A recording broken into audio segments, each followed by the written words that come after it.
The All India Muslim Personal Law Board will stage a protest against the Waqf Amendment Bill 2024 at Jantar Mantar today.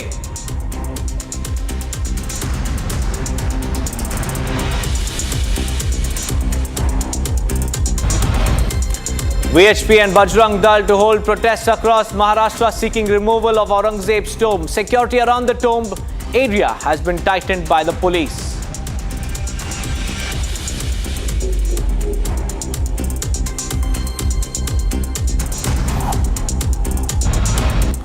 Prime Minister Narendra Modi had a wide-ranging interaction with US podcaster Lex Fridman. PM exposes Pakistan in front of the world, lauds Trump's courage.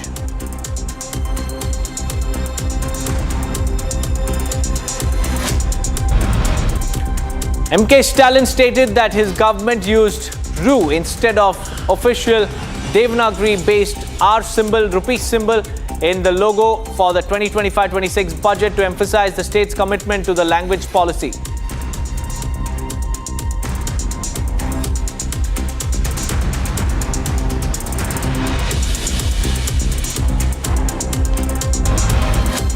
US strikes on Yemen's Houthis, killed 31. Donald Trump warns Iran.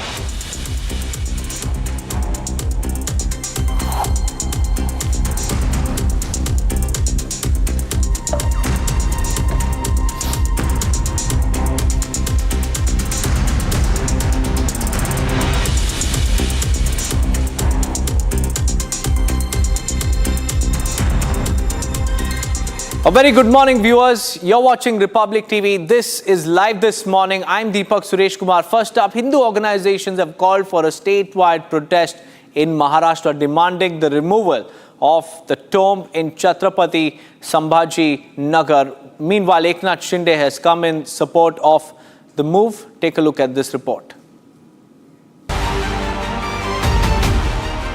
The controversy over Mughal Emperor Aurangzeb's tomb has intensified, with Hindu organizations calling for a statewide protest in Maharashtra demanding its removal from Chhatrapati Sambhaji Nagar.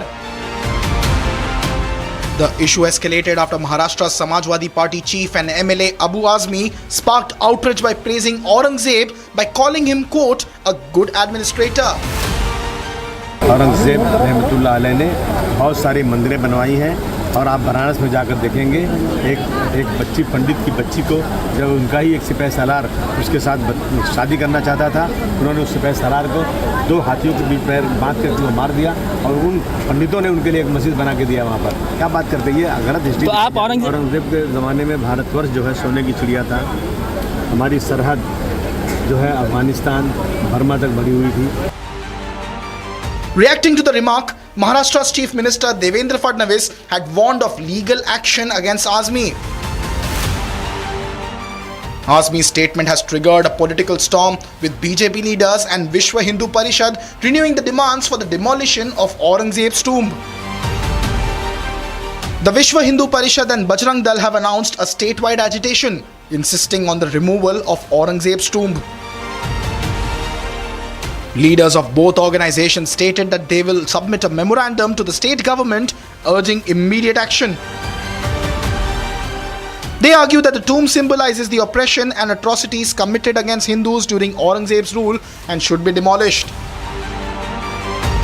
Supporting the move, Deputy Chief Minister Eknath Shinde said, and I quote, Aurangzeb demolished many temples and I understand the sentiments of Hindus.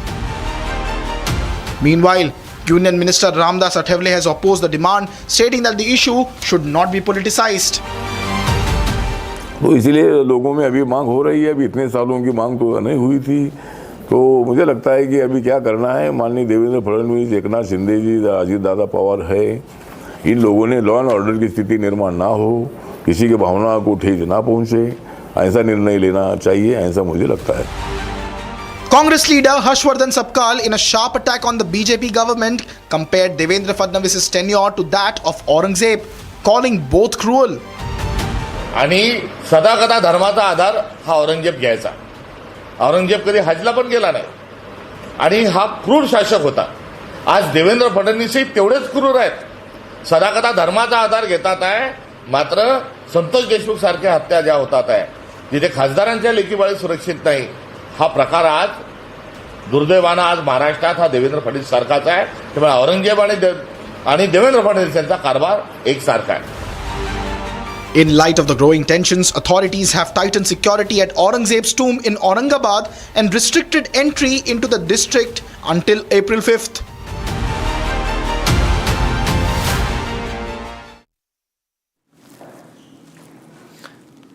Well, Sandeep is joining me live this morning. Sandeep, VHP Bajrang Dal have planned to stage a protest across Maharashtra. Take us through the deployment as far as the security is concerned around the tomb and also across the state in view of these protests.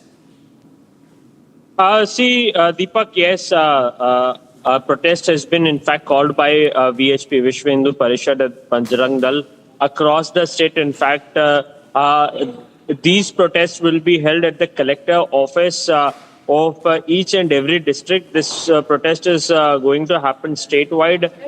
In fact, in Mumbai also, a massive protest is organized at Mumbai's Azad Maidan.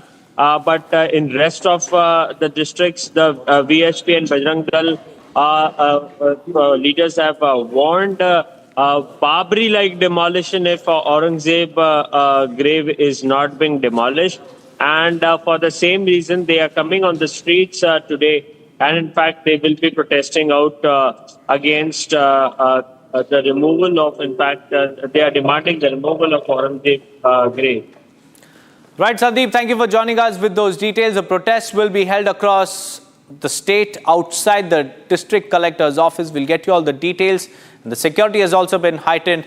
Let's move on, viewers, because in the Ranya Rao gold smuggling case, BJP MLA Basangauda Patil Yatnal is set to reveal key names linked in the case in the assembly today. All eyes will be on the assembly, but here's what's happening in the run-up.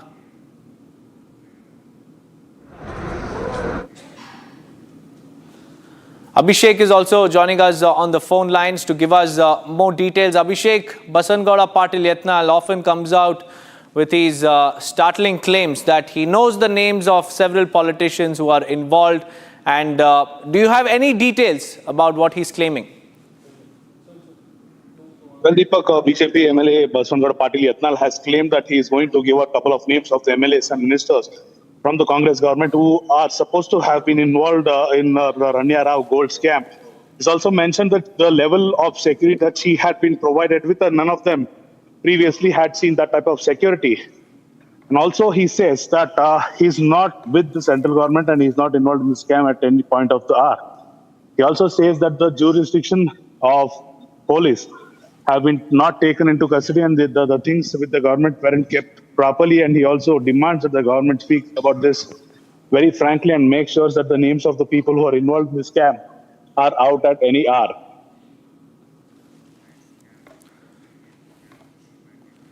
Right, Abhishek, thank you for joining me with those details. Basangauda Patil Yatnal's announcement is very much anticipated in the assembly. We'll wait and watch who are the Congress leaders that he was talking about. But it's time for us to shift our focus to the debate over the Waqf Amendment Bill, because it continues and it continues to get bigger and bigger with each passing day. The AIMPLB has called for a massive protest today at Jantar Mantar in the national capital, and the protest, according to the board, is a response to what it sees as a repeated neglect of the Muslim community's concerns surrounding the bill. Here's a report. The All India Muslim Personal Law Board has announced a massive protest termed Mahadharna against the Waqf Amendment Bill at Jantar Mantar today. The protest by AIMPLB is a response to what is seen as repeated neglect of the Muslim community's concerns surrounding the much debated bill. The controversy over the bill, which aims to seize and destroy Waqf properties, has been growing on for a while. Recently, Owaisi warned the government against tabling the bill in its current form, saying that it would lead to social instability in the country. He also said that as a proud Indian Muslim, he'll not lose out on a single inch of his mosque. Cautioning and warning this government. I am cautioning and warning this government. If you bring and make a Waqf law in the present form, which will be violation of Article 25, 26 and 14. It will lead to social instability in this country. Has been rejected by the entire Muslim community. No work property will be left. Nothing will be left, I say. You want to make India Viksit Bharat? We want Viksit Bharat. You want this country to take back into 80s and early 90s? It will be your responsibility. Because as a proud Indian Muslim, I will not lose an inch of my masjid. Forget about a masjid. I will not lose an inch of my dargah. I will not allow that. We will no more say and come and give a diplomatic talk over here. This is the house which I have to stand up and say honestly that my community, which you are proud Indians, it is my property, not given by anyone. You cannot snatch it away from me. As the showdown over Waqf intensifies, the Congress has backed national aggression, one that replicates the 2020 Shaheen Bagh model of anarchy. Straight out of the Indie playbook, why is the opposition attempting to shield the Waqf menace? Viewers, now it's time for us to bring you news from all across India. In today's headlines, the All India Muslim Personal Law Board has called for a protest at Jantar Mantar, a report we showed you. And meanwhile, the Supreme Court is all set to hear the Arjikar case. Stay tuned as we get you the ground realities of all these latest developments in this roundup. The AIMPLB, along with several religious and Muslim community groups, has called for a large-scale protest. The Mahadharna at Jantar Mantar today opposing the Waqf Amendment Bill 2024, which they argue ignores the concerns of the minority community.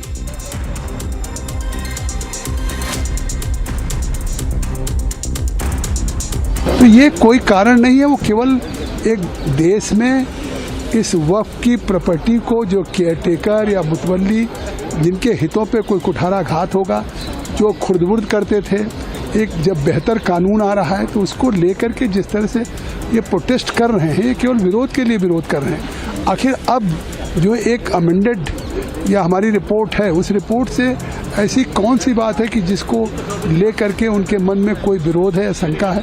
कोई अगर ऐसा है तो उस report को पढ़ ले।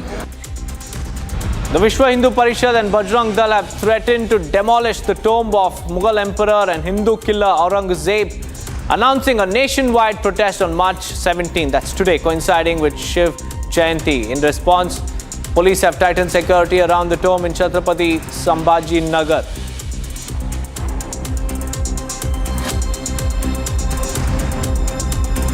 This is not about a party. I think these are historical things. And I don't think politicians, like any of us, should interfere. This is about history and historians should speak on it. We are not technically sound for all this. So I urge Maharashtra government to not indulge, let the experts take the decision.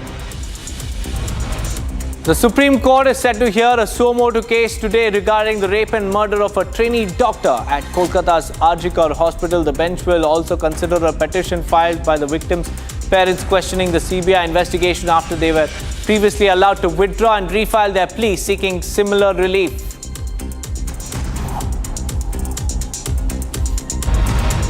The Ministry of Home Affairs has ordered a nationwide probe into illegal Bangladeshi immigrants, directing states and union territories to identify those who helped them obtain Aadhaar cards and other citizenship-related documents between January 2024 and January 2025. 2,601 Bangladeshis have been apprehended at the Indo-Bangladesh border.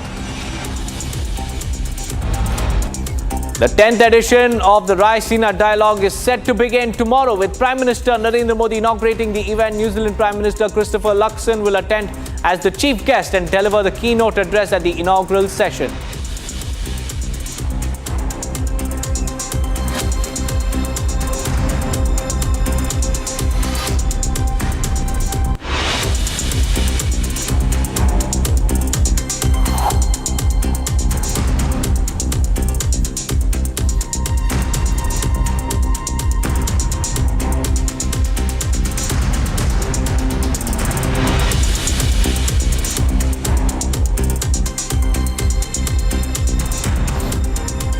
Moving on, viewers, US does not rule of sanctions, rule out sanctions on Russia amid the Ukraine peace proposal submitted to Moscow. The National Security Advisor Mike Waltz has hinted the sanctions are not off the table, and the US-Ukraine talks in Jeddah proposed a 30-day ceasefire in Russia-Ukraine war.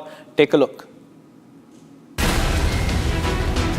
White House National Security Advisor Mike Waltz has hinted sanctions on Russia not off the table ahead of an expected call between President Donald Trump and his Russian counterpart Vladimir Putin.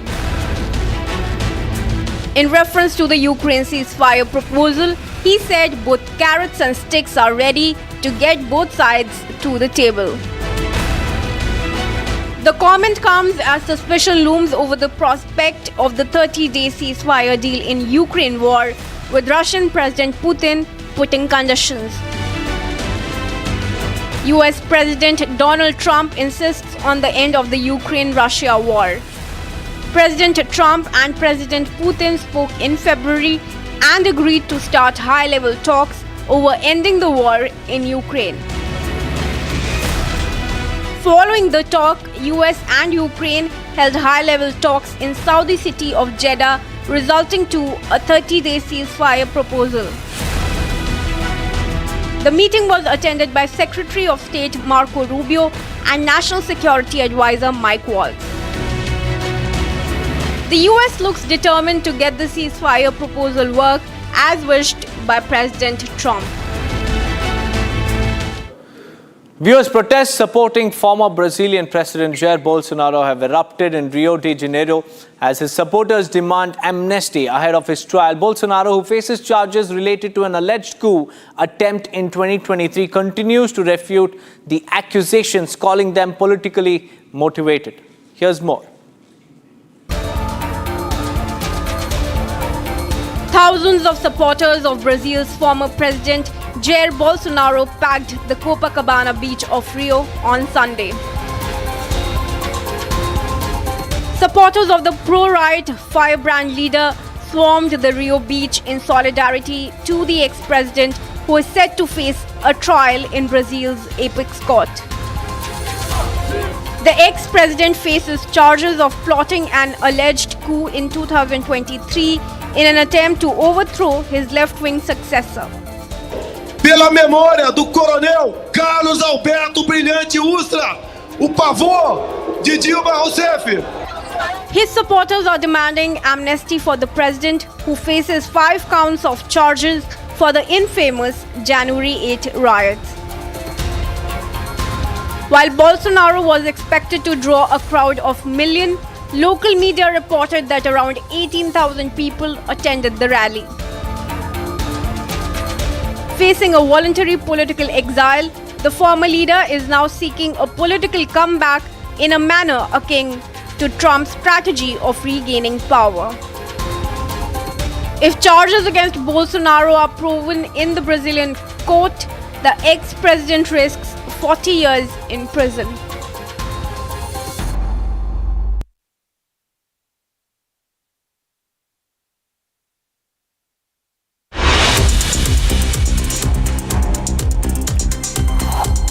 On that note, viewers, we'll slip into a short break, but Sunita Williams' homecoming, the countdown has begun as she and Putch Wilmore near their arrival back home. Stay tuned for more on that.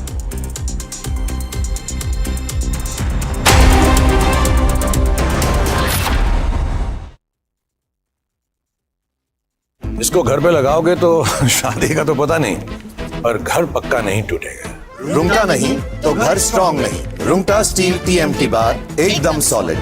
पहाड़ों में एक hiking ship भी बन सकती है।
The All India Muslim Personal Law Board will stage a protest against the Waqf Amendment Bill 2024 at Jantar Mantar today.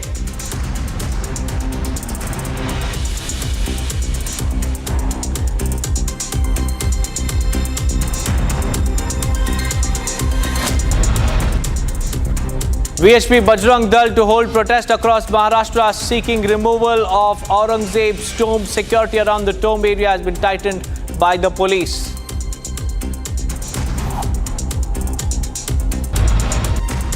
Prime Minister Narendra Modi had a wide-ranging interaction with US podcaster Lex Fridman. PM exposes Pakistan in front of the world, lauds Trump's courage.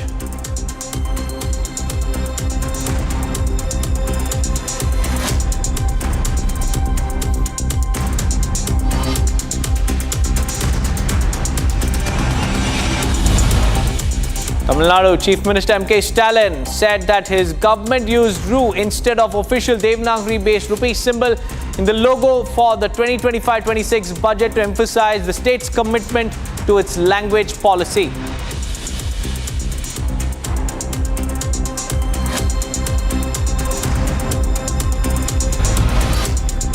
US strikes Yemen's Houthis, kills 31. Donald Trump has warned Iran.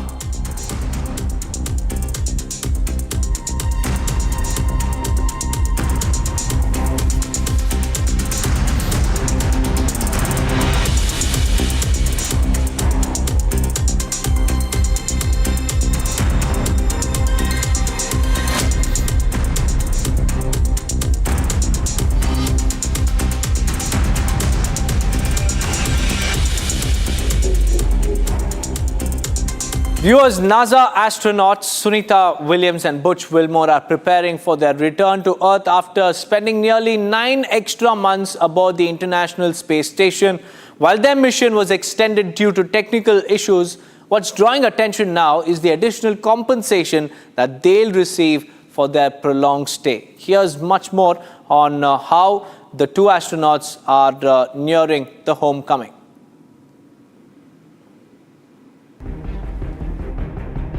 NASA scientists Sunita Williams and Butch Wilmore are all set to return home on March 19.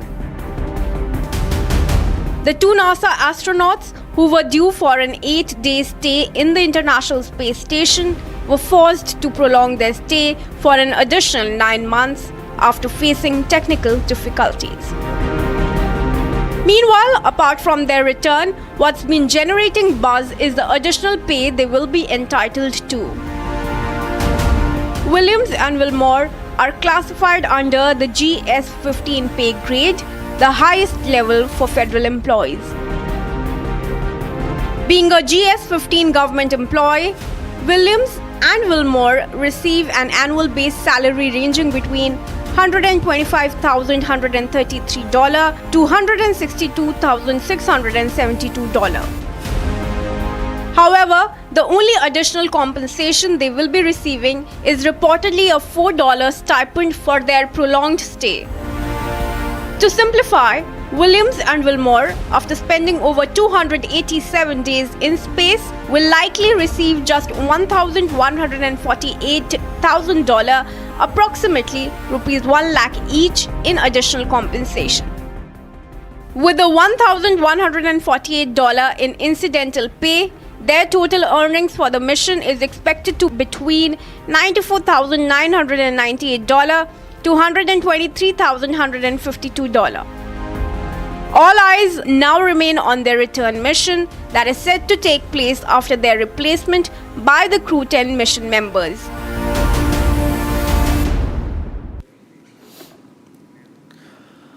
Moving on, UN Secretary General Antonio Guterres' 4-day trip to Bangladesh ends today. During his visit, he met the chief advisor of Bangladesh, Mohammad Yunus. He urged the international community to assist Bangladesh for a prosperous future. He also visited the Rohingya refugee camps in Cox's Bazar. Here's more on his visit to Bangladesh. UN Secretary General Antonio Guterres has urged the international community to help Bangladesh towards a just, inclusive, prosperous future as the country navigates what he called a period of significant transition and reform. As the country undergoes a significant transition and the leadership of Chief Advisor Yunus, I recognize the people's hope for a future of greater democracy, justice, and prosperity.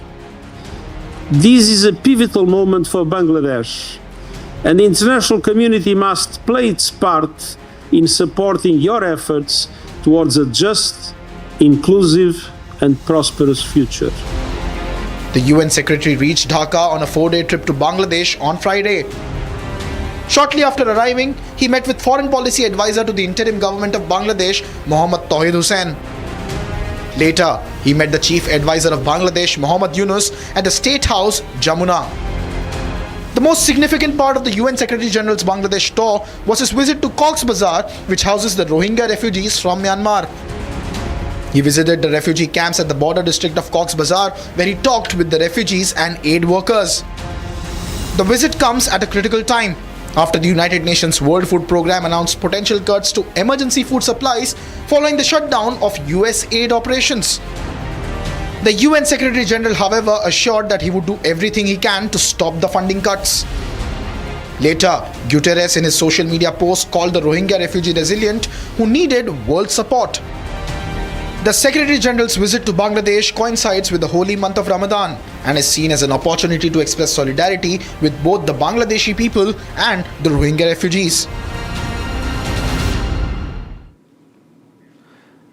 Viewers, unraveling the top stories from across the globe, we bring you what's been unfolding so far, be it in Europe, Asia, the nightclub in Macedonia, which caught fire on Sunday, killing 51 people, had forged license. Meanwhile, in Brazil, pro-Bolsonaro supporters are calling for amnesty against the tainted leader. Keep listening as we get you the ground reality of all these developments. The nightclub in North Macedonian city of Koshani, which caught fire on Sunday, had forged license. This was reported by the Macedonian Prime Minister. He said the license was issued in March 2024 after bribery. The nightclub fire has killed 59 people while leaving over 100 injured so far. US does not rule off sanctions on Russia amid Ukraine peace proposal submitted to Moscow. The National Security Advisor Mike Waltz has hinted the sanctions are not off the table. The US-Ukraine talks in Jeddah proposed a 30-day ceasefire in Russia-Ukraine war. Amid anxiety and prayer over the health of Pope Francis, dozens of children toting yellow and white balloons gathered outside Rome's Gemelli Hospital to greet Pope Francis on his 5th Sunday. The pontiff is hospitalized with double pneumonia, while the Pope did not appear from the 10th floor suite of his stay. He acknowledged their presence in the traditional Sunday blessing. Israeli Prime Minister Benjamin Netanyahu has said he will bring a vote to the government this week to dismiss the director of the Shin Bet Internal Security Service, Ronen Bar. The decision comes after increasingly acrimonious dispute. Shin Bet centering who bears responsibility for the October 7, 2023 Hamas attack. Shin Bet is responsible for monitoring Palestinian military groups. Supporters of Brazil's former president Jair Bolsonaro gathered on Sunday to express their support for the far-right leader as he faces charges of plotting a coup. The protesters called for an amnesty to those in jail for their roles in Jan 8, 2023 riot. The pro-Bolsonaro demonstration took place 9 days before Supreme Court Justice panel decides whether the former president and several of his allies will stand trial on 5 counts.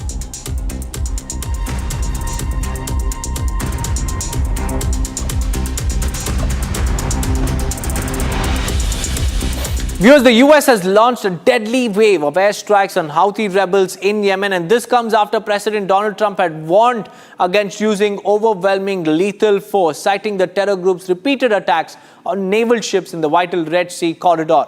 Watch this report to know more. US President Donald Trump has ordered a barrage of airstrikes on the Yemeni capital of Sana'a. This comes in response to the repeated attacks launched by the Houthi militia on American and Israeli naval ships. Amid the deadly aerial offensive launched by the US Air Force, at least 31 Houthi militia leaders have been killed and over 100 have been injured. Explosions have been reported in Sana'a and Sada, which are the stronghold regions of the Houthis. The Houthis have now vowed to fight back against the attacks. Condemning the offensive, Russian Foreign Minister Sergei Lavrov slammed the US for the attacks. Marking a significant military attack after Donald Trump's resumption of presidency, US had warned against unleashing overwhelming lethal force against the terror group that launches attacks on naval ships passing via the vital business corridor of Red Sea.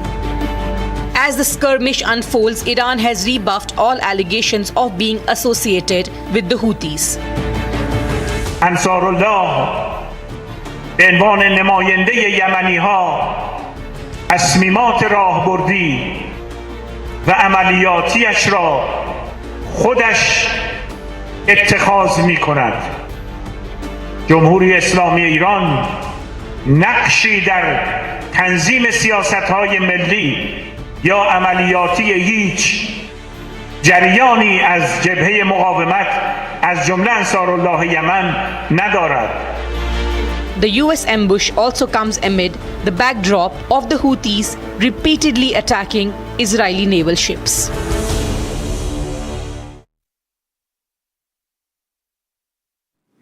Viewers, more than 50 people were killed when massive fire broke out at a nightclub in North Macedonian city of Koshani early Sunday. More than 100 people are injured in the accident. Investigation is underway, and the Prime Minister said that the license of the nightclub was obtained over bribery. Here's more. A massive fire at a nightclub in North Macedonian city of Kokani on early Sunday killed about 51 people, and more than 100 people were injured in the incident. The blaze broke out at around 2:30 a.m. during a concert by local pop groups at the Club Pulse. A video showed a pyrotechnic display on stage as the band performed. Interior Minister of North Macedonia has said that an initial assessment concludes that pyrotechnics likely caused the roof to catch fire. The Interior Ministry assured that a thorough and fast investigation will be conducted in the incident. Да им гарантирам дека истрагата ќе биде навистина целосна, ќе биде брза истрагата, така да ќе ангажираме вештаци од сите области, така да ќе ги видиме и причините и одговорноста која може да ги. He also informed that some people were detained related to the tragic incident. Имаме веќе приведено лица во врска со предметниот настан. Сакам да уверам македонската јавност дека во овој случај ќе се утврди одговорност точно со име и презиме. This is the worst tragedy in recent memory to befall North Macedonia. The club was in an old building that was previously a carpet warehouse and has been running for several years according to local media. Albania's Prime Minister Edi Rama, the European Commissioner for Enlargement Marta Kos and Ukrainian President Volodymyr Zelensky have condoled the incident.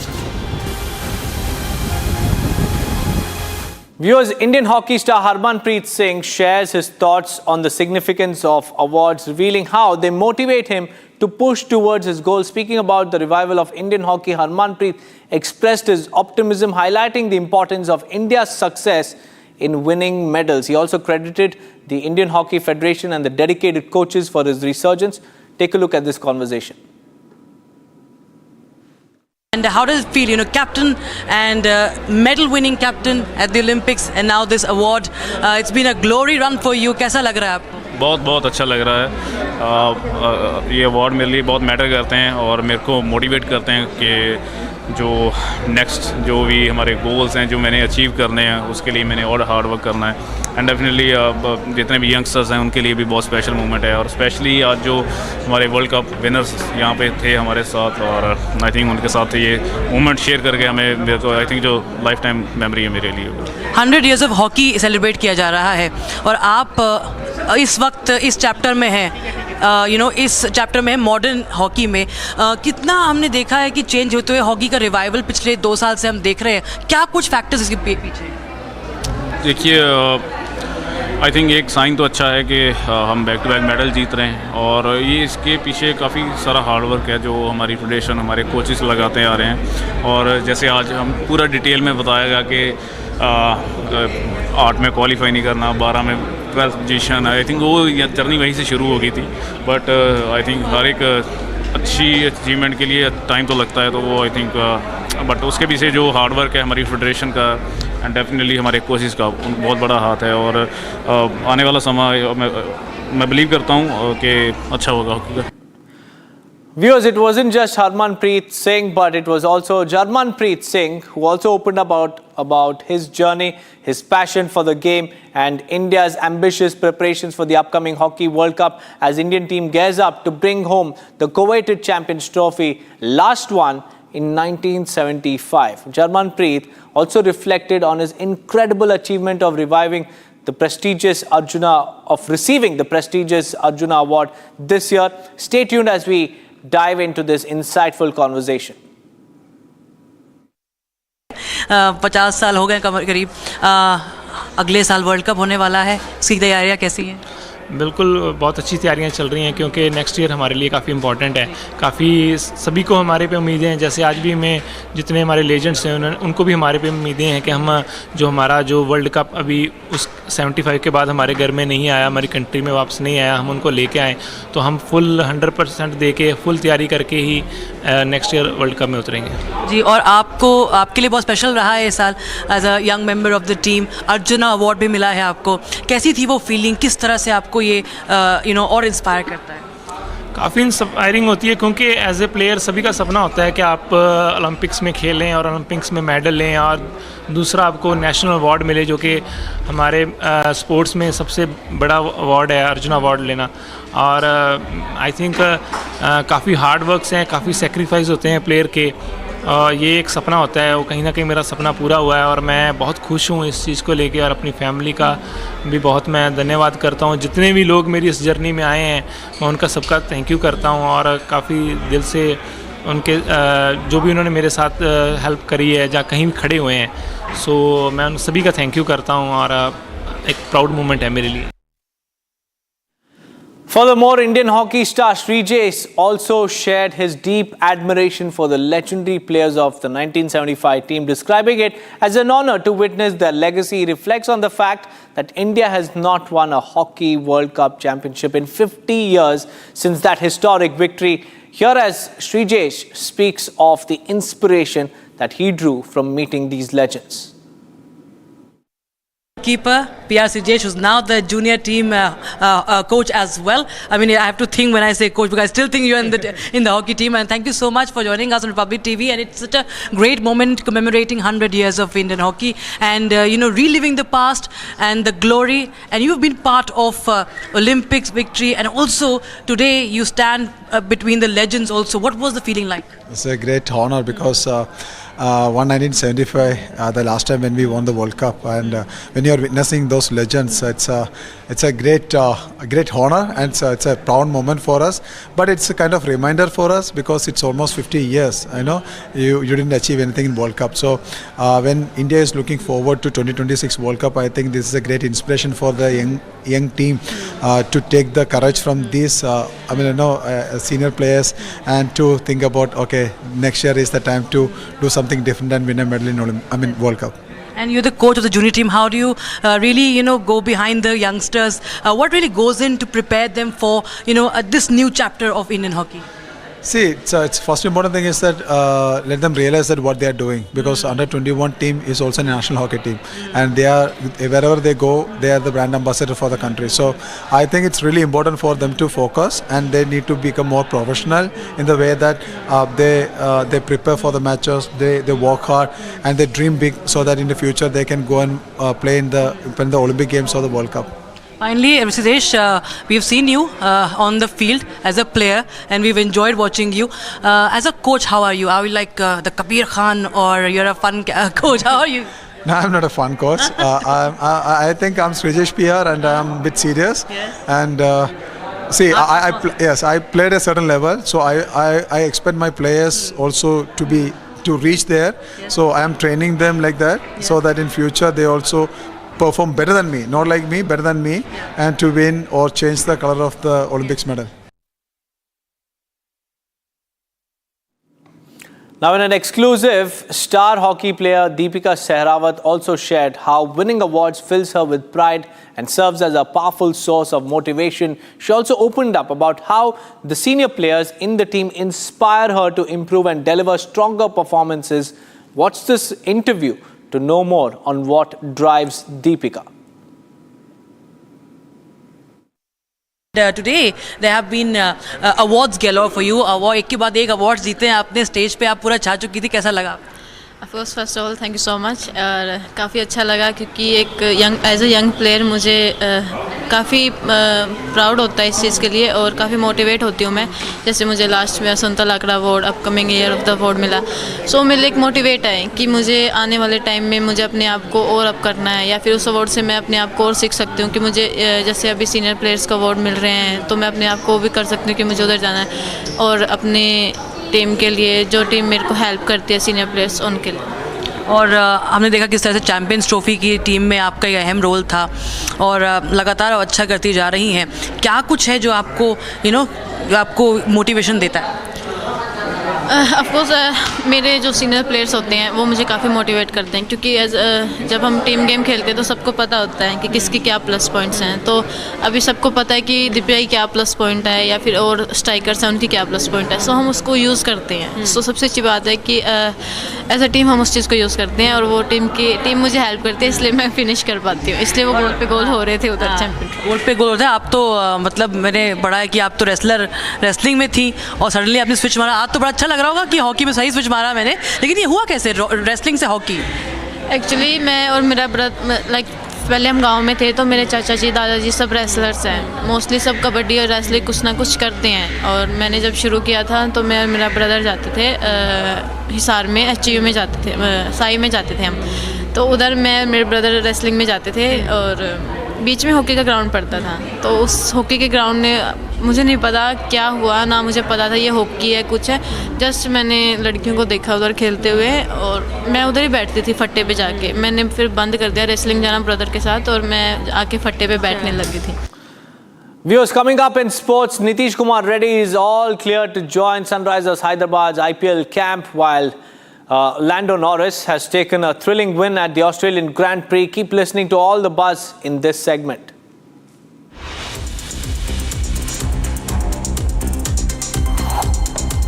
India and Sunrisers Hyderabad all-rounder Nitish Kumar Reddy has been given the green light by the medical team at the BCCI Centre of Excellence in Bengaluru to play the IPL 2025 from the first game itself. Nitish had picked up a side strain during the T20 International Series against England last month and was in recovery. He also ticked off the final box after clearing the yo-yo test.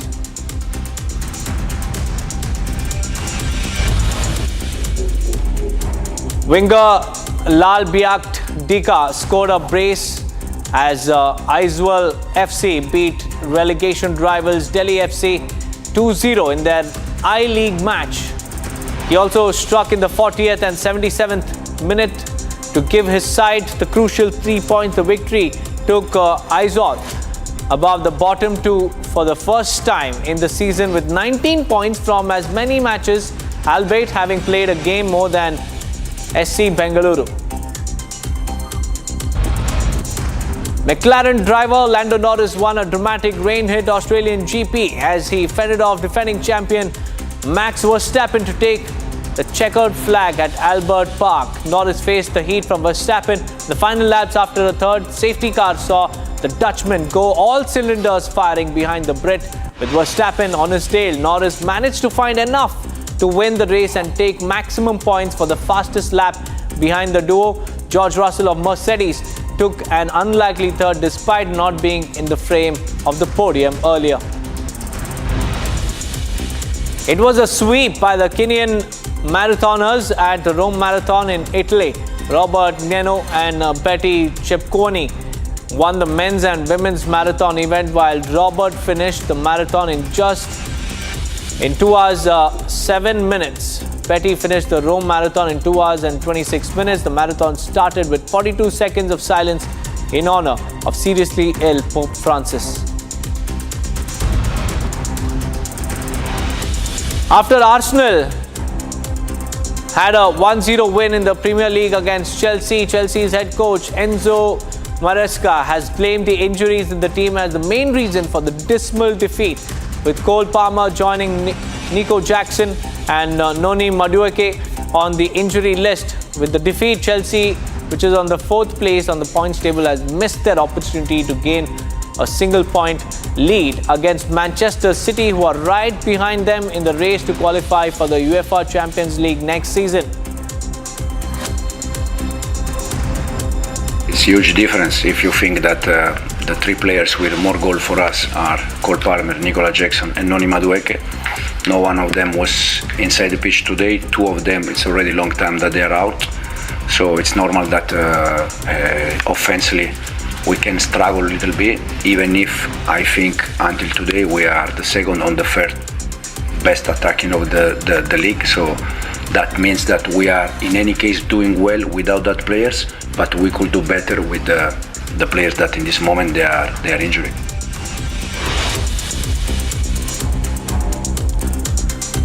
With that, viewers, it's time for a quick break. More details on controversial comedian Samay Raina's shows being cancelled in Delhi and Gujarat. Stay tuned for more on that on the other side.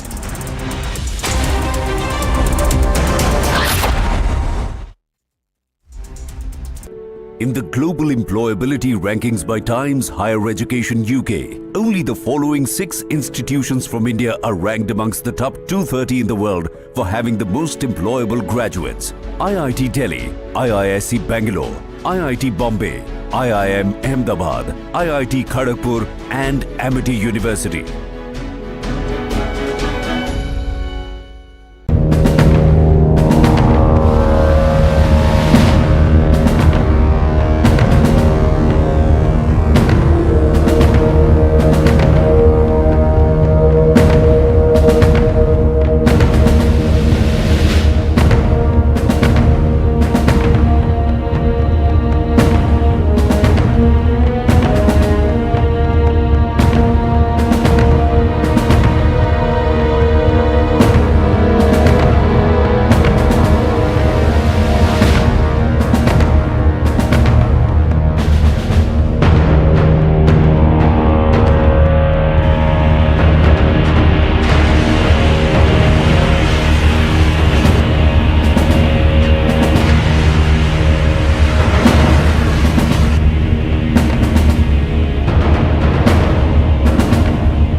The BCCI's recently inaugurated Centre of Excellence is expected to witness a few changes in its composition of the staff in the coming few months after sports science and medical team head Nitin Patel recently tendered his resignation after a successful stint of nearly 3 years. A senior BCCI official has confirmed it that one of the most senior staffers of NCA, National Cricket Academy, is indeed moving on.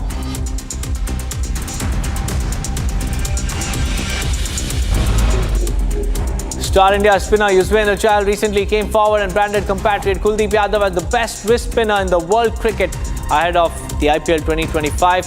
It is interesting to note that Chahal and Kuldeep lit the world cricket on fire with their spin back in the later stages of 2019 and 2020. Kuldeep Yadav has solidified himself as a star player for the Men in Blue. He also helped the Indian team win the Champions Trophy 2025 in Dubai, defeating New Zealand in the Summit Clash. After a dazzling show in domestic cricket where he excelled in different formats, premier batter Karun Nair is confident of reclaiming his India cap but won't speculate much on his comeback to the national fold. Nair also wants to carry a spectacular form into the IPL season and help Delhi Capitals win their maiden title. A vital cog in Vidarbha's wheel, Nair has been in ravishing form in domestic cricket. New Zealand and Pakistan kicked off their white ball series by taking on each other in the first 5 T20 internationals. Both sides locked horns in the first game at the Hagley Oval in Christchurch, aiming to chase down a mega target. New Zealand opened their innings with Tim Seifert and Finn Allen coming out to bat. Seifert put in a good performance, scoring 44 runs in just 29 deliveries after the fall of the first wicket. Allen and Tim Robinson propelled the Black Caps to an emphatic victory against Pakistan.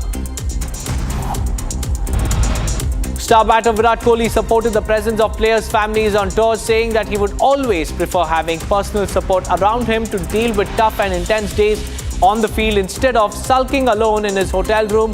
A BCCI directive which was reportedly issued after India's 1-3 Test series defeat against Australia had curtailed the family time of players for no longer than 14 days on tours exceeding 45 days. The wife, children or girlfriends of players could be with them for a maximum of 1 week on shorter tours.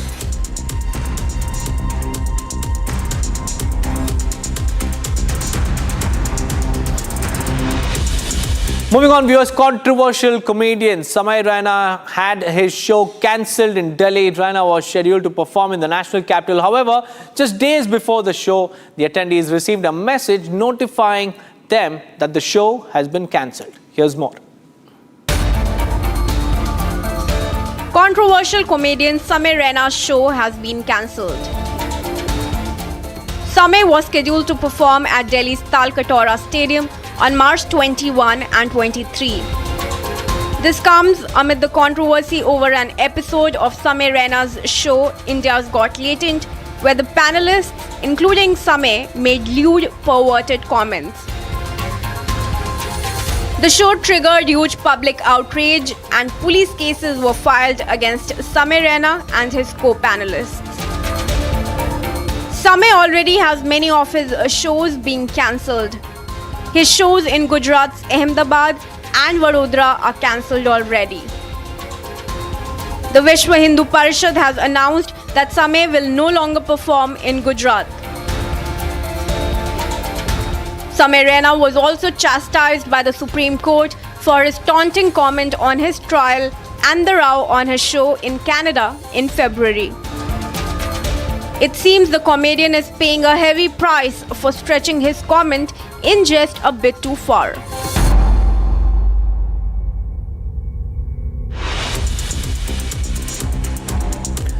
Union Home Minister Amit Shah lauded a 7-year-old prodigy from Mizoram, Esther, during his recent visit to the Northeast. We'll get you more details on that after a quick break. Stay tuned.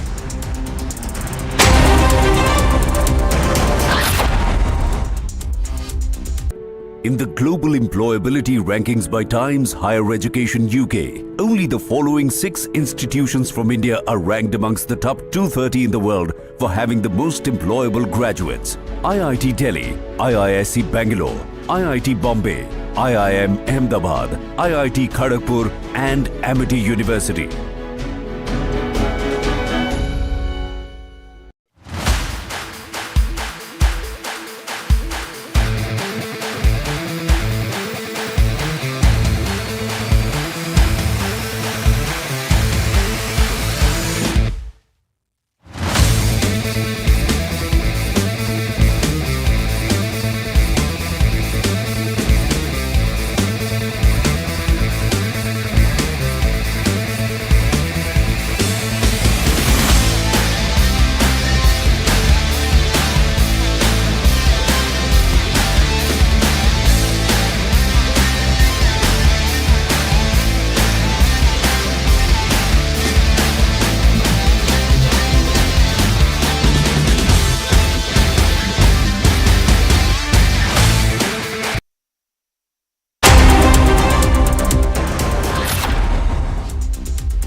Union Home Minister Amit Shah lauded 7-year-old Mizoram prodigy Esther during his recent visit to the Northeast, gifting her a guitar after her viral rendition of Vande Mataram in Aizawl.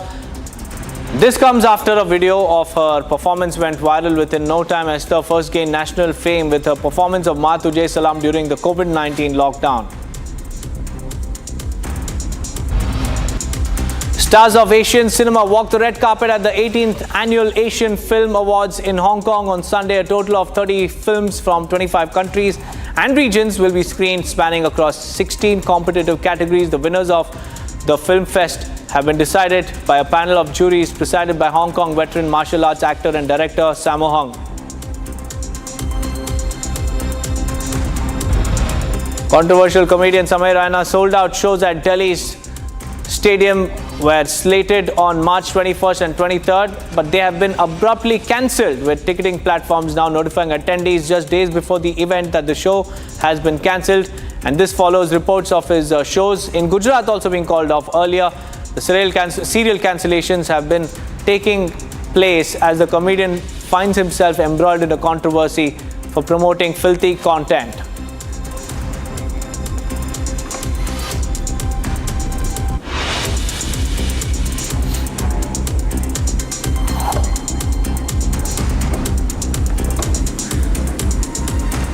Well, viewers, that's all I could pack for you in today's edition of Live This Morning. Coming up next, Madhurima will take over.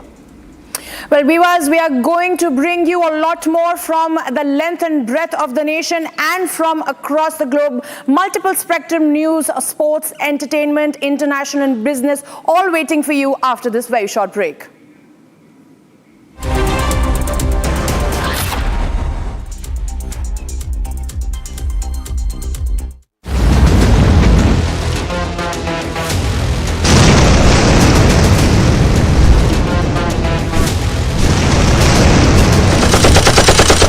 We talked about who would delay peace and slow everything down, and now we see it clearly. A ceasefire could have already happened, but Russia is doing everything to prevent it. Putin is lying to everyone about the situation on the ground, especially about what's happening in the Kursk region, where our Ukrainian forces continue their operations. Our troops have also stabilized the situation on the front in Donetsk region, I mean Pokrovsk. It's a big work of our heroes and this big success, I think so.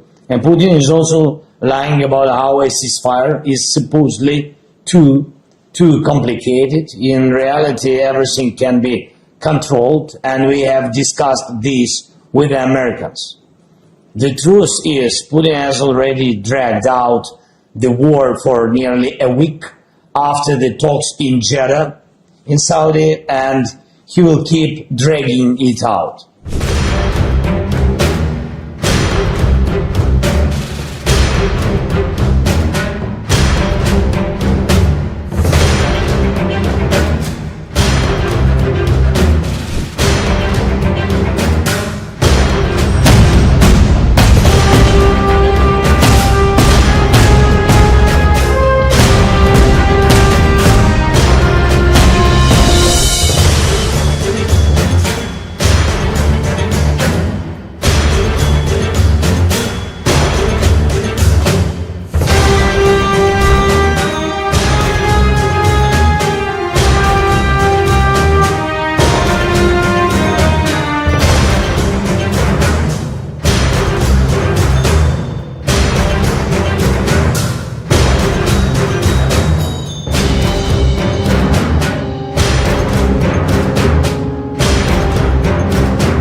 The path to peace must begin unconditionally, and if Russia doesn't want this, then strong pressure must be applied until they do.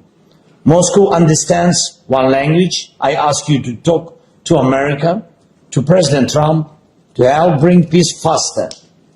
This can happen through full sanctions, strong pressure, forcing Russia to make peace. Peace is possible. It's possible when we all work together for peace, for security guarantees, for ensuring that the aggressor gains nothing from this war. Thank you so much. Thank you for your support.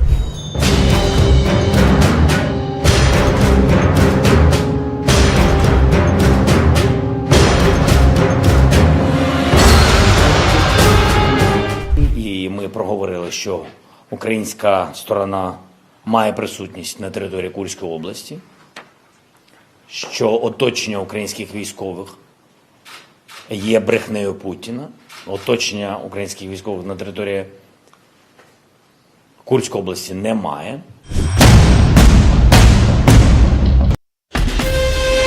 Asia's largest news headquarters, setting the agenda for Bharat.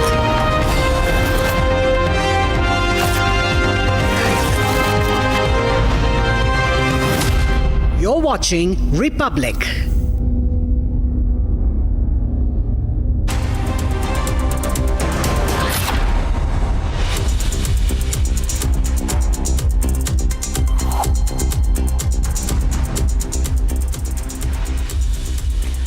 Good morning, viewers. This is Republic, and you're watching live this morning with me, Madhurima Mishra. Viewers, yesterday, Telangana Chief Minister Revanth Reddy made a very stringent comment against his critics. He went on and said that those who are going to criticize him will be dealt with. They'll be stripped naked, they'll be beaten up, and a lot more will be in store for them if they dare to challenge Revanth Reddy government or their policies. We'll bring you more on this, but after the headlines.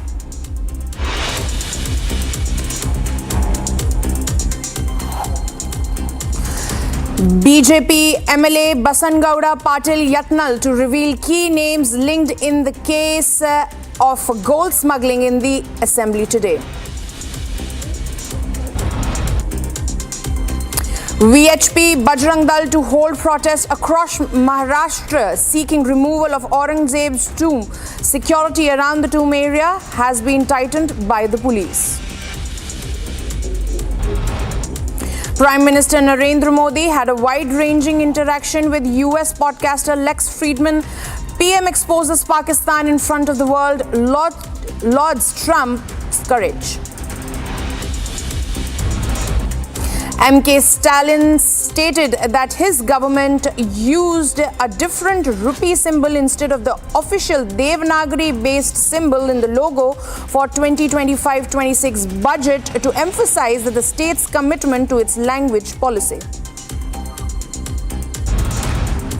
US strikes on Yemen Houthi kills 31. Donald Trump warns Iran.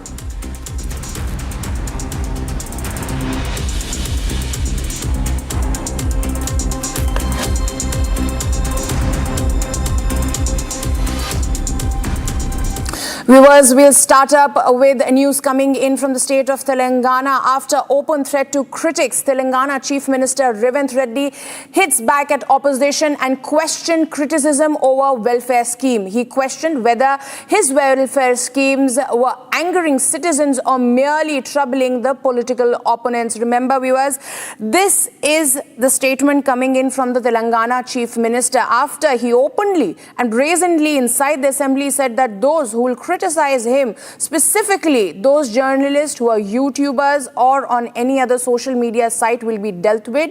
He went on to assert that they will be stripped naked and paraded across the state. That was a harsh statement that enthralled a lot of backlash from all the political quarters as well, viewers.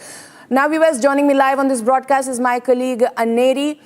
Aneri, the Telangana Chief Minister made a very harsh statement suppressing the freedom of speech. How do you see this snowballing into a major controversy today?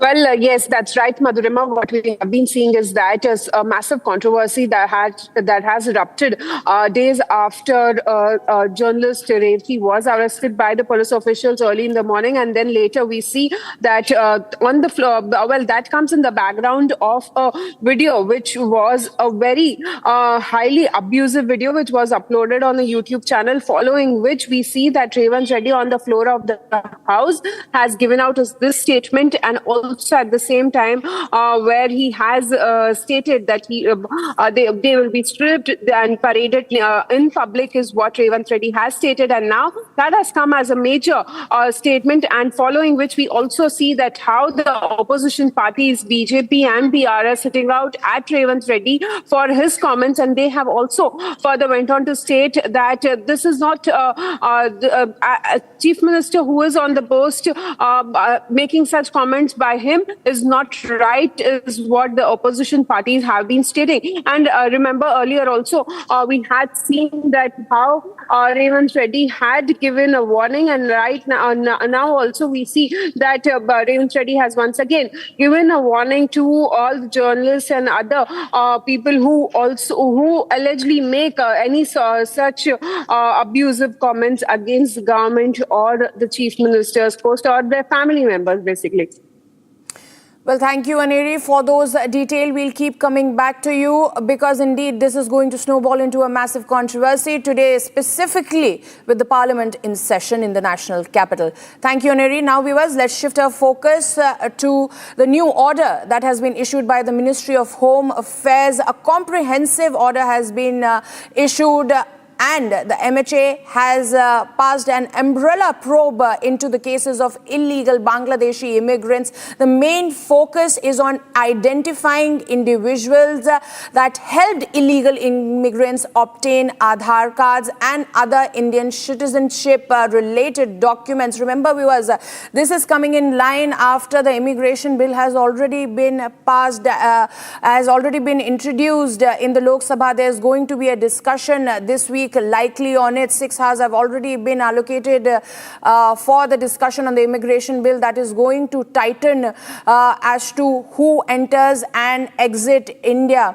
And in the lieu of that, this particular probe has been ordered as the MHA had promised that there's going to be a massive crackdown on illegal immigrants and those who are facilitating them. Joining me live on this broadcast is my colleague Piyush Ori from the national capital. Piyush, this is a very important decision, specifically keeping in mind that there's going to be a discussion on the immigration bill as well. Piyush.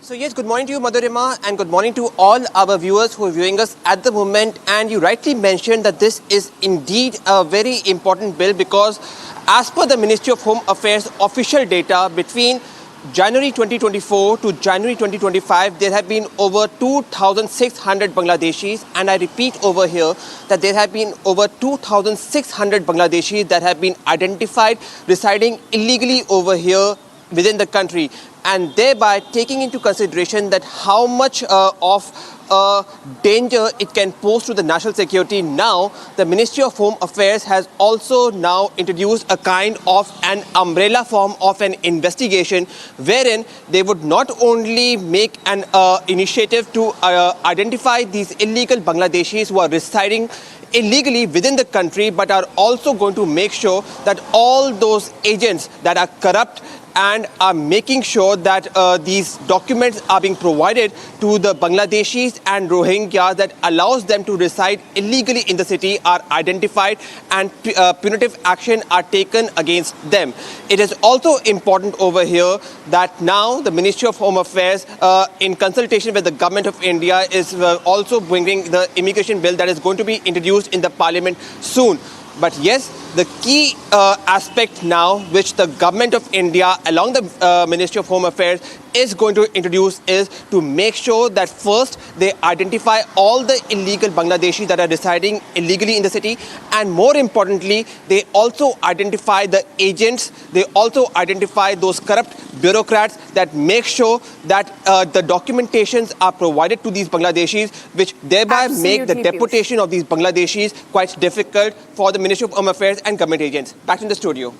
Yes, Piyush, thank you for those details. We'll keep coming back to you as we know that a massive crackdown is already in action. We have seen in the past week as well that multiple arrests have been made from across the country. Legal immigrants have been apprehended in this massive crackdown by the central government, and now more steps in that direction have been taken by the MHA. Now, viewers, let's shift our focus to the state of Maharashtra, where Hindu organizations have called for a statewide protest in the state, demanding the removal of the tomb of Aurangzeb in Chhatrapati Shambhaji Nagar area. Meanwhile, Eknath Shinde has also come in the support of the move. Take a look at this report.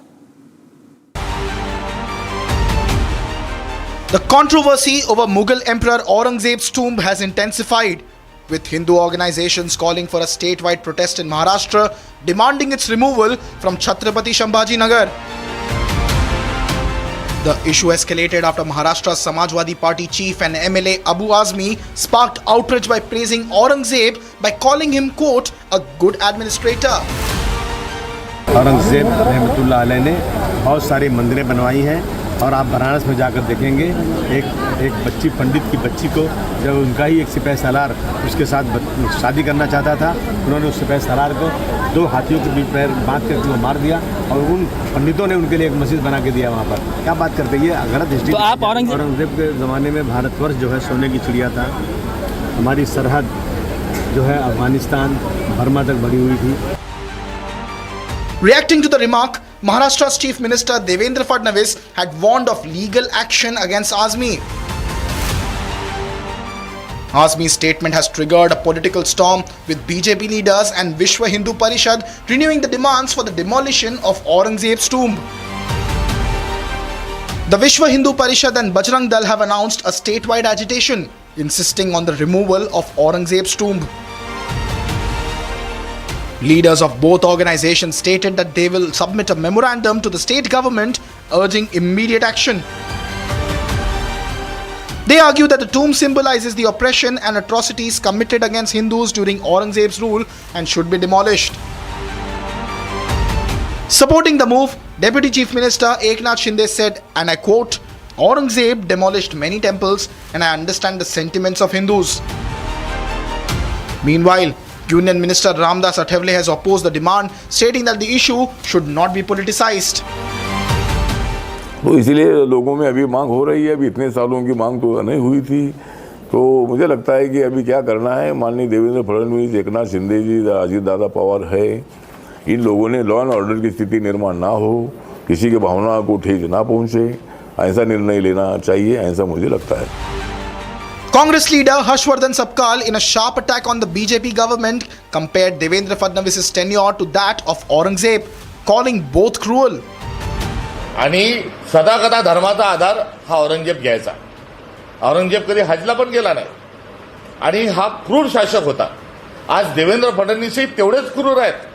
सदाकदा धर्माचा आधार घेतात आहे, मात्र संतोष देशमुख सारख्या हत्या ज्या होतात आहे, तिथे खासदारांच्या लेकीबाळी सुरक्षित नाही.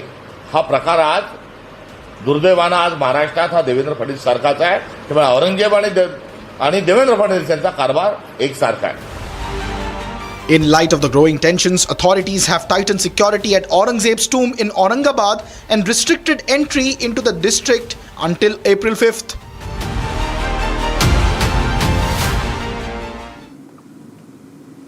Viewers, how that protest is going to pan out across the state of Maharashtra, we'll be bringing you more on that as it happens. Now, viewers, at the same time, the debate over the Waqf Amendment Bill continues to get bigger. And the All India Muslim Personal Law Board has also called for a massive protest today in the national capital at the Jantar Mantar protest site. According to the board, this is into the response of what it sees as repeated neglect of Muslim community concerns surrounding the bill. Here's a report. Take a look. The All India Muslim Personal Law Board has announced a massive protest on Mahadharna against the Waqf Amendment Bill at Jantar Mantar today.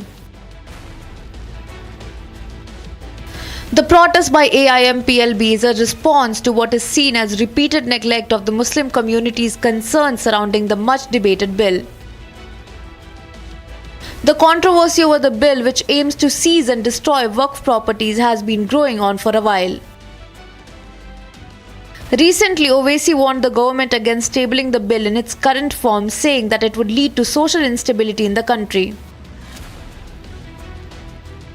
He also said that as a proud Indian Muslim, he will not lose out on a single inch of his mosque. Cautioning and warning this government. I am cautioning and warning this government. If you bring and make a Waqf law in the present form, which will be violation of Article 25, 26 and 14. It will lead to social instability in this country. It has been rejected by the entire Muslim community. No Waqf property will be left. Nothing will be left, I say. You want to make India Viksit Bharat? We want Viksit Bharat. You want this country to take back into 80s and early 90s? It will be your responsibility. Because as a proud Indian Muslim, I will not lose an inch of my masjid. Forget about a masjid. I will not lose an inch of my dargah. I will not allow that. We will no more say and come and give a diplomatic talk over here. This is the house which I have to stand up and say honestly that my community, which you are proud Indians, it is my property, not given by anyone. You cannot snatch it away from me. As the showdown over Waqf intensifies, the Congress has backed national aggression, one that replicates the 2020 Shaheen Bagh model of anarchy. Straight out of the Indie playbook, why is the opposition attempting to shield the Waqf menace?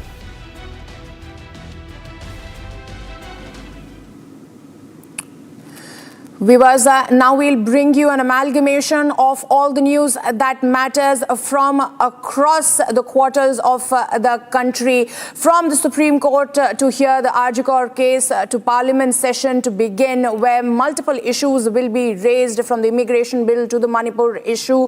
All will be brought in by the opposition in the Parliament. Massive ruckus expected at the similar time. A lot is to unravel in the state of Karnataka as well, where the Rana Rao case is going to see fresh lead as the BJP MLA is going to expose many more names. Let's look into this particular wrap.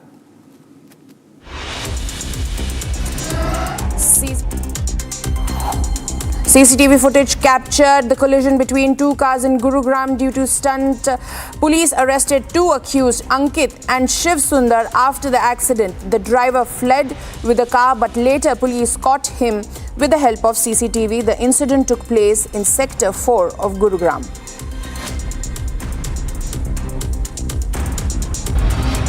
The Indian Army and Assam Rifles under Spear Corps conducted an intelligence-based joint operation from March 14 to 16 in coordination with the Manipur Police, CRPF and the BSF. The operation carried out across the hill and valley district of Manipur led to the recovery of 16 weapons. The Supreme Court is set to hear a suo motu case today regarding the rape and murder of a trainee doctor at Kolkata's Arjikor Hospital. The bench will also consider a petition filed by the victim's parents questioning the CBI investigation after they were previously allowed to withdraw and refile their plea seeking similar relief. The Ministry of Home Affairs has ordered a nationwide probe into illegal Bangladeshi immigrants, directing state and union territories to identify those who helped them obtain Aadhaar and other citizenship-related documents between January 2024 and January 25. 2,601 Bangladeshis were apprehended at the Indo-Bangladesh border. The 10th edition of the Raisina Dialogue is set to begin today. Prime Minister Narendra Modi will be inaugurating the event. New Zealand Prime Minister Christopher Luxon will attend as the chief guest and deliver keynote address at the inaugural session.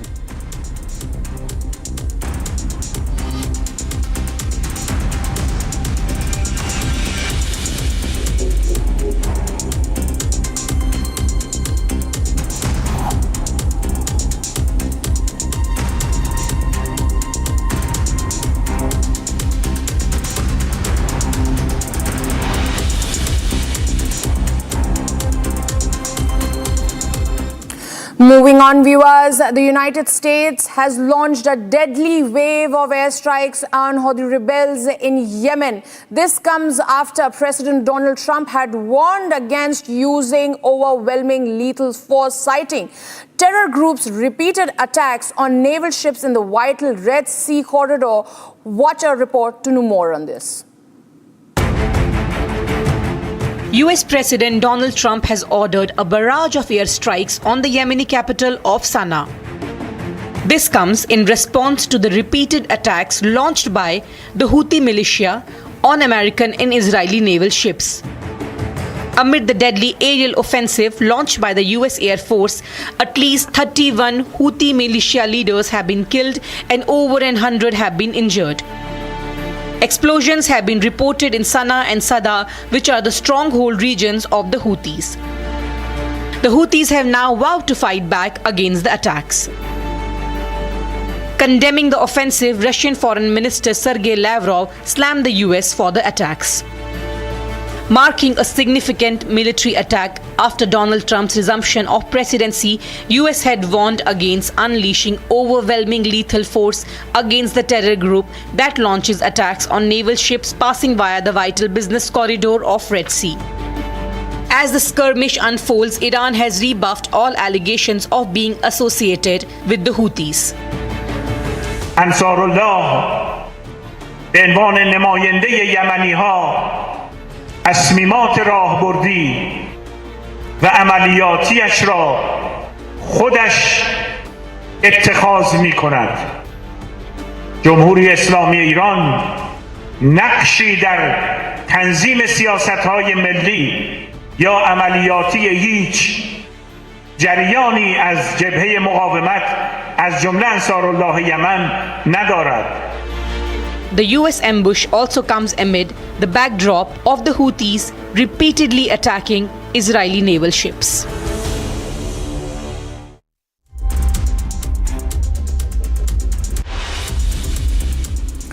We were shifting our focus to more news coming in.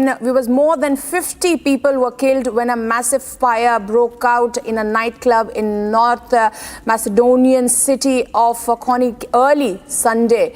More than 100 people are injured in the accident. Investigation is underway. Here is a report.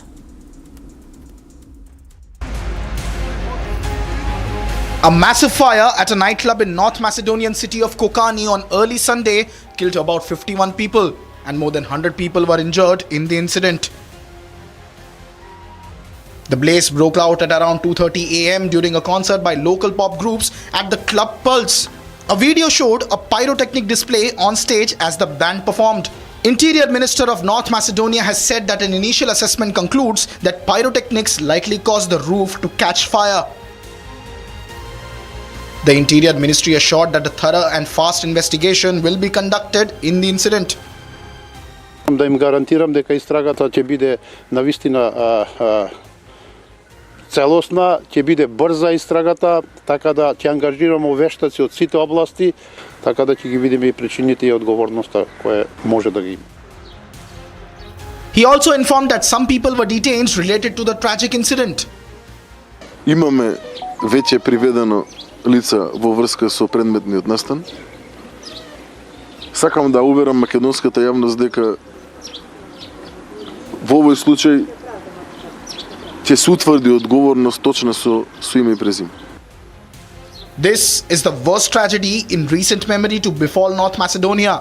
The club was in an old building that was previously a carpet warehouse and has been running for several years according to local media.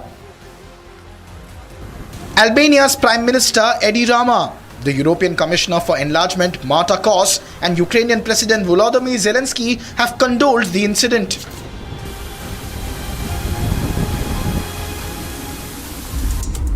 Viewers, more news coming in from the United States, where despite fierce resistance from within the United States, the Trump administration is continuing its deportation drive under the 18th Century on Enemies Act.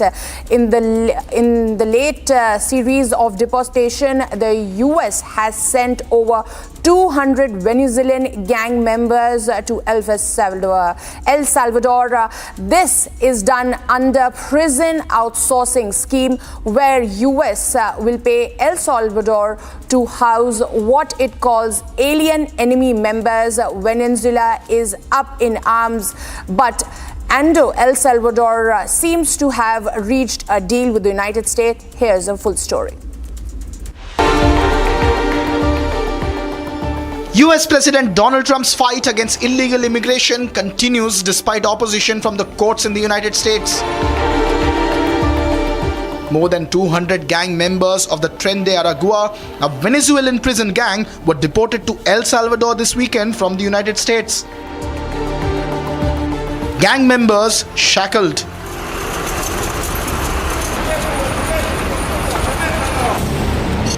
Police in full riot gear hustling prisoners. El Salvador's government had a massive motorcade waiting to transport the prisoners.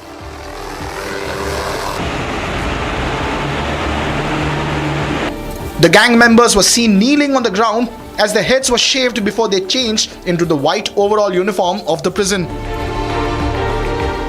The gang members were taken to the C-Court facility, a notorious prison in El Salvador, which is the centerpiece of Salvadorian President Nayib Bukele's push to crack down on gang violence in his country. Interestingly, the Trump administration has not identified the gang members or provided direct evidence of the fact that these deported prisoners are in fact members of the infamous De Aragua gang. Marco Rubio, the Secretary of State of the United States, called the deportees, quote, alien enemy members. He further justified sending the members of Tren de Aragua to El Salvador by saying that they were sent to good prisons and that it will save a lot of US taxpayers' dollars at a fair price. Meanwhile, the government in Venezuela is not happy over the deportation row. In fact, they condemn the Trump administration's use of the 18th century Alien Enemies Act. The Venezuelan authorities have called it the darkest episode in human history, comparing it to the horrors of Nazi-era concentration camps.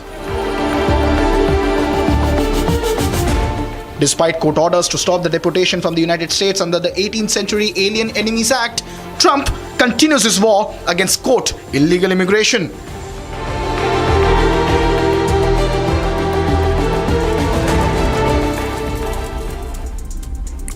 Viewers, next up we have United Nations General Secretary Antonio Guterres is on a 4-day trip to Bangladesh that ends today. During his visit, he met the chief advisor and MD Yunus. He has urged the international community to assist the Bangladesh government for a prosperous future. He also visited the Rohingya refugee camp in Cox's Bazar. Here's a report.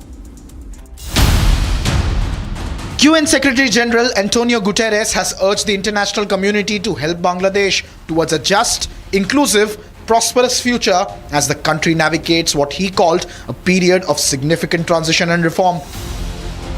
As the country undergoes a significant transition under the leadership of Chief Advisor Yunus, I recognize the people's hope for a future of greater democracy, justice and prosperity.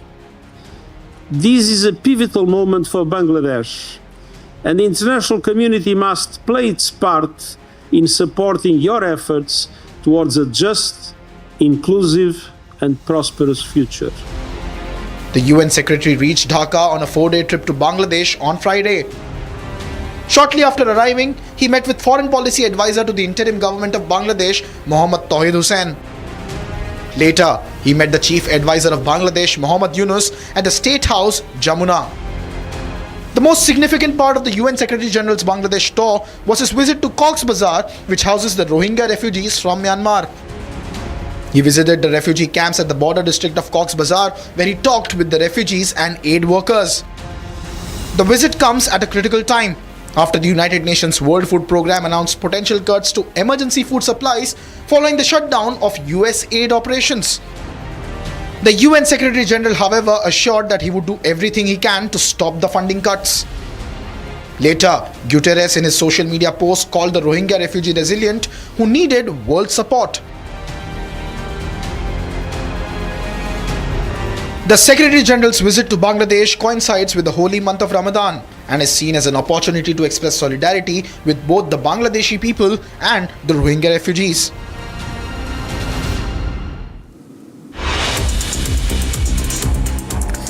Indian hockey star Harmanpreet Singh shares his thoughts on the significance of awards. And he shares as to how it affects him. Stay tuned, we'll be getting you more on this after a very short break.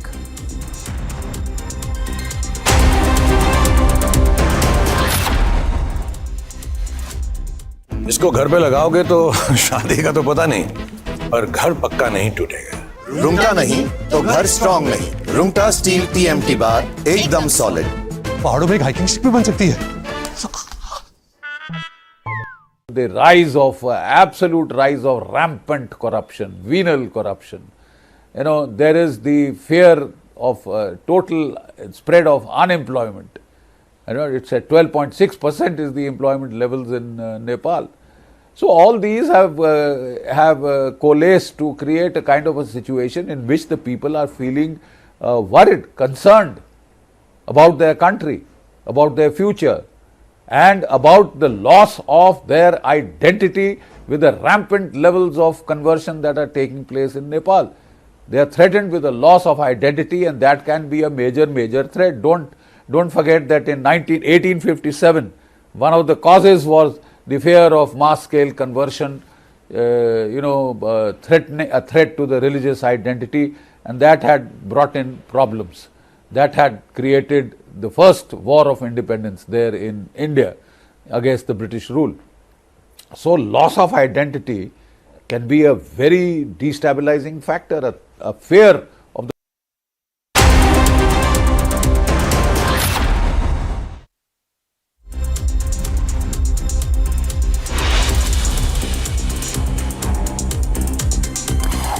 BJP MLA Basangowda Patil Yatnal to reveal key names linked in the gold smuggling case in the Karnataka Assembly today.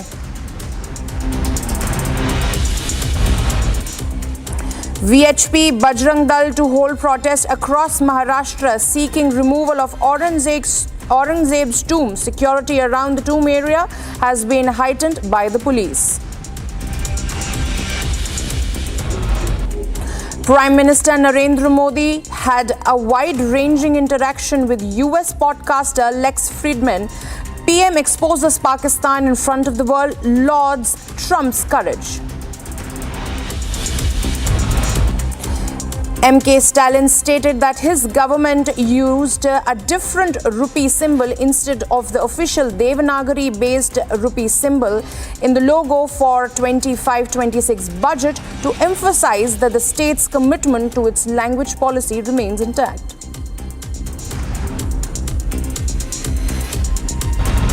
US strikes on Yemen's Houthis kills 31. Donald Trump warns Iran.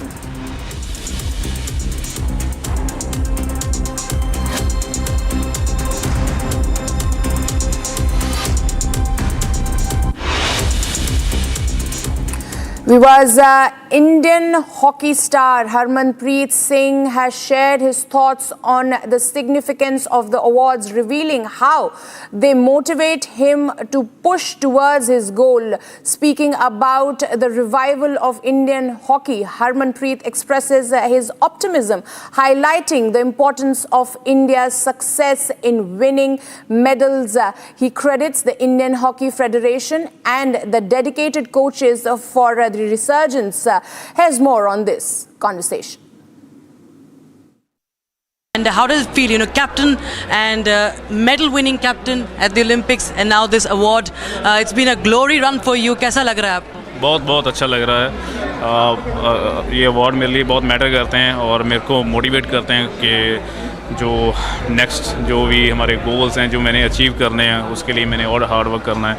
And definitely जितने भी youngsters हैं उनके लिए भी बहुत special moment है, और specially आज जो हमारे वर्ल्ड कप विनर्स यहाँ पे थे हमारे साथ, और आई थिंक उनके साथ ये मोमेंट शेयर करके मेरे को आई थिंक जो लाइफ टाइम मेमोरी है मेरे लिए। 100 years of हॉकी सेलिब्रेट किया जा रहा है और आप इस वक्त इस चैप्टर में हैं, इस चैप्टर में है मॉडर्न हॉकी में। कितना हमने देखा है कि चेंज होते हुए हॉकी का रिवाइवल पिछले 2 साल से हम देख रहे हैं, क्या कुछ फैक्टर्स इसके पीछे?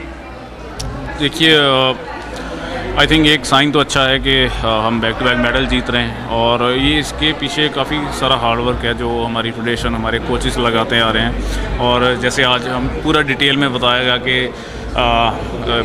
8 में क्वालिफाई नहीं करना, 12 में 12th पोजीशन, आई थिंक वो जर्नी वहीं से शुरू हो गई थी।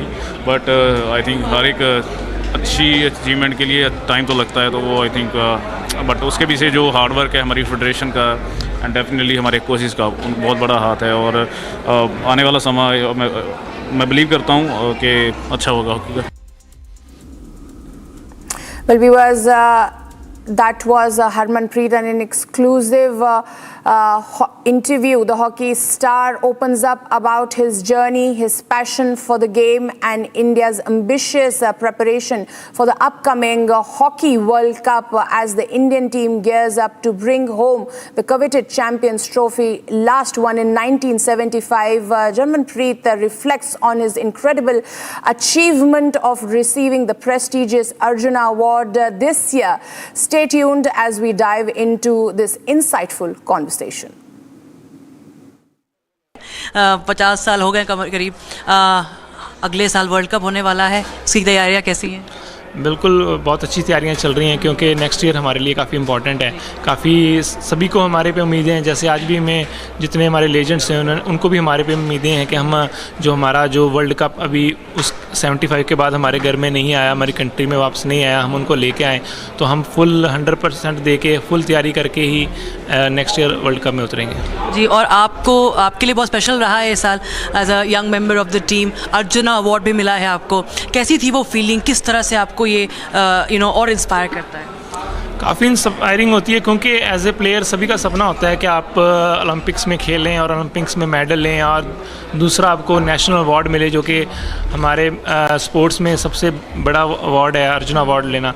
और आई थिंक काफ़ी हार्ड वर्क्स हैं, काफ़ी सेक्रीफाइस होते हैं प्लेयर के, ये एक सपना होता है, वो कहीं ना कहीं मेरा सपना पूरा हुआ है और मैं बहुत खुश हूँ इस चीज़ को लेके और अपनी फैमिली का भी बहुत मैं धन्यवाद करता हूँ। जितने भी लोग मेरी इस जर्नी में आए हैं मैं उनका सबका थैंक यू करता हूँ और काफ़ी दिल से उनके जो भी उन्होंने मेरे साथ हेल्प करी है या कहीं भी खड़े हुए हैं, सो मैं उन सभी का थैंक यू करता हूँ और एक प्राउड मोमेंट है मेरे लिए। Viewers, moving on in yet another exclusive conversation with Indian hockey star Srijesh shares his deep admiration for the legendary players of the 1975 team, describing it as an honor to witness their legacy. He reflects on the fact that India has not won a hockey World Cup championship in last multiple decades, and since that historic victory, here, as Srijesh speaks of the inspiration he drew from the meeting these legends. Keeper PR Srijesh, who's now the junior team coach as well. I mean, I have to think when I say coach because I still think you're in the hockey team. And thank you so much for joining us on Republic TV. And it's such a great moment commemorating 100 years of Indian hockey and reliving the past and the glory. And you've been part of Olympics victory, and also today you stand between the legends. Also, what was the feeling like? It's a great honor because 1975, the last time when we won the World Cup, and when you're witnessing those legends, it's a great honor, and it's a proud moment for us. But it's a kind of reminder for us because it's almost 50 years. You didn't achieve anything in World Cup. So when India is looking forward to 2026 World Cup, I think this is a great inspiration for the young team to take the courage from these senior players and to think about, okay, next year is the time to do something different and win a medal in World Cup. And you're the coach of the junior team. How do you really, go behind the youngsters? What really goes in to prepare them for, this new chapter of Indian hockey? See, it's first important thing is that let them realize that what they are doing, because under 21 team is also a national hockey team, and they are, wherever they go, they are the brand ambassador for the country. So I think it's really important for them to focus, and they need to become more professional in the way that they prepare for the matches, they work hard, and they dream big so that in the future they can go and play in the Olympic Games or the World Cup. Finally, Srijesh, we've seen you on the field as a player, and we've enjoyed watching you. As a coach, how are you? Are you like the Kabir Khan, or you're a fun coach? How are you? No, I'm not a fun coach. I think I'm Srijesh PR, and I'm a bit serious. Yes. And I played a certain level, so I expect my players also to reach there. Yes. So I am training them like that, so that in future they also perform better than me, not like me, better than me, and to win or change the color of the Olympics medal. Viewers, now we'll bring you one more exclusive conversation with star hockey player Deepika Sherawat. Now she shares how winning award fills one with pride and serves as a powerful source of motivation. She also opens up about how the senior players in the team inspire her, how she wants to improve and deliver stronger performance. Watch this interview to know more on what drives Deepika towards excellence. Today there have been awards galore for you. एक के बाद एक award जीते हैं आपने, stage पे आप पूरा छा चुकी थी, कैसा लगा? First of all thank you so much, और काफ़ी अच्छा लगा क्योंकि एक एज अ यंग प्लेयर मुझे काफ़ी प्राउड होता है इस चीज़ के लिए और काफ़ी मोटिवेट होती हूँ मैं। जैसे मुझे लास्ट में Santa Lakra award, upcoming year of the award मिला, सो मेरे लिए एक मोटिवेट है कि मुझे आने वाले टाइम में मुझे अपने आप को और अप करना है, या फिर उस अवार्ड से मैं अपने आप को और सीख सकती हूँ कि मुझे जैसे अभी सीनियर प्लेयर्स को अवार्ड मिल रहे हैं तो मैं अपने आप को भी कर सकती हूँ कि मुझे उधर जाना है, और अपने टीम के लिए जो टीम मेरे को हेल्प करती है सीनियर प्लेयर्स उनके लिए। और हमने देखा किस तरह से चैंपियंस ट्रॉफी की टीम में आपका ये अहम रोल था और लगातार अच्छा करती जा रही हैं। क्या कुछ है जो आपको आपको मोटिवेशन देता है? ऑफकोर्स मेरे जो सीनियर प्लेयर्स होते हैं वो मुझे काफ़ी मोटिवेट करते हैं, क्योंकि जब हम टीम गेम खेलते हैं तो सबको पता होता है कि किसकी क्या प्लस पॉइंट्स हैं। तो अभी सबको पता है कि दीपिका की क्या प्लस पॉइंट है या फिर और स्ट्राइकर्स हैं उनकी क्या प्लस पॉइंट है, सो हम उसको यूज़ करते हैं। सो सबसे अच्छी बात है कि एज अ टीम हम उस चीज़ को यूज़ करते हैं और वो टीम मुझे हेल्प करती है, इसलिए मैं फिनिश कर पाती हूँ। इसलिए वो गोल पे गोल हो रहे थे उधर, चैंपियन गोल पे गोल होता है। आप तो मतलब मैंने पढ़ा है कि आप तो रेसलिंग में थी और सडनली आपने स्विच मारा। आज तो बड़ा अच्छा लग रहा होगा कि हॉकी में सही स्विच मारा मैंने, लेकिन ये हुआ कैसे रेसलिंग से हॉकी? एक्चुअली मैं और मेरा ब्रदर पहले हम गांव में थे तो मेरे चाचा जी दादाजी सब रेसलर्स हैं, मोस्टली सब कबड्डी और रेसलिंग कुछ ना कुछ करते हैं। और मैंने जब शुरू किया था तो मैं और मेरा ब्रदर जाते थे हिसार में, HU में जाते थे, साई में जाते थे हम, तो उधर मैं मेरे ब्रदर रेसलिंग में जाते थे और बीच में हॉकी का ग्राउंड पड़ता था। तो उस हॉकी के ग्राउंड ने मुझे नहीं पता क्या हुआ, ना मुझे पता था ये हॉकी है कुछ है, जस्ट मैंने लड़कियों को देखा उधर खेलते हुए और मैं उधर ही बैठती थी फट्टे पे जाके। मैंने फिर बंद कर दिया रेसलिंग जाना ब्रदर के साथ और मैं आके फट्टे पे बैठने लगी थी।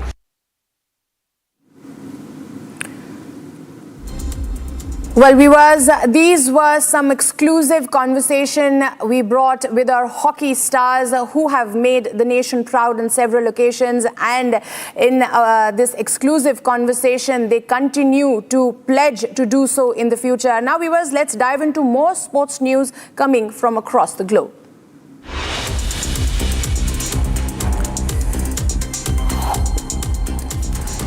The BCCI's recently inaugurated Centre of Excellence is expected to witness a few changes in composition of its staff in coming few months after sports science and medical team head Nitin Patel recently tendered his resignation after a successful stint of nearly 3 years. A BCCI senior official confirmed the development to PTI that one of the senior most staffers of NCA is indeed moving on.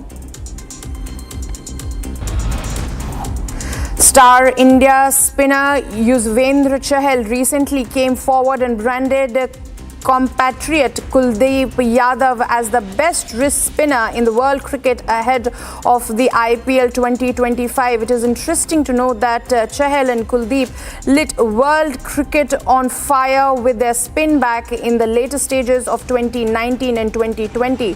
Kuldeep Yadav has solidified himself as a star player for the men in blue. He also helped the Indian team win the Champions Trophy 2025 in Dubai, defeating New Zealand in the summit clash.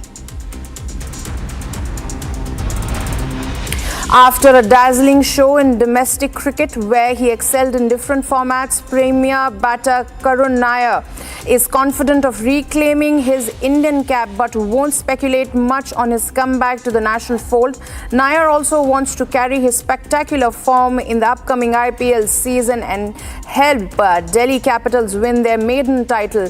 A vital cog in Vidabra's wheel, Nair has been in ravishing form in domestic cricket. New Zealand and Pakistan kicked off their white ball series by taking on each other in the first of 5 T20Is. Both sides locked horns in the first game at Hagley's Oval in Christchurch, aiming to chase down a mere target.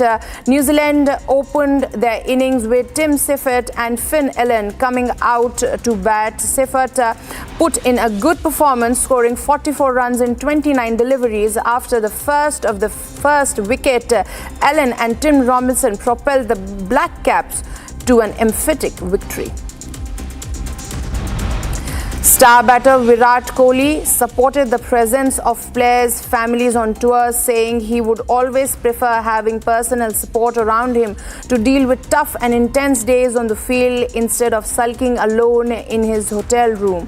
A BCCI directive, which was reportedly issued after India's 1-2-3 Test series defeat against Australia, had curtailed the family time of the players for no longer than 14 days on tour exceeding 45 days.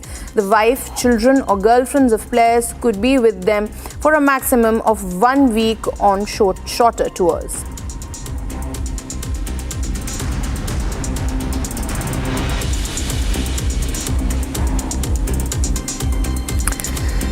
Viewers, now shifting our focus to protest supporting from a Brazilian president have erupted in Rio de Janeiro as his supporters demand amnesty ahead of his trial. Barcelona, who faces charges related to an alleged coup attempt in 2023, continues to refute the accusations, calling them politically motivated.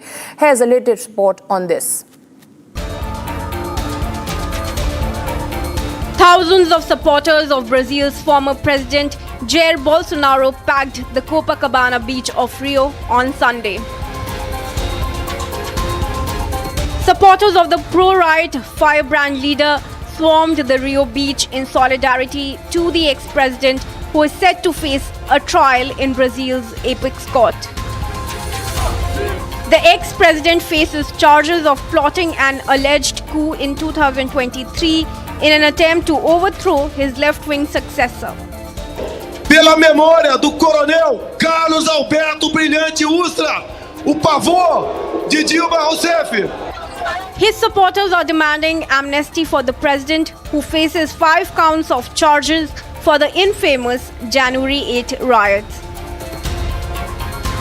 While Bolsonaro was expected to draw a crowd of millions, local media reported that around 18,000 people attended the rally. Facing a voluntary political exile, the former leader is now seeking a political comeback in a manner akin to Trump's strategy of regaining power. If charges against Bolsonaro are proven in the Brazilian court, the ex-president risks 40 years in prison.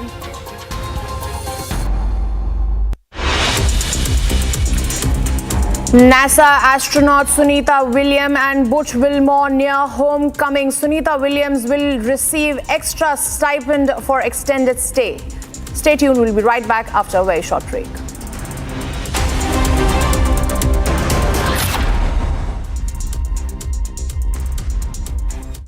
In the global employability rankings by Times Higher Education UK, only the following 6 institutions from India are ranked amongst the top 230 in the world for having the most employable graduates: IIT Delhi, IISc Bangalore, IIT Bombay, IIM Ahmedabad, IIT Kharagpur and Amity University.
Welcome back, viewers. We'll start up with this news coming in from NASA. Remember, NASA astronauts Sunita Williams and Butch Wilmore are preparing for their return to Earth after spending nearly 9 months on board the International Space Station while their mission was extended due to technical issues. What's drawing the attention now is the additional compensation they'll be receiving for the prolonged stay. Here's more on this. NASA scientists Sunita Williams and Butch Wilmore are all set to return home on March 19. The two NASA astronauts who were due for an 8-day stay in the International Space Station were forced to prolong their stay for an additional 9 months after facing technical difficulties. Meanwhile, apart from their return, what's been generating buzz is the additional pay they will be entitled to. Williams and Wilmore are classified under the GS-15 pay grade, the highest level for federal employees. Being a GS-15 government employee, Williams and Wilmore receive an annual base salary ranging between $125,133 to $162,672. However, the only additional compensation they will be receiving is reportedly a $4 stipend for their prolonged stay. To simplify, Williams and Wilmore, after spending over 287 days in space, will likely receive just $1,148,000, approximately Rs 1 lakh each in additional compensation. With the $1,148 in incidental pay, their total earnings for the mission is expected to be between $94,998 to $123,152. All eyes now remain on their return mission that is set to take place after their replacement by the Crew 10 mission members. Viewers, Union Home Minister Amit Shah lauded 7-year-old Mizoram prodigy Esther during his recent visit to Northeast. He gifted her a guitar after her viral rendition of Vande Mataram in Aizawl. Stay tuned, we'll be right back after a very short break.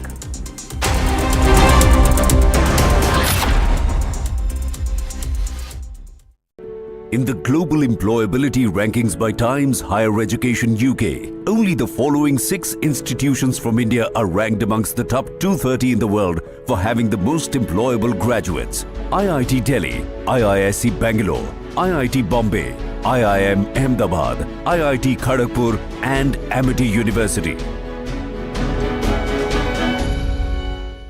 A next mission will fly to International Space Station to bring those 2 stranded astronauts back on Earth.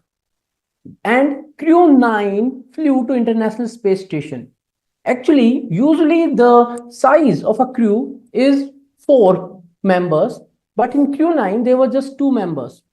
And 2 seats were left vacant for bringing Butch Wilmore and Sunita Williams back from International Space Station. Now, once the Crew 10 will dock with International Space Station, and that will be somewhere after 28 or 28 and a half hours after the flight. So maybe around 10 a.m. in the morning, we might get the information that the Dragon capsule has docked with International Space Station. Once that happens, then the automatic procedures will take up and it will start. The very first thing that will happen will be rendezvous. In the rendezvous, crew module, Dragon capsule,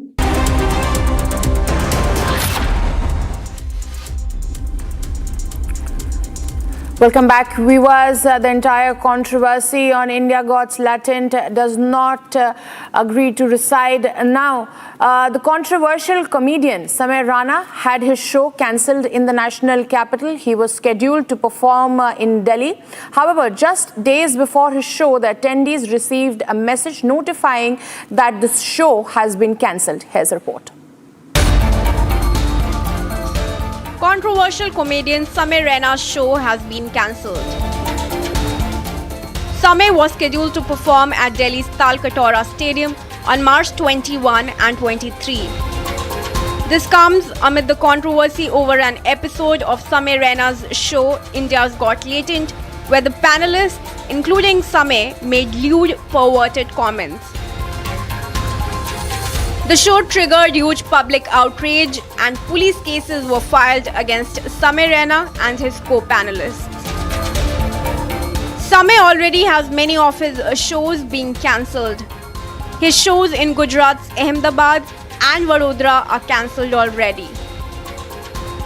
The Vishwa Hindu Parishad has announced that Samay will no longer perform in Gujarat.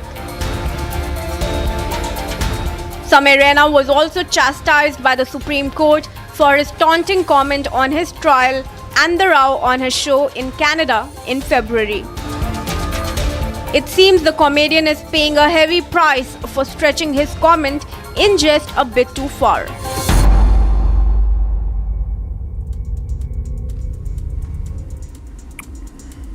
Now viewers, bringing all the buzz from the world of Hollywood, Bollywood and television, let's delve into our entertainment segment from Amit Shah lauding a 7-year-old music prodigy of Mizoram to mounting troubles for Samay Raina. Keep listening as we update you with what's happening in the showbiz.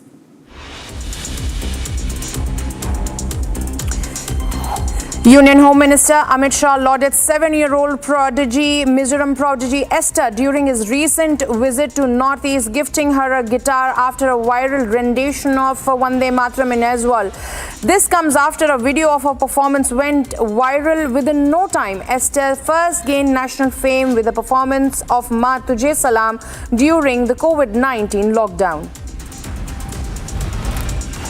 Stars of Asian cinema walked the red carpet at the 18th Annual Asian Film Awards in Hong Kong on Sunday. A total of 30 films for 25 countries and region will be screened, spanning across 16 competitive categories. The winners of the Film Fest have been decided by a panel of jurists presided by Hong Kong veteran martial arts actor, director Sammo Hung. Comedian Samay Raina sold out shows at Delhi's Talkatore Stadium that was slated for March 21st and 23rd have been abruptly cancelled, with ticketing platform notifying attendees just days before the event. The cancellation follows report of his shows in Gujarat being cancelled off earlier. The serial cancellation have been taken as the comedian finds himself embroiled in controversy for promoting filthy content. The 18th season of Indian Premier League is all slated to kick-start on March 22nd in the Eden Gardens in Kolkata. However, the opening ceremony will offer much more than sports. The season will commence with the power-packed performances from singers like Arijit Singh, actress Shraddha Kapoor and Varun Dhawan. Wednesday, star Jenna Ortega revealed in an interview that she had a small role in Iron Man 3, one of her earliest acting gigs. However, she shared that Marvel cut all her lines and removed her name from the credits.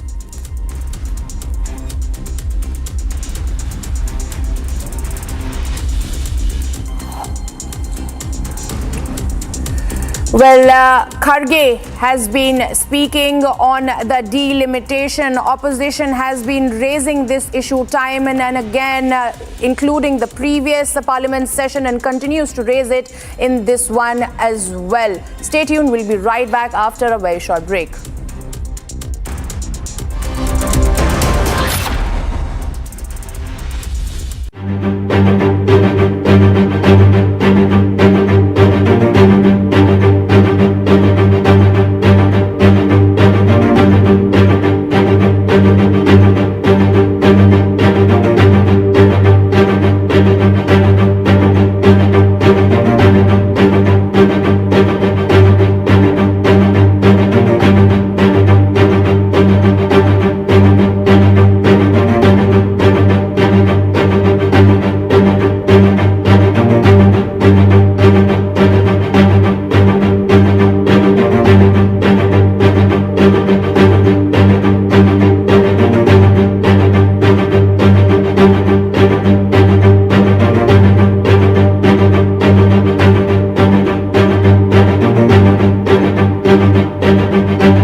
from Asia's largest news headquarters. Setting the agenda for Bharat.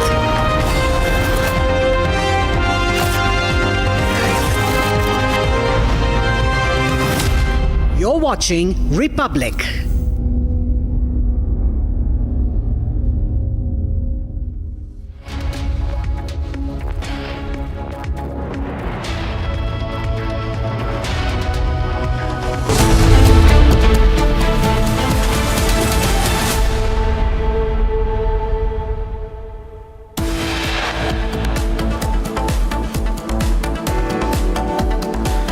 Telangana Chief Minister Revanth Reddy has admitted the state is facing financial distress, making it challenging to pay salaries on time.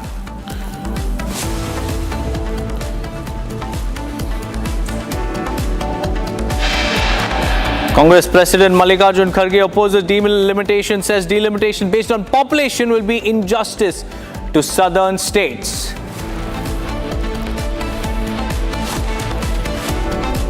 VHP Bajrang Dal to hold protest across Maharashtra seeking removal of Aurangzeb's tomb. Security around the tomb area has been tightened by the police. BJP MLA Basangowda Patil Yatnal to reveal key names linked in the Ranya Rao gold smuggling case in the assembly today.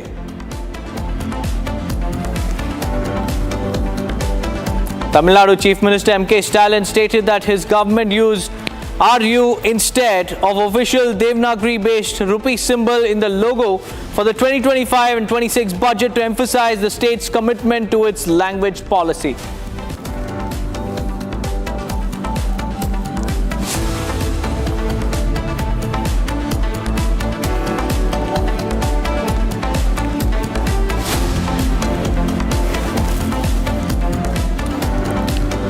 A very good morning, viewers. It's 9 a.m. and you're watching Republic TV. I'm Deepak Suresh Kumar. Another Congress-ruled state has financial problems, and this one is Telangana, because Revanth Reddy in the assembly has said that it is very hard to pay salaries on the first of every month, and he has highlighted how the state is facing a financial crunch at the moment, and he has requested the speaker to bear with him as he makes arrangements to pay the salaries. And he also said that the DA or the allowance is a legitimate right of the MLAs, and that they will also be paid, and no compromise will be made as far as the payment of salaries is concerned. But he said that it will not be possible on the first of every month. Listen in.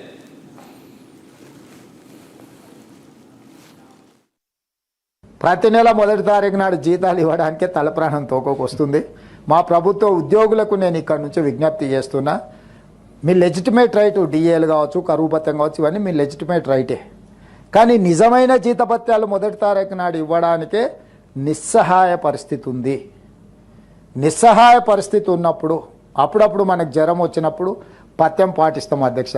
మీకు idea ఉంది కదా అధ్యక్ష. ప్రతి నెల మొదటి తారీఖు నాడు జీతాలు ఇవ్వడానికే తలప్రాణం తోకొకొస్తుంది.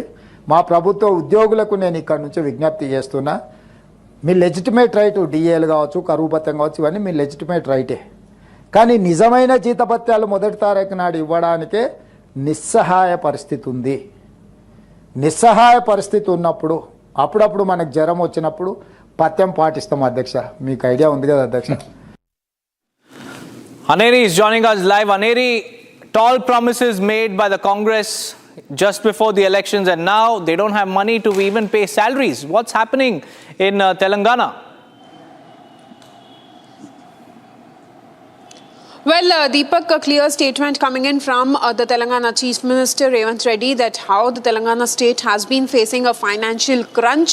Well, earlier it was in the Assembly and in the Council where Chief Minister has clearly given out a statement that how they are facing difficulties in even paying the salaries on the first of every month to the employees, but also at the same time he also during a public meeting yesterday where he slammed the KCR's government and KCR's rule back then for the 10 years, where he also further went on to state that for the misdeed and for the sins of KCR, which he had taken loans of almost 1.53 lakh crores, now he has to pay all the pay back all these debt amounts and loan amount, and that is the reason why they are still not able to properly provide all the promises and guarantees which they had made. And also a statement which Revanth Reddy had made in the floor of the assembly and in the council, where Revanth Reddy had clearly stated that how the government has been facing a difficulty in paying salaries to the employees on first of every month. And not only that, but he further went on to state that yes, daily allowance is the legitimate right, but then they are facing difficulty in paying salaries. But also at the same time, what he went on to state is that they had taken a hand loan from the RBI requesting without any interest. But then we also see that how the financial crunch in the state has been now hitting among the government employees itself, and how the government is facing difficulty in giving salaries to the employees on the first of every month. Well, Aneri, while that was the story of repayment or the payment of salaries to government employees, what about the schemes that the Congress party had promised to the people of Telangana? When will they be fulfilled?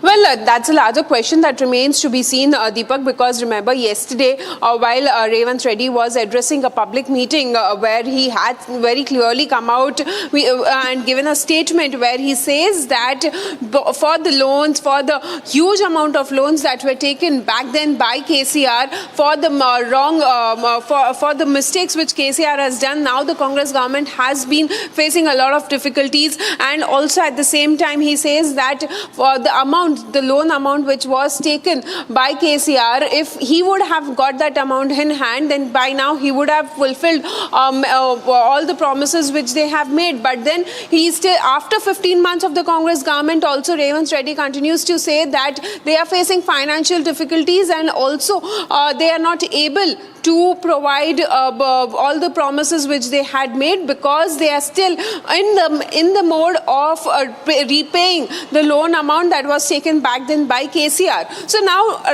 the face-off between Congress and KCR continues, but yes, the fact remains is that how the Congress government in the last 15 months continues to face the financial crisis and financial difficulties. On one side, it's the salaries to the government employees, and on the other side, we see that Congress government after 15 months also. The Congress government in Telangana is facing severe cash crunch, and all thanks to the tall promises made by Revanth Reddy. Even that is not being fulfilled. No salaries for government employees.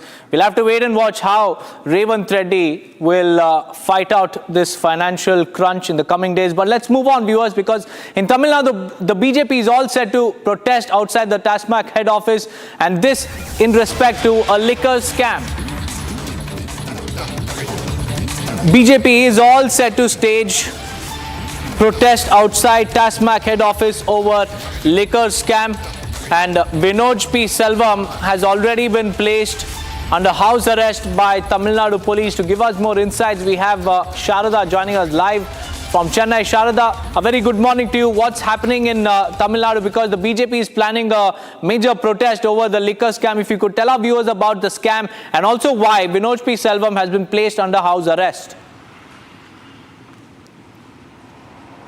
Well, the ED 2 days back announced that the state government, the state-run market corporation TASMAC, is under scrutiny because they had found that information that over 1,000 crore scam has been placed under DMK, and they allege that Sendil Balaji, the DMK minister, is involved in it. However, even after a year, Sendil Balaji continues to be the minister in the state, and the DMK has not taken any action against him.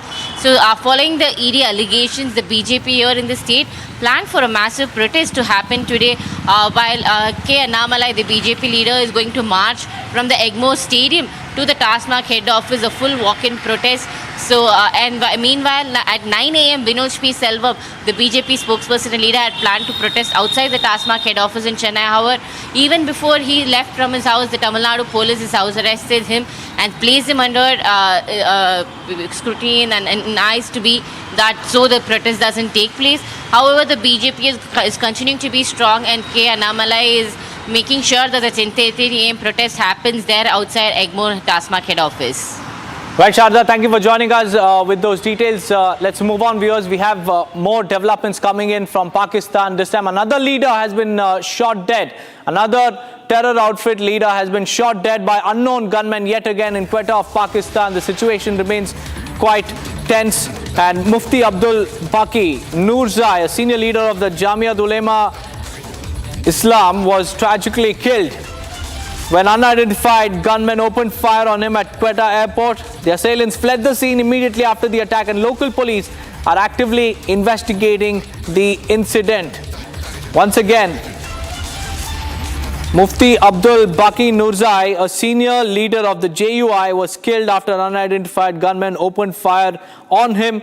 And this happened in Quetta, the capital of Balochistan province, which has experienced various security challenges over the years, including targeted attacks on religious and political figures. The motives behind Mufti Noorzai's assassination remains unclear, and authorities have yet to determine whether it was politically or religiously motivated. Gursimran is live with us. Gursimran, tell us about the latest assassination that has come to the fore, this time from Quetta and Balochistan. Yes, it is another targeted killing that was aimed at the Mufti Abdul Baqi Noorzai. Important to mention that Abdul Baqi Noorzai is the second leader to have been shot dead in last 24 hours, because we have seen that in the month of Ramzan, the targeted killings are on rise in Pakistan. If we speak of the Punjab province, or if we speak of the Balochistan Fatah province, there have been series of targeted killings taking place, and especially the Jamaat-e-Ulema Islami is on the target of those unknown gunmen, or those who have been assigned the task of the targeted killings. This was outside the airport road when he was going to offer the namaz. That was yesterday evening namaz at around 8 when he left his home. All of a sudden, bike-borne gunmen came and they opened the fire. Though he was injured, critically injured, and when he was taken to the hospital, he was declared brought dead by the doctors.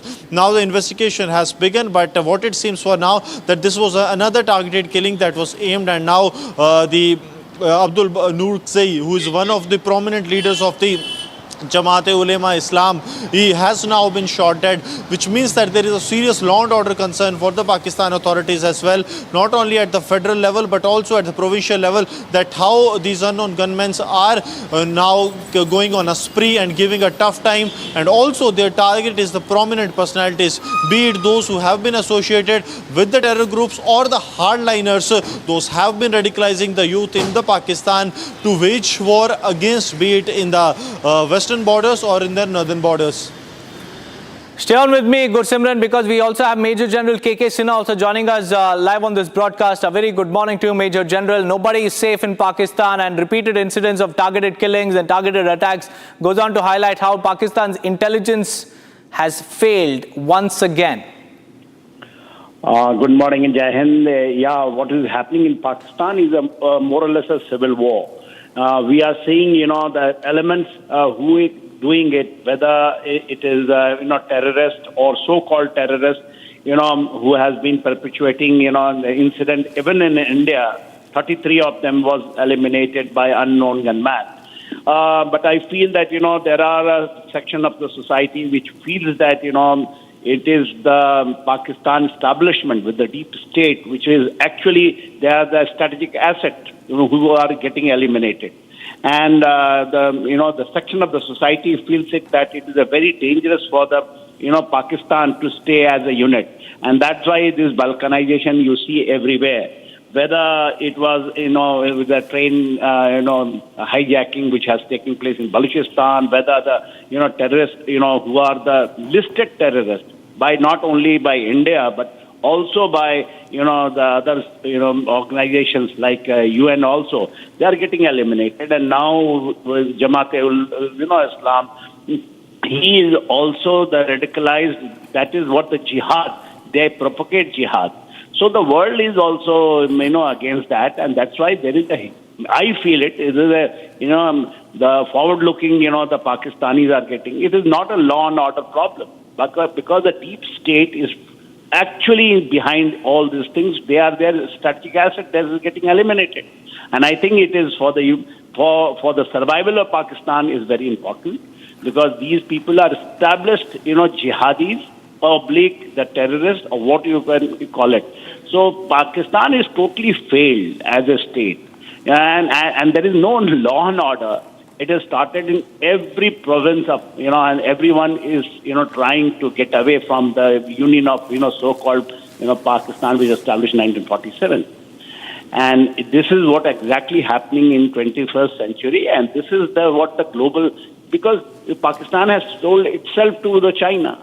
What is happening along this line. And there also the matter of the fact that in Taliban, which they created in Afghanistan, now the Taliban has also understood there is some semblance of regime is coming over there, and they know that in the Durand line, along the Durand line, and what they have given call that right up to the Indus River is the Pakhtunistan, Balochistan, all these concepts are coming, and which you are seeing on the ground. Right, Major General, many thanks for joining us with those insights. Let me go across to my colleague Gursimran. Gursimran, Pakistan is staring at civil war, balkanization, and it seems like the situation is worsening in Pakistan. But tell me, Gursimran, was Mufti Nurzai facing any sort of threats before the assassination? See, his details, there has not been much security details that were traveling along with him. It is very clear that he was not facing any imminent threat, or there was no threat perception, or whether there was a threat perception that was denied by the federal and the provincial government, and he was not given the due security detail. That is what we can make out of it, because when the Mufti Abdul was moving, he was moving in a single vehicle, and when he was fired upon, there was no security detail of him that was present. Had there been some security detail, there would have been a retaliation, and the Pakistan would have by now known that who were these unknown gunmen who have fired up at them. But all said and done, it's that it was a targeted attack. It is very much clear, and Mufti Abdul Nurzai is dead. That is what we have so far for now. Now the investigation will begin, but there have been investigations in the Pakistan that have been going on for last couple of years with regards to the unknown gunmen killing their prominent leaders, or those who have been into the radicalization of the youth, be it when it comes to the Afghanistan border or it comes to the Indian borders. They have been killed, and Pakistan has no clue about the whereabouts of these unknown gunmen or the unknown assailants they called, except for making the false allegations. So Pakistan has not haven't got anything concrete from the investigations that they have got so far, that which links that what these unknown gunmen are working for whom they are working for. That's right, Gursimran. Pakistan has no clue about what's happening in its own state, and in fact, intelligence also has been caught napping multiple times. This incident goes on to highlight the same, but thank you for joining us with those details. Now, moving on, viewers, Mallikarjun Kharge, the Congress chief, has also now hopped on to the bandwagon of fear-mongering, which Stalin has been, towing for a very long time over delimitation. This time around, Mallikarjun Kharge has also said that delimitation based on population will be nothing but injustice to southern states. Once again, the north versus south divide being instilled by Mallikarjun Kharge. He said that 30% seats will be increased in north, but in south, they're planning to slash the seats based on population. Once again, another episode of fear-mongering by Mallikarjun Kharge. Let's listen in.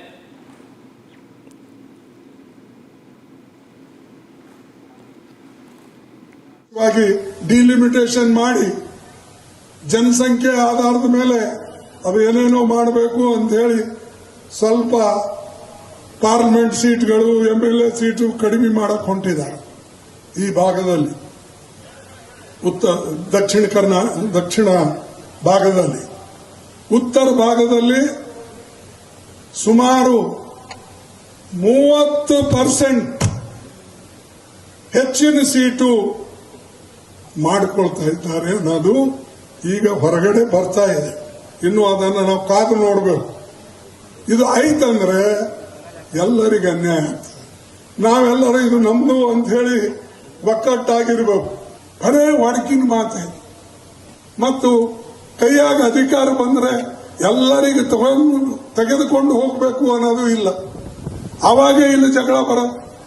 ನಾವು ನೀವು ಒಂದು ಅಂತಂದ್ರೆ ಕರ್ನಾಟಕದ ಉದ್ಧಾರ ಆಗ್ತದೆ. ನೀವೇ ಬೇರೆ ನಾವೇ ಬೇರೆ ಅಂದ್ರೆ ಕರ್ನಾಟಕದ ಉದ್ಧಾರ ಆಗಲ್ಲ.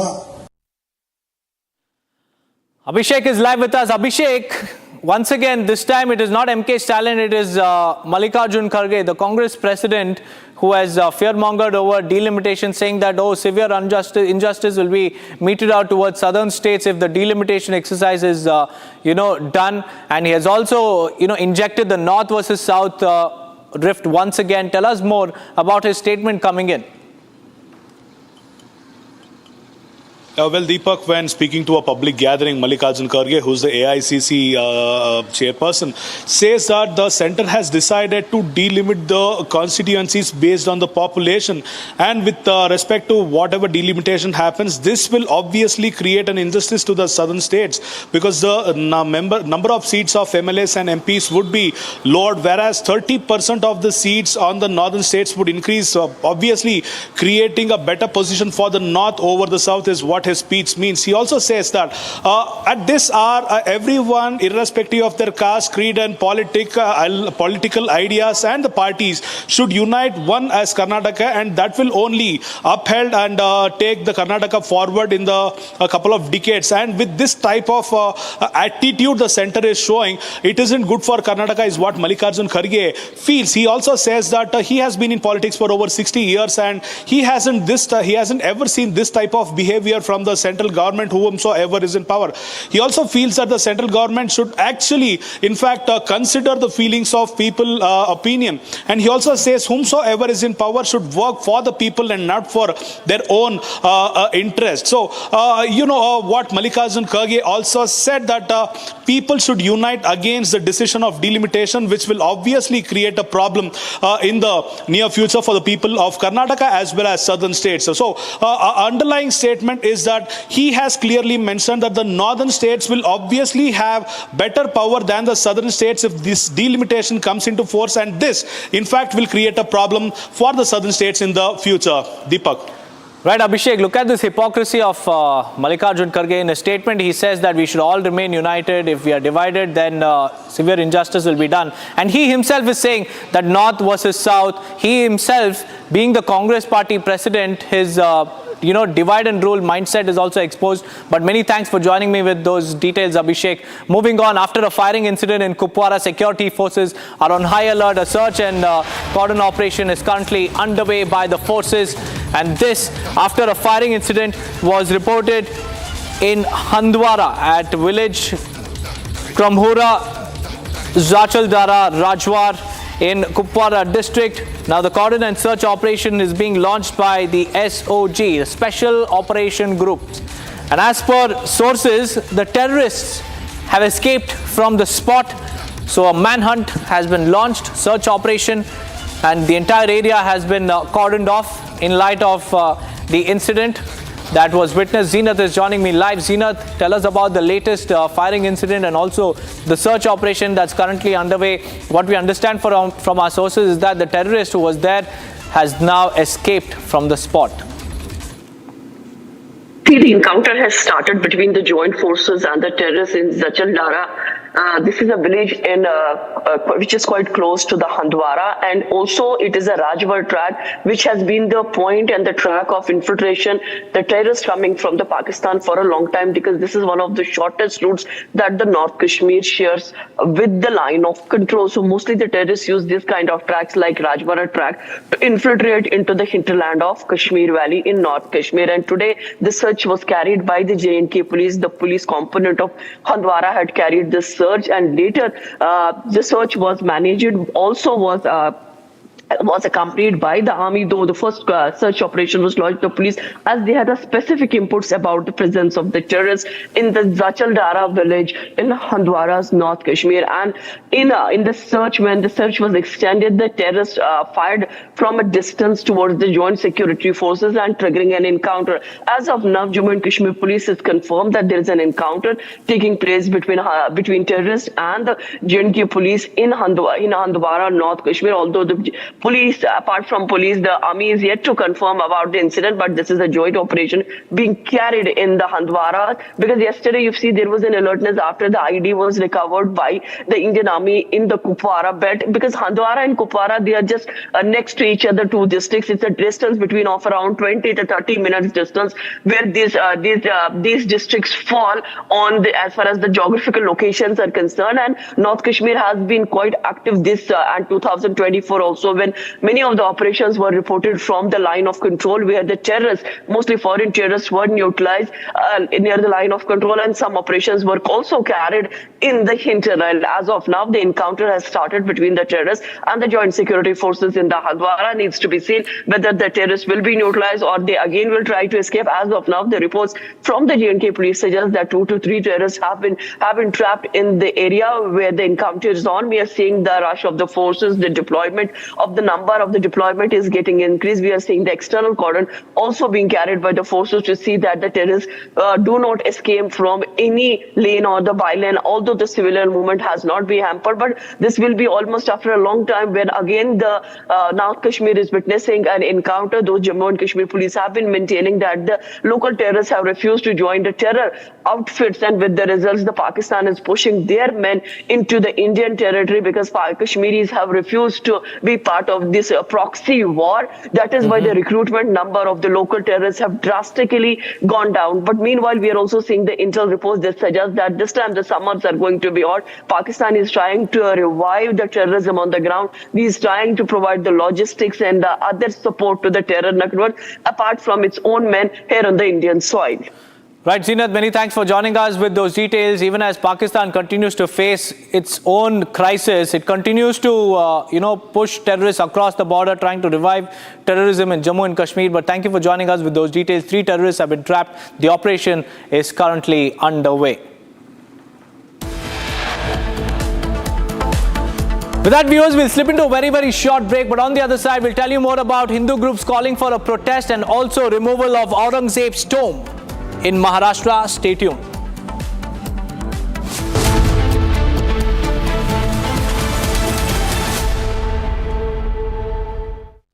इसको घर पे लगाओगे तो शादी का तो पता नहीं, पर घर पक्का नहीं टूटेगा। रुंगटा नहीं तो घर स्ट्रॉन्ग नहीं। रुंगटा स्टील TMT बार एकदम सॉलिड। पहाड़ों में एक हाइकिंग स्टिक भी बन सकती है।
Telangana Chief Minister Revanth Reddy has admitted that the state is facing financial distress, making it challenging to pay salaries on time.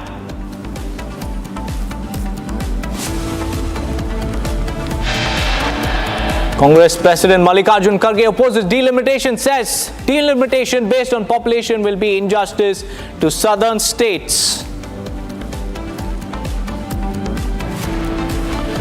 VHP Bajrang Dal to hold protest across Maharashtra seeking removal of Aurangzeb's tomb. Security around the tomb has now been heightened.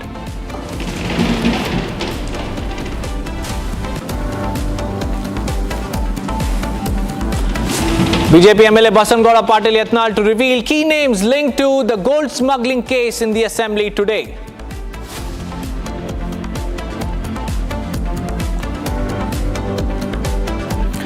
MK Stalin stated and defended his move of using the RU symbol instead of official Devanagari-based rupee symbol in the logo for the 2025-26 budget to emphasize the state's commitment to its language policy.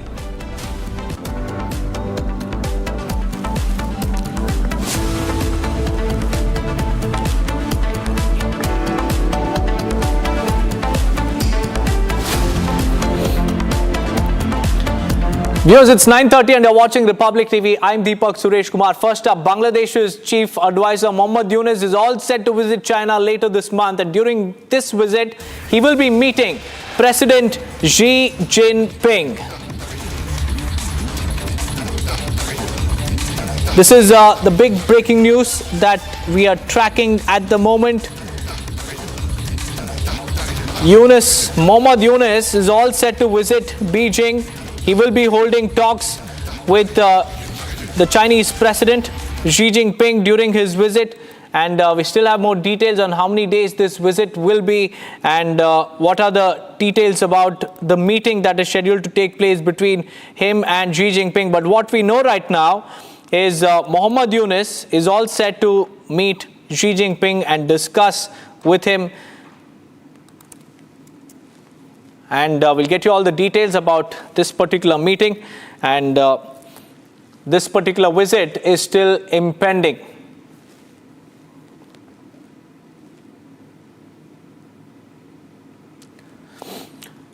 Moving on, viewers, the All India Muslim Personal Law Board, the apex body of the Muslim clerics in India, is now organizing a protest against the Waqf Amendment Bill at Jantar Mantar in the national capital today. The board said that the proposed legislation was a direct attack on Muslims and also would pave the way for usurping of Waqf properties. The AIMPLB has been opposing the Waqf Amendment Bill ever since the proposal was made before the JPC, and the AIMPLB claims that the interests and concerns of the minority community was not taken into consideration, and now they have planned a Mahadharna at Jantar Mantar in the national capital.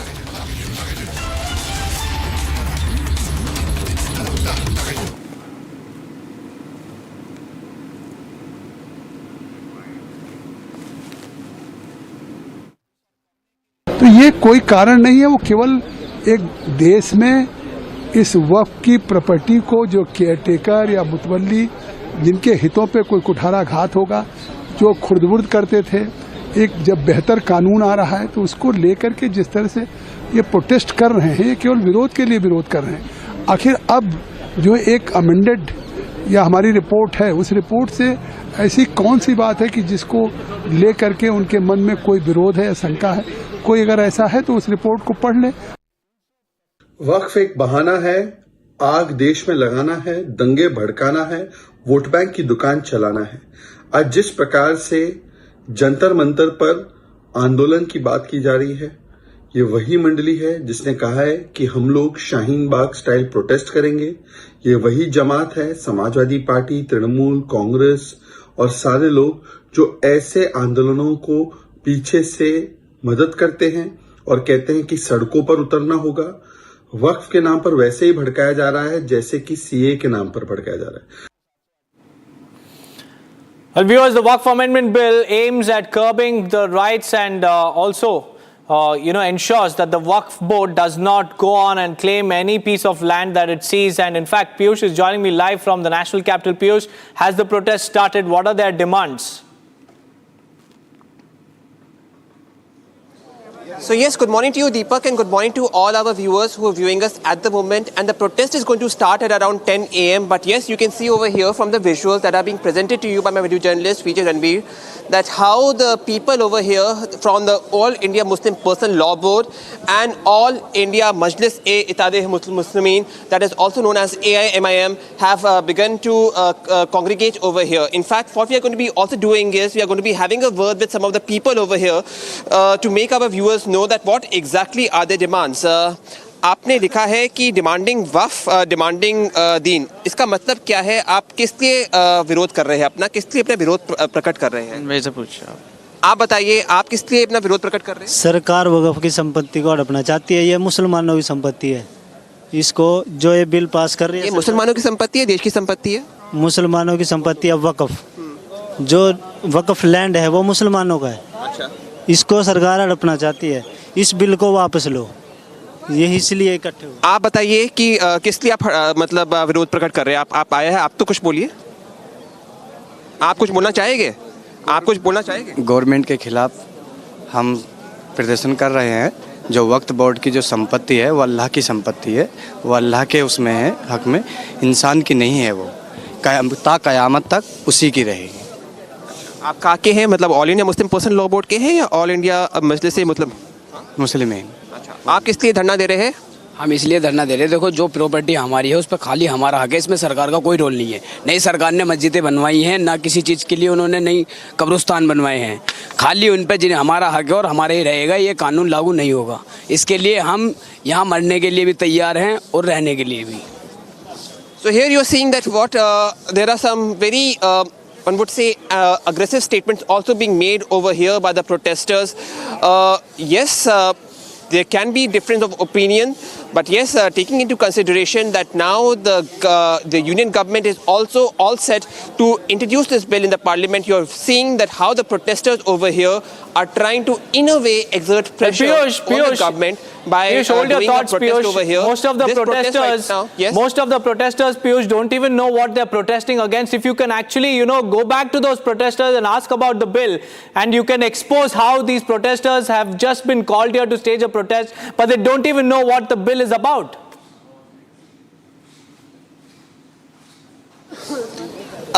एक चीज मेरे को बताइए जरा, आपको पता है कि ये जो बिल है जहाँ पे जो इंट्रोड्यूस होने वाला है, जिसको मतलब सरकार लाएगी, इसके बिल किस लिए है? इसका मुख्य वजह क्या है करने की? जो भी है, आप तो यहाँ पे धरना देने आए हैं, आपको पता होना चाहिए थोड़ा बहुत। आप तो मतलब आपको दिया हुआ है ये मतलब प्लेकार्ड दिया हुआ है, कम से कम कुछ तो पता होगा आपको कि आप किस लिए यहाँ पे आए हैं प्रोटेस्ट देने के लिए? मुसलमान की जो धरती है जी, उस पर कुछ हुआ है, दबा रखी है, कुछ अभी बिल पास करने को है। आपको पता है कि आप किस लिए विरोध देने आए हैं या फिर आप बस ऐसे यहाँ पे आए हैं, आपको बोला गया आने के लिए? अच्छा, आप कुछ बोलना चाहे कि आप किस लिए यहाँ पे आए हैं? हाँ जी, हमें पता है किस लिए आए, क्योंकि ये मुसलमानों की संपत्ति है, वक़्फ़ की जो ज़मीन है। कोई लोग बोलेंगे कि सिर्फ मुसलमानों की ही क्यों, देश की क्यों नहीं? क्योंकि मुसलमान जो हिस्सों किया था जी, मुसलमानों ने हिस्सों दान किया हुआ है, या मुसलमानों की संपत्ति है जी। देश की संपत्ति नहीं है? नहीं, देश की कैसे है जी? टारगेट तो मुसलमान की संपत्ति पे हो रहा है ज़्यादातर। ये तो एक दान की हुई चीज़ है ना, जो बनी है, ये मुसलमानों की प्रॉपर्टी भी बनी है। So here you just saw, Deepak, that there are some people who just do not know about why they have come over here for. When you ask them, they have just come over here because they've been asked to come. And yes, taking into consideration that this is a protest which is being called by two prominent religious organizations, which are also in a way into politics, you're witnessing that how there is also a kind of an aggressive statement that is being made, that when they are being asked that why they are actually protesting, they feel that because it belongs to one religious community, this land cannot be snatched, this land cannot be taken. But yes, in a way, when they are being asked that does this land belong to one religious community or does this land belong to a country, you see that perhaps there is no answer which is being given by the protesters who are congregating over here. Back in the studio. Right, Piyush, it just feels like, somebody has just asked them to turn up at Jantar Mantar, hold a few placards, because on ground, these protesters have no idea what they're protesting against, and this is very shocking. But many thanks, Piyush, for helping us expose all these protesters who have no idea what the bill is about and what the Waqf amendment and what the amendments are in the bill. Now, let's move on, viewers. This feeling that Shiv Bucks have... the Eknath Shinde, the Deputy Chief Minister of Maharashtra, has issued a very strong statement. And he has backed the demand for Aurangzeb's tombs removal. And he has said, and I quote, this feeling that Shiv Bucks have, I respect their feelings. Aurangzeb broke many temples, not only in Maharashtra, but in the country, tortured many women and sisters. He caught Chhatrapati Sambhaji Raje by deceit and tortured him for 40 days. This is exactly what Shinde has said. Let's listen in.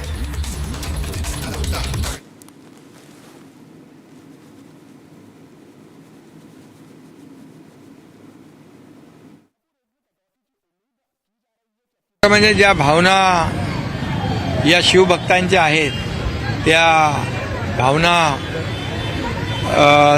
भावनांचा आदर मी देखील करतो. कारण शेवटी औरंगजेब हा महाराष्ट्रावर चाल करून आला. त्याने अनेक मंदिरं तोडली, माता भगिनींवर अत्याचार केले आणि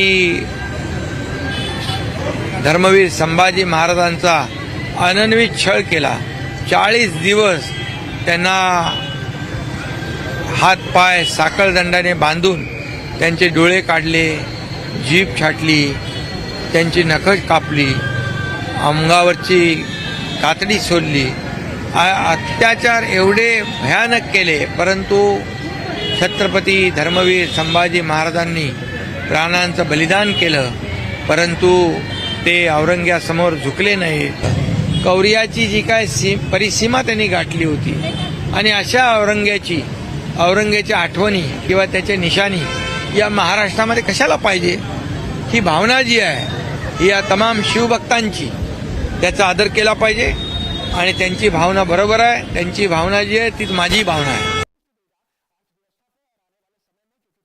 म्हणजे ज्या भावना या शिवभक्तांच्या आहेत त्या भावनांचा आदर मी देखील करतो.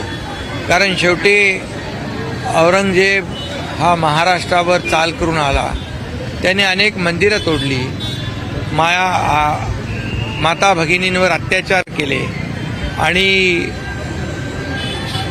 धर्मवीर संभाजी महाराजांचा अनन्वित छळ केला. 40 दिवस त्यांना हातपाय साखळदंडाने बांधून त्यांचे डोळे काढले, जीभ छाटली, त्यांची नखं कापली, अंगावरची कातडी सोडली. अत्याचार एवढे भयानक केले, परंतु छत्रपती धर्मवीर संभाजी महाराजांनी प्राणांचं बलिदान केलं, परंतु ते औरंग्यासमोर झुकले नाहीत. कौर्याची जी काय परिसीमा त्यांनी गाठली होती आणि अशा औरंग्याच्या आठवणी किंवा त्याच्या निशाणी या महाराष्ट्रामध्ये कशाला पाहिजे. ही भावना जी आहे ही या तमाम शिवभक्तांची, त्याचा आदर केला पाहिजे आणि त्यांची भावना बरोबर आहे. त्यांची भावना जी आहे तीच माझी भावना आहे. Meanwhile, viewers, Congress has slammed Maharashtra government over the entire row. Listen in. जहाँ तक औरंगजेब की कब्र को डिमोलिश करने का ताल्लुक है, सरकारें आप कर सकते हैं. आपका तो काम ही ये है कि मस्जिद के खिलाफ, गाँवों के खिलाफ, तमाम जो मकबरे हैं उनके खिलाफ. इसके अलावा तो विश्व हिंदू परिषद और बजरंग दल का कोई दूसरा काम ही नहीं है. वो तो हिंदू मुसलमान करने के अलावा कोई दूसरा काम नहीं करते. और दोनों के दोनों राष्ट्रीय सेवक संघ के विंग हैं, भारतीय जनता पार्टी के हिस्सा हैं. आज बीजेपी की सरकार है और ये शर्मनाक है. अगर आप औरंगजेब की कब्र को डिमोलिश करते हैं, किसी मस्जिद को डिमोलिश करते हैं, तो इसमें आपकी और देश की इज्जत में इजाफा नहीं होगा. इससे देश की इज्जत खराब होगी। Well, Sandeep is live with us. Sandeep, the VHP and Bajrang Dal have called for a protest. The Maharashtra government has also backed the demand to remove this particular tomb. But you have the Congress party once again acting like cheerleaders of the Aurangzeb lobby. Right, Deepak, not the first time. In fact, it was not just Rashid Alvi. In fact, the state president of Maharashtra, he also, in fact, compared Devendra Fadnavis with Aurangzeb. That was, in fact, yesterday that happened. And now as there's a statewide protest against the tomb of Aurangzeb, as the demands are very highly increasing to, in fact, demolish that very tomb. If not done, the VHP and the Bajrang Dal Karyakarta has in fact warned that they will do car seva. Similarly, that was done at the Babri mosque, and in fact they say that if the government does not listen to us, then similar kind of act would be done. The things that happened in Babri will be in fact done for Aurangzeb's tomb. Now, stepping ahead, in fact, the Deputy Chief Minister of Maharashtra, Eknath Shinde, has backed their demand and says that the person who demolished Hindus' temple, who killed Hindus, who tortured Sambhaji Maharaj, who killed Sambhaji Maharaj, in fact, his tomb should not be, in fact, kept, and he has, in fact, supported the demand that was, in fact, made by Vishwa Hindu Parishad and Bajrang Dal. But the main course of action remains with the government itself, because it is the government to take the action. And a few days back, Devendra Fadnavis made it clear that they are looking out for the legal options to, in fact, demolish that very tomb. And it will be very crucial to see how long this will take for the government, and what would be the next step by the state government in order to demolish Aurangzeb's tomb at Sambhaji Nagar. Right, Sandeep, thank you for joining me with those details. A protest has been planned, and the government has also clearly said that whatever action will be taken, it will be done as per the law. In fact, now Eknath Shinde has also backed the demand to remove the Aurangzeb tomb, and he has also said that he will respect all those demands, and he also shed light on the kind of crimes that Aurangzeb had carried out during his rule, and we'll have to wait and watch how the entire row will pan out. Viewers, in the Rania Rao gold smuggling case, BJP MLA Basangowda Patil Yatnal has now vowed to reveal key names linked to the entire case in the assembly today, and he has been dropping hints saying that there are several Congress leaders who have been involved, and the DRI is also probing several political links that Rania Rao had, and all eyes will be on Basangowda Patil Yatnal's announcement in the assembly and the revelations that he will make. Abhishek is live with us. Abhishek, Basangowda Patil Yatnal has often, made headlines for all these kind of bombshells that he would drop. He has made announcements in the past as well about the COVID scam and much more. Now this time around, he says that he knows people who are involved in the Rania Rao gold smuggling case. Well, Deepak, the session today, which will be on a Monday, will obviously have a micro angle and a bird's eye view today, because a couple of names of the MLAs and ministers involved in the gold scam with respect to Rania Rao will be revealed by BJP MLA Basangowda Patil Yatnal, is what he confessed yesterday. He told that not only one or two, there are a couple of leaders who are supporting Rania Rao in the gold case, and I will reveal their relationship with Rania Rao personally at the assembly today. He also says the level of support and security she received from various other political leaders are beyond expectation. He also says even if there is a single BJP leader involved in this, he wouldn't justify their act, and he would obviously want the probe and investigation to be concluded and make sure that the culprits go behind bars. He also alleged that a couple of MLAs and ministers who are in the current government had various other relationships with Rania, and he would let the the entire assembly know in the assembly are today. So the entire people who will be visiting, the MLAs who will be visiting, the various other party leaders are expecting a bomb out of Yatnal's statement today. So we'll have to wait and watch the names which will be revealed by Yatnal probably after the noon today. Deepak. Right, Abhishek, thank you for joining me with those details. All eyes will be on Basangauda Patil Yatnal. And on that note, we'll slip into a very, very short break. And we'll be right back with more on the Rania Rao gold smuggling case. Stay tuned.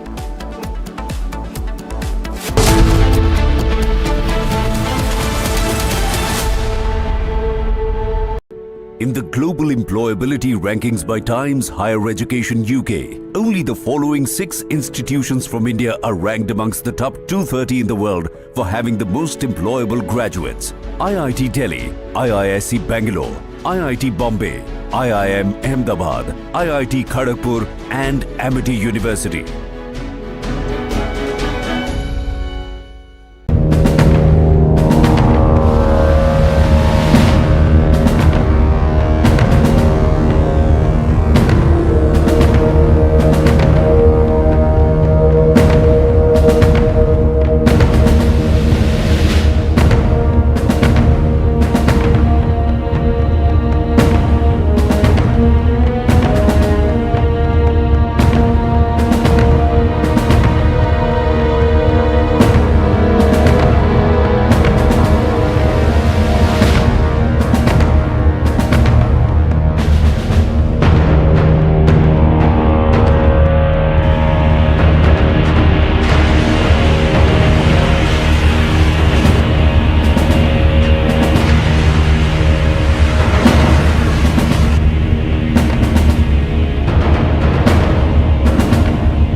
VHP has called for a statewide protest and demanded the removal of Aurangzeb's tomb in Sambhaji Nagar. Congress has criticized VHP and called their demand a waste of time.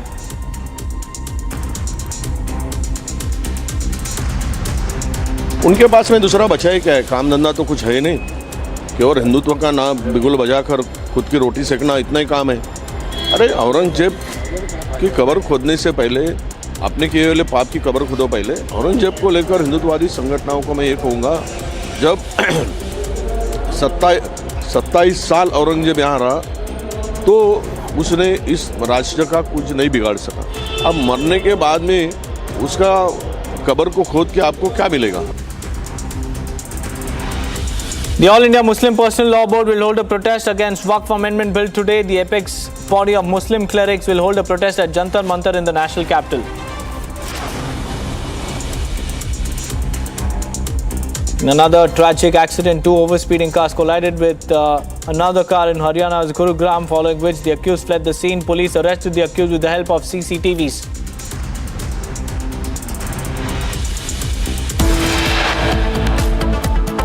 With that, viewers, will slip into a short break. On the other side, the Supreme Court is all set to hear the petition on CBI's handling of Arjika rape and murder case. Stay tuned for more on that.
Supreme Court is all set to hear the petition on CBI's handling of the Arjika rape and murder case. After almost 1.5 months, this case will be heard in the top court, and the hearing is expected to begin around 11:30 a.m. A bench of 3 judges led by Chief Justice Sanjeev Khanna will hear the matter.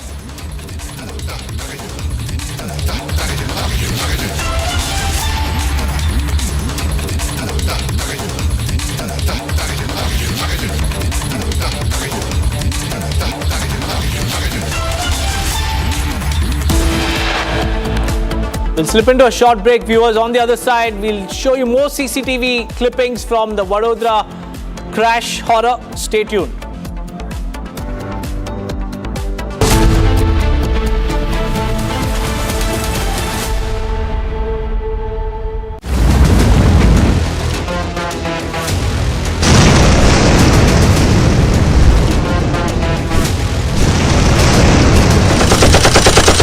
We talked about who would delay peace and slow everything down, and now we see it clearly. A ceasefire could have already happened, but Russia is doing everything to prevent it. Putin is lying to everyone about the situation on the ground, especially about what's happening in the Kursk region, where our Ukrainian forces continue their operations. Our troops have also stabilized the situation on the front in Donetsk region, I mean Pokrovsk. It's a big work of our heroes and this big success, I think so. And Putin is also lying about how a ceasefire is supposedly too complicated. In reality, everything can be controlled, and we have discussed this with the Americans. The truth is, Putin has already dragged out the war for nearly a week after the talks in Jeddah in Saudi, and he will keep dragging it out.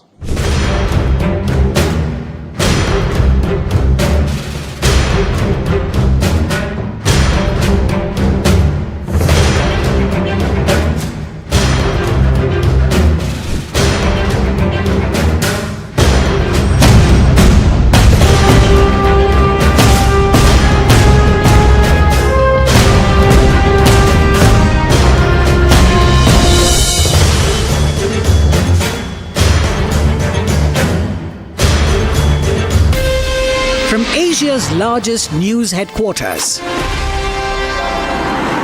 setting the agenda for Bharat.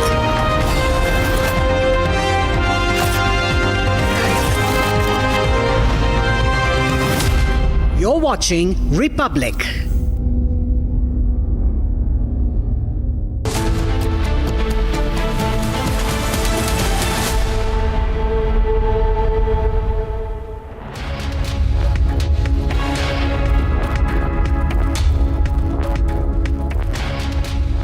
Good morning, viewers. This is Republic and you're watching Live and Breaking with me, Madhurima Mishra. Viewers, today a protest has been organized in national capital's Jantar Mantar. The protest has been organized by All India Muslim Personal Law Board against the Waqf Amendment Bill. But to our amazement, the protesters there are not aware of the fact that what is Waqf Amendment Bill. When a reporter questioned them as to what are your demands, what do you have against the amendments in the Waqf Bill, they had nothing to say. All they could say was that we know something is wrong with the minority community. We are being stripped of our rights. They had no details whatsoever. We'll bring you more on this. But first, take a look at the headlines.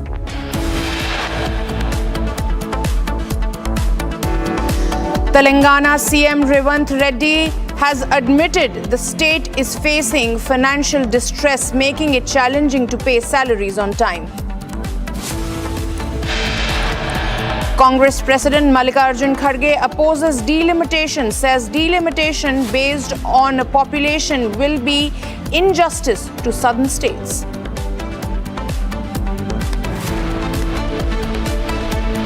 VHP Bajrang Dal to hold protest across Maharashtra seeking removal of Aurangzeb's tomb. Security around the tomb area has been beefed up by the police. BJP MLA Basangowda Patil Yatnal to reveal key names linked in the gold smuggling Rana Rao case in the Karnataka Assembly today.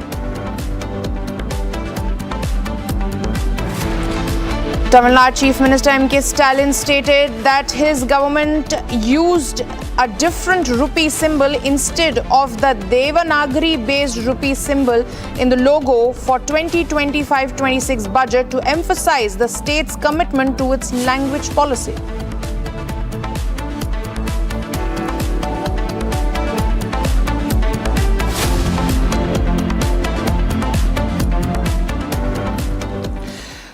Viewers, Republic Media Network has accessed a new CCTV footage in the Vadodara hit and run case.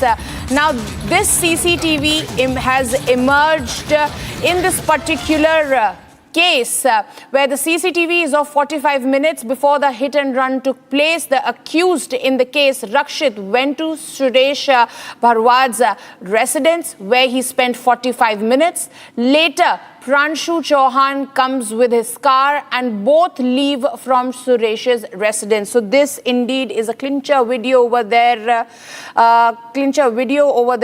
viewers, where it shows that how the three met before the entire sequence ahead of that particular horrible hit and run case where we saw how Rakshit behaved and what ensued thereon. Okay, joining me live on this broadcast is my colleague Gopi on the phone line. Gopi, we have accessed this exclusive CCTV footage. What does it show? How does it challenge the claims that were made by the accused in this case? Well, Madhurima, CCTV visuals now reveal that Rakshit in fact had arrived at Suresh Bharwad's house on a scooter. And with him, and he stayed there for a while, for about 45 minutes, as we can see in the first CCTV visual.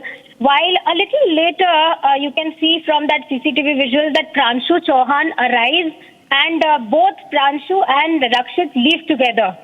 Surprisingly, initially it was Pranshu who was sitting on the driver's seat, but then Rakshit insisted on driving and forced him to switch seats. While moments later, we saw that the tragic hit and run happened in the Karelibagh area. While the CCTV also shows that they started from Umachar Rasta, which happens to be Vaghodia Road, and they went to Karelibagh while they were going back to some. So yes, this CCTV is out, and let's see, we are expecting the results. Blood sample results also will be out later in the evening today, as the blood reports have been, blood samples have been sent to Gandhinagar SSL. While Pranshu will also be presented at the Baroda court today later in the evening. Back to you, Arima. Thank you, Gopi, for those details. We'll keep coming back to you for more on this. Now, viewers, let's shift our focus to the national capital, where the All India Muslim Personal Law Board in Delhi's Jantar Mantar is protesting. The apex body of Muslim clerics in India has organized a protest against the Waqf Amendment Bill. Like I said, at the Jantar Mantar. It's a protest area site in the national capital. Now, the board says that the proposed legislation was a direct attack on Muslims and would pave a way for usurping of the Waqf property. Now, this is a protest that has been organized by the Muslim Personal Law Board, who has always been against the Waqf Amendment Bill. They believe that this is going to hamper the rights of a certain community. The protest right now is being organized at Jantar Mantar. I'm also joined by my colleague Piyush Ori there. But before, let's listen into some of the voices coming from the BJP.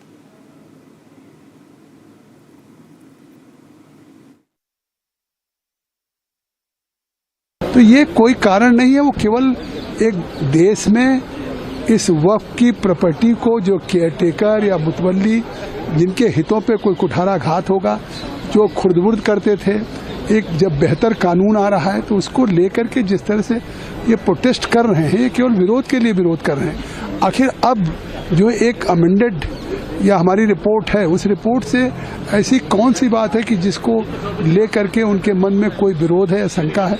कोई अगर ऐसा है तो उस report को पढ़ ले। वक्फ एक बहाना है, आग देश में लगाना है, दंगे भड़काना है, वोट बैंक की दुकान चलाना है। आज जिस प्रकार से जंतर मंतर पर आंदोलन की बात की जा रही है, ये वही मंडली है जिसने कहा है कि हम लोग शाहीन बाग स्टाइल प्रोटेस्ट करेंगे। ये वही जमात है, समाजवादी पार्टी, तृणमूल, कांग्रेस और सारे लोग जो ऐसे आंदोलनों को पीछे से मदद करते हैं और कहते हैं कि सड़कों पर उतरना होगा। वक्फ के नाम पर वैसे ही भड़काया जा रहा है जैसे कि सीए के नाम पर भड़काया जा रहा है।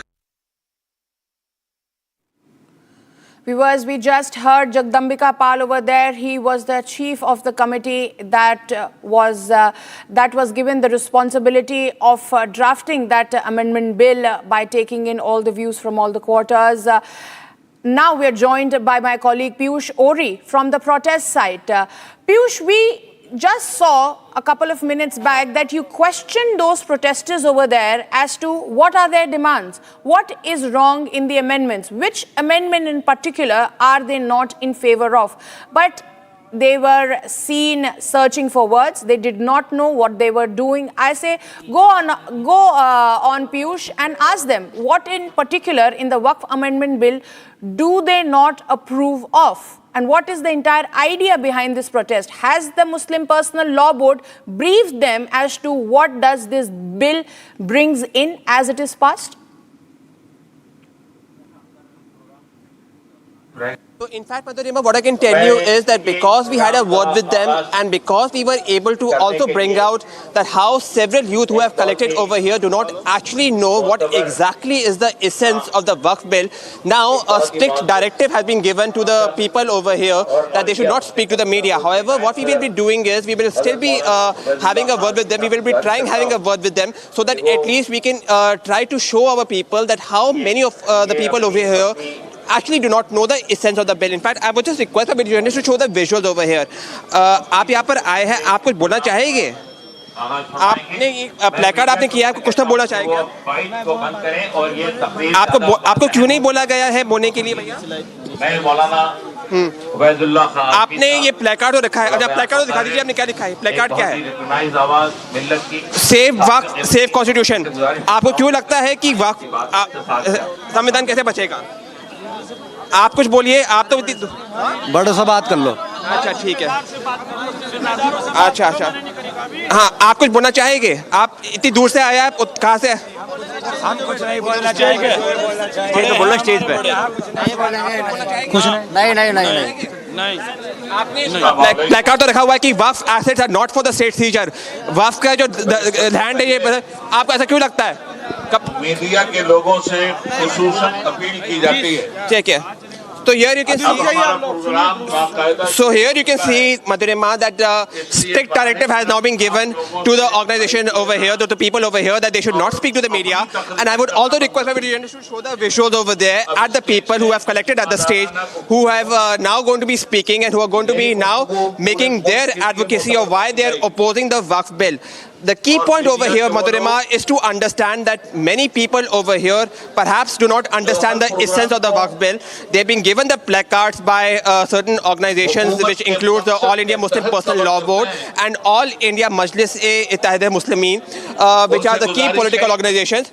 But yes, when they are being grilled, when they're being told that what exactly is the reason, many of the people over here do not know the answer. So yes, it is going to be very important to note from here that what exactly is the step that is going to be taken by the organizations over here, taking into consideration that it seems that the protest over here seems to be more political than ideological. Back to the studio. Thank you, Piyush, for those details. We'll keep coming back to you. Keep an eye on what those leaders say from the stage and what is the idea behind this entire protest. Does this protest have any basis, or it is just a fight against the Waqf bill without any know-how? Viewers, now let's shift our focus to the state of Maharashtra. After VHP, Bajrang Dal have called for a statewide protest seeking removal of Aurangzeb's tomb. Maharashtra Deputy Chief Minister Eknath Shinde has also backed this demand. He has concurred with the idea that this tomb of Aurangzeb should indeed be removed. He's voiced his opinion and said that this demand is absolutely correct and that Aurangzeb does not deserves a tomb to be commemorated, looking at the barbaric past of the leader. Listen in.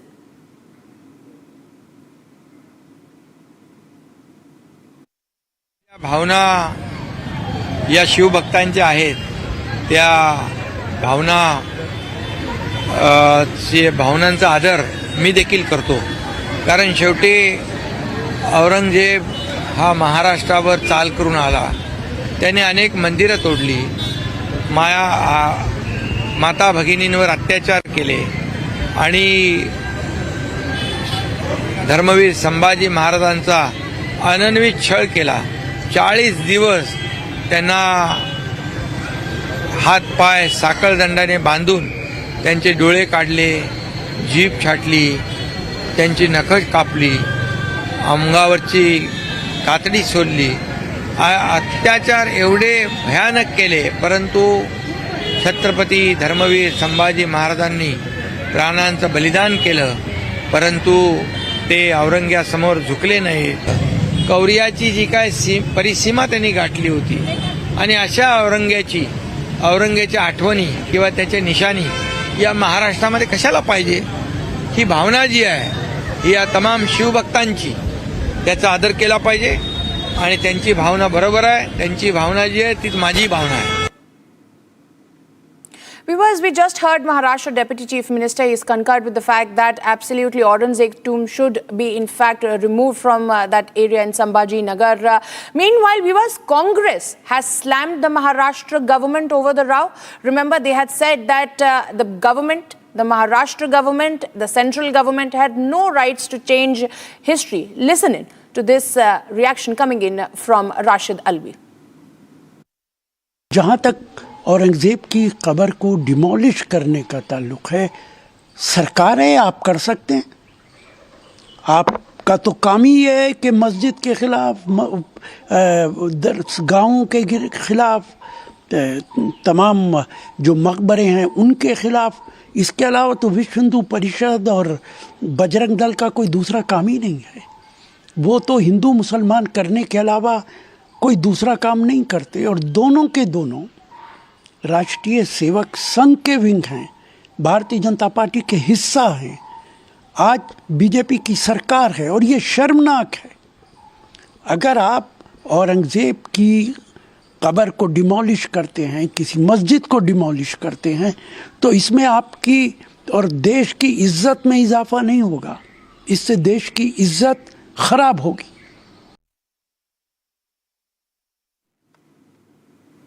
Joining me live on this broadcast is my colleague Sandeep from Mumbai. Sandeep, the clamour for seeking the removal and demolishing of that tomb of Aurangzeb is rising across Maharashtra, where we're seeing opposition continues to say that this is not correct. How do you see this controversy snowballing even further in the coming days? Will the Maharashtra government go ahead and take that strict decision of removing the tomb?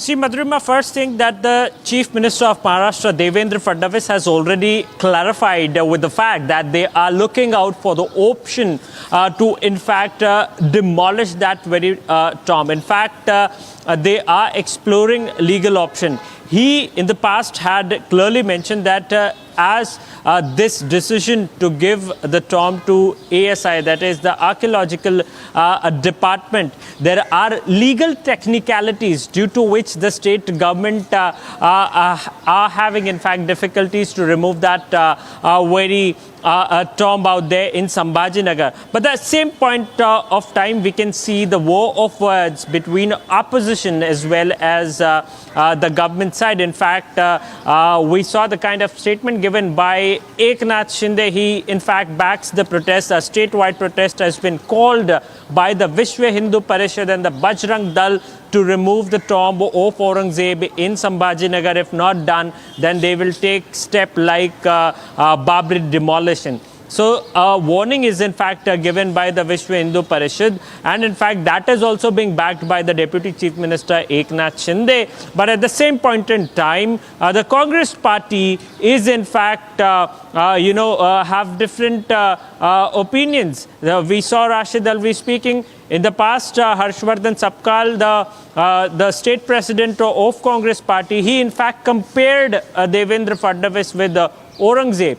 So there are different opinions between the opposition and the government at this point in time. But yes, we Absolutely, all eyes are on the kind of step that would be in fact taken by the government.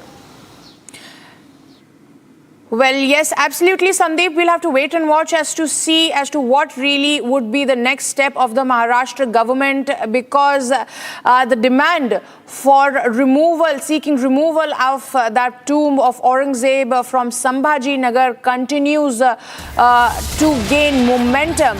Viewers, more breaking news coming in this particular story. Maharashtra Congress chief has compared Aurangzeb's regime to that of Fadnavis's government, the current incumbent government. Now, here the MPC's chief is drawing parallel between Aurangzeb and Fadnavis. He's saying that both people run their regime alike. Now, there's an irony over here where the Congress on one side is saying there was nothing wrong in Aurangzeb, there was nothing wrong with Aurangzeb, it's history, it cannot be changed. On the second hand, we have them comparing Aurangzeb with Fadnavis. Listen in.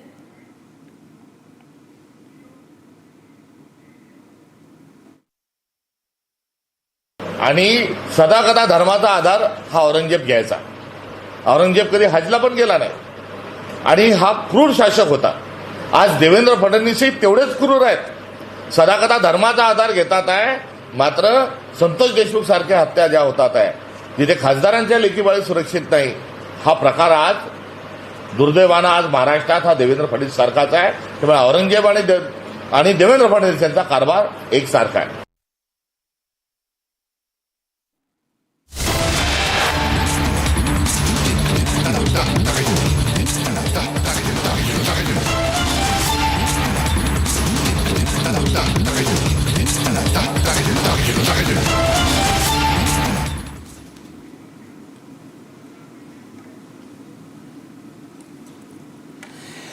Okay, viewers, big breaking news coming in that Tamil Asai Rajan of Saundarya Rajan of the BJP Tamil Nadu unit has been detained. This is coming amid that protest that the Tamil Nadu BJP had called in against the liquor policy scams. A huge breaking coming in as the Telangana's police has now charged against what's happening with Tamil Asai. Joining me live on this broadcast is my colleague Sarda. And there are BJP protesters writing just before the van, stating that they would not allow her to be arrested. Hello?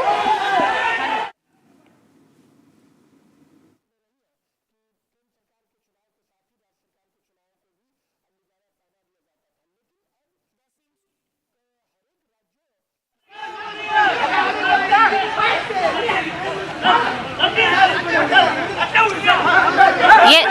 So here Tamil Asai is being detained by the police. Here the police is detaining Tamil Asai Soundararajan, the BJP leader from Chennai. Here the protesters have been being held by the police who have been fighting against the Tasmak liquor scam. Here the BJP karyakartas are not allowing the van to be taken, fighting against the police, stating that this is an illegal arrest and that they would not allow the leader to be arrested. However, the police continues to detain the leader and want to take her away. Multiple leaders throughout Chennai have been arrested, including Manoj Pisalam, and he's been kept in isolation and not allowed to speak to the media. Here we can see the van crossing past us where Tamil Asai ma'am is being taken away by the police. The protests however, the BJP continues to say that protests will happen in Chennai with whoever is available, who has not been arrested by the police, whoever is not detained, would continue to go to the Tasmak head office and continue their protest. However, multiple leaders, important leaders, including Vinod Selvam, Tamilisai Soundararajan, Naina Nagendran and Karun Agarajan, everybody has been detained.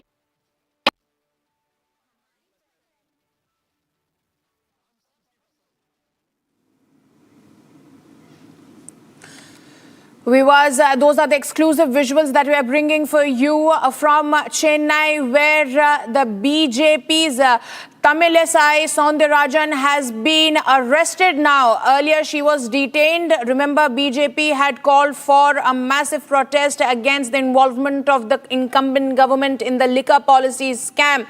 And they were about to stage that protest at the Tasmac. But we can see that the Telangana police has swung into action and is now detaining BJP leaders one by one. And now it is Tamilisai Soundararajan who has been arrested. These are the exclusive visuals. From that side. Joining me live on this broadcast is my colleague Sarada. Sarada, what's happening there on ground? On what basis has Tamilisai been arrested? She was detained earlier, but has the police made anything clear that why are they arresting her? Well, the police had planned for a huge massive protest today in Chennai. However, what happened here is that police have not detained Tamilisai, but even taking her in hand to keep her in an isolation. However, the police have not given us an official information if the arrest is being made. They only say that the leaders are being taken away so that the protest cannot happen today. However, BJP continues to say that though multiple leaders, Tamilisai Soundararajan, Vinod Selvam are being arrested, K.Annamalai, the state president, with whoever is available, whichever BJP leader is available and is not detained or arrested, will still continue the protest, and that around 10:45 they would meet them all at the Tasmac head office in Chennai and make sure that they protest at the stadium against the liquor scam. How the police are yet to make it clear on what basis the arrests are being made and on what basis these BJP leaders are kept in isolation, or on what purpose would these arrests be considered as. Well, yes, Sharda, what from here now? What will happen from here looking forward? What are we expecting? More BJP leaders to be arrested over there?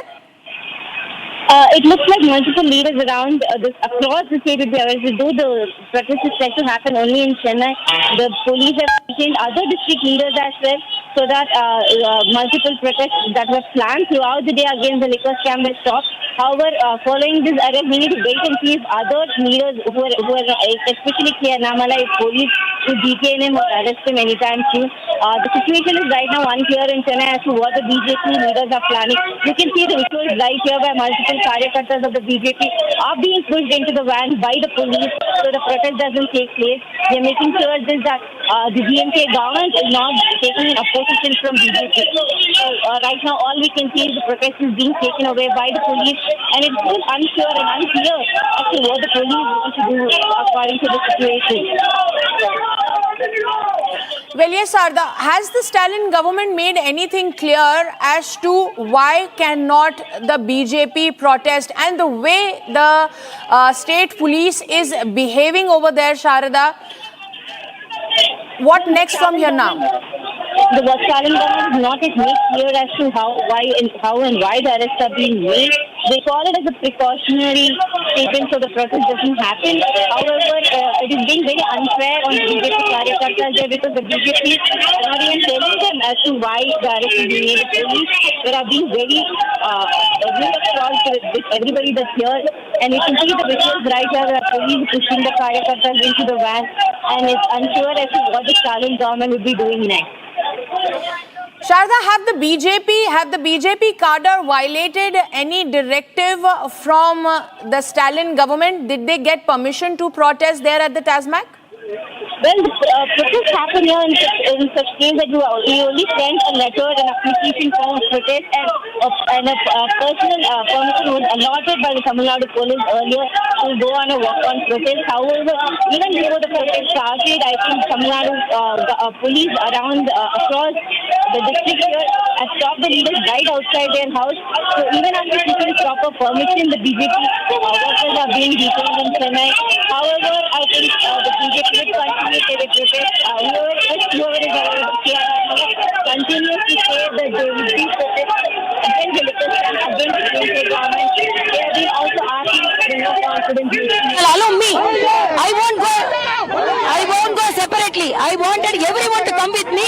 So they அங்கதான் போறாங்க. அப்ப எல்லாரையும் கூட்டிட்டு போறோம். Hello.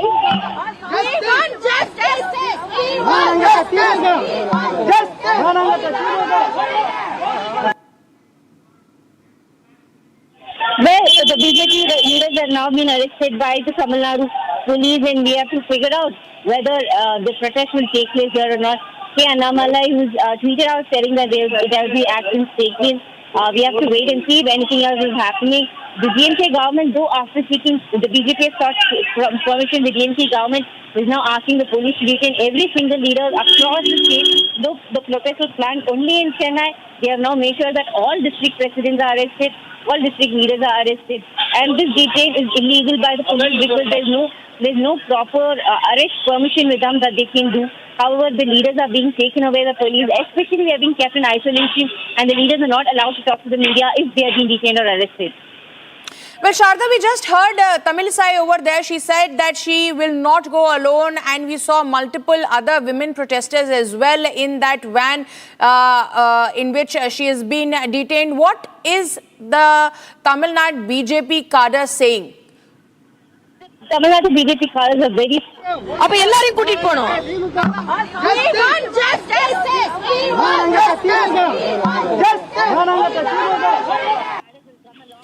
Yes, Sharda, go on. Only Tamilisai was to be arrested and detained by the police. The female cadres there stated that they would not let the leader go alone and would accompany her no matter what. So I think the BJP leaders here are united to make sure that they are fighting against the DMK government. Though they are only fighting against the liquor scam today, I think BJP is trying to point out that the DMK has been very rude, especially with women throughout the state, and worrying about the safety of the leader, the women cadres, along with the other van with entire male cadres, have now followed Tamilisai. It is still unclear as to where the police are taking Tamilisai Soundararajan, mostly to be kept in isolation. As we saw today morning, Vinod Sri Selvam, the BJP spokesperson, was also kept in isolation and was detained by the police, and he was not allowed to speak to the media right there. So it makes clear that the DMK government is now stopping the BJP leaders from protesting against the liquor scam that the ED accused Minister Senthil Balaji all about. Well, Sharda, I would also like to ask you, did the Tamil Nadu police deny permission to the BJP? Was BJP flouting any rules over there that the BJP cadre is being meted out with so much force from the Tamil Nadu police? BJP did not flout any rules that was kept in the state. They sought proper permission to protest right outside the stadium in Egmore and to walk protest to the TASMAC head office in Chennai. However, right even before the protest started, the police detained the leaders as a precautionary motion. Is that what they say?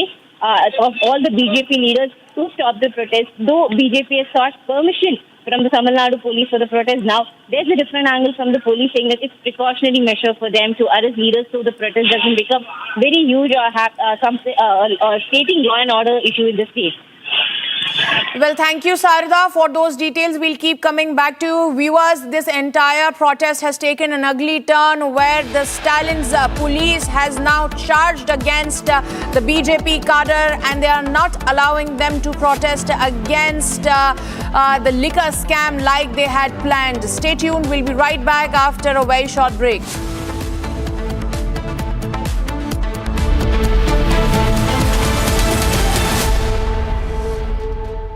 इसको घर पे लगाओगे तो शादी का तो पता नहीं, पर घर पक्का नहीं टूटेगा। रुंगटा नहीं तो घर स्ट्रॉन्ग नहीं। रुंगटा स्टील TMT बार एकदम सॉलिड। पहाड़ों में एक हाइकिंग स्टिक भी बन सकती है। The rise of absolute rise of rampant corruption, venal corruption. You know, there is the fear of total spread of unemployment.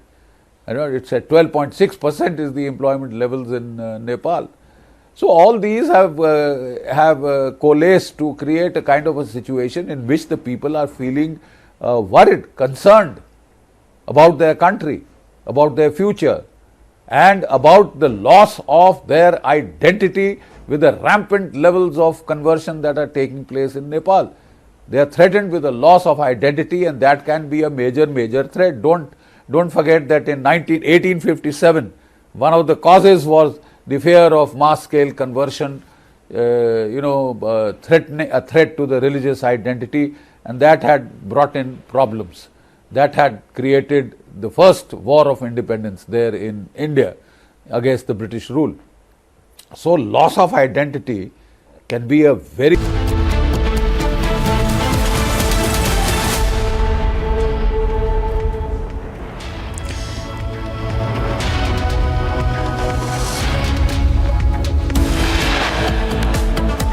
Telangana CM Revanth Reddy has admitted the state is facing financial distress, making it challenging to pay salaries on time.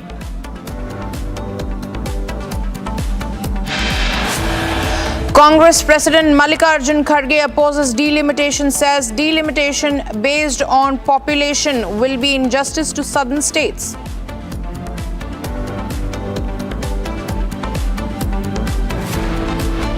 VHP Bajrang Dal to hold protest across Maharashtra seeking removal of Aurangzeb's tomb. Security around the tomb area has been beefed up by the state police. BJP MLA Basan Gowda Patil Yatnal to reveal key names linked in the Rania Rao gold smuggling case in the Karnataka Assembly.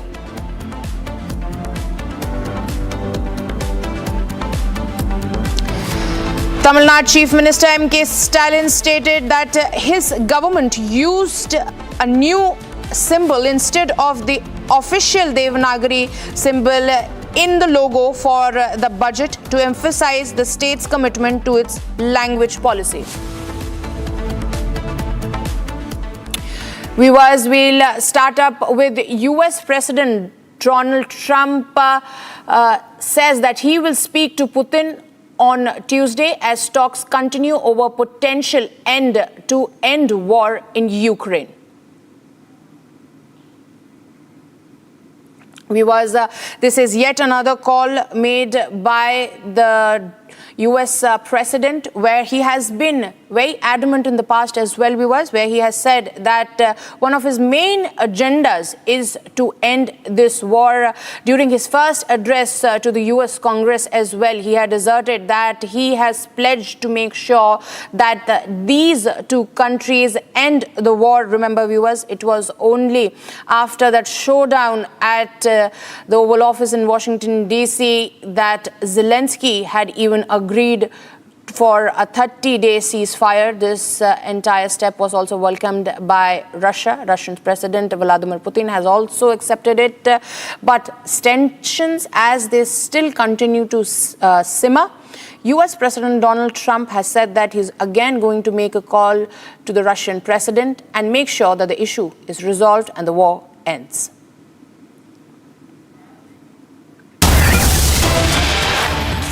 Viewers, breaking news coming in from Punjab's Amritsar in the explosive attack case in Amritsar Temple. Main accused Gurdasak is set to be killed by police in an encounter, while Vishal is said to be injured but has fled from the spot. This has happened after there was a brief exchange of fire between the police personnel and the two accused. The two persons had hurled explosive on the police officials over there late on Friday night in the Tunkara temple. Now, today early morning, specific intel was received by the police officials about the location of the accused, and working on that tip off, the police had reached the area of Raja Sani, where this encounter took place, and in a major success for Punjab police officials.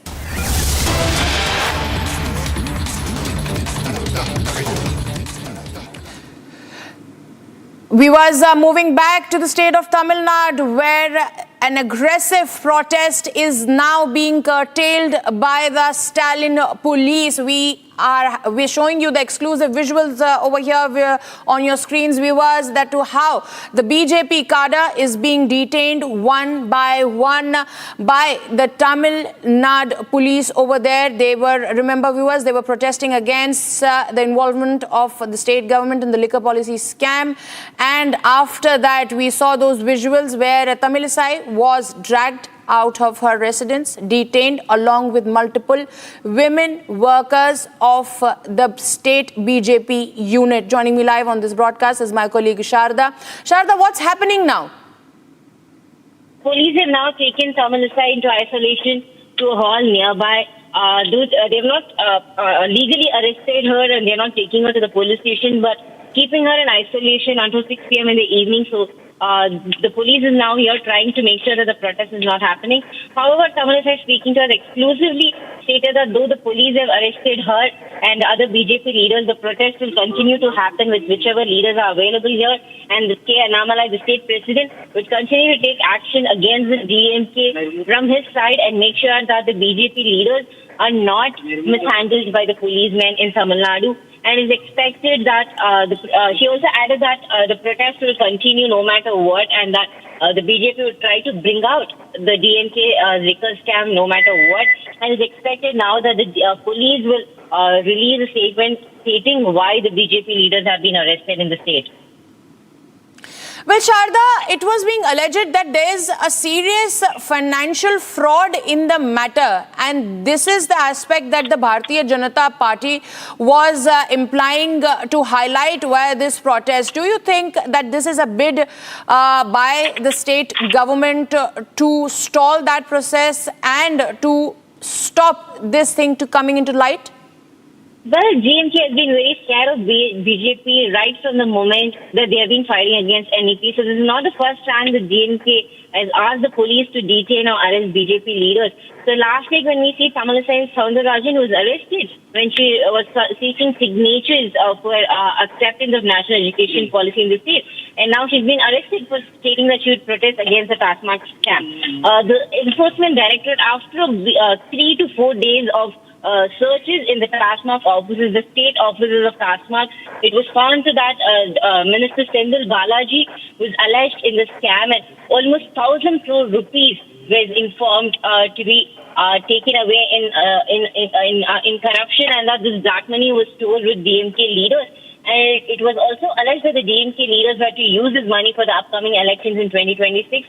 The BJP were fighting against the DMK, noting that this 1,000 crore scam was just brought into light. There are lakhs of crores that the DMK has been hiding over the last 4 years. Well, absolutely, Sharda. Talk to us about this particular scam, as we know that the allegations are that it was a scam to the tune of 1,000 crore rupees. Also, the fact that there were multiple distilleries involved as well. They were favored as well. And the fraud was revolving around that spectrum. What are the issues, despite these, that the BJP is trying to raise over there? Are they seeking some sort of investigation into it? The ED has now given an official statement. However, an official case is yet to be filed. It is expected that the ED will take it to the Madras High Court seeking permission to arrest Mr. Sendil Balaji and other DMK leaders who are involved in this, especially MP T.R. Balu, who has also been accused under this liquor scam. So the ED in the youth statement released last week noted that the DMK were in unavoiding circumstances that basically made bills of thousands of crores of liquors that were sold outside for extra amount of rupees 10 and rupees 30 per bottle. It was also noted that the distilleries have been given to tenders where all to the DMK leaders and all their money went into their own pockets and not to the state revenue system. And this is what the BJP leaders from Chennai and Tamil Nadu have been pointing out. And the BJP sought investigation by the ED and even asked CBI to be involved in the case. However, DMK leaders continue to claim that this is a scam that happened in 2014 under AIADMK regime with Sendil Balaji as the minister, and that it's after 6 years that during the DMK regime that the center is now trying to focus by pinning it on DMK.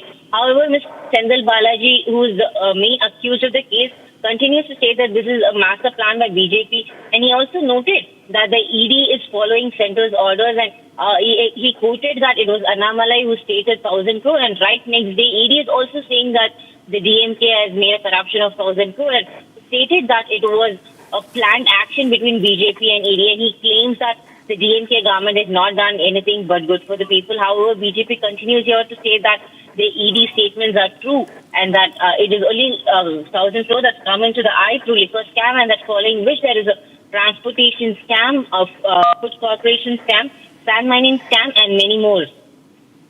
Well, absolutely, Sharda. Talk to us about what are the claims that have been made by the Enforcement Directorate over there in the scam which the Bharatiya Janata Party is highlighting in the protest, and what are the points of which the DMK government is scared and is dubbing as political vendetta?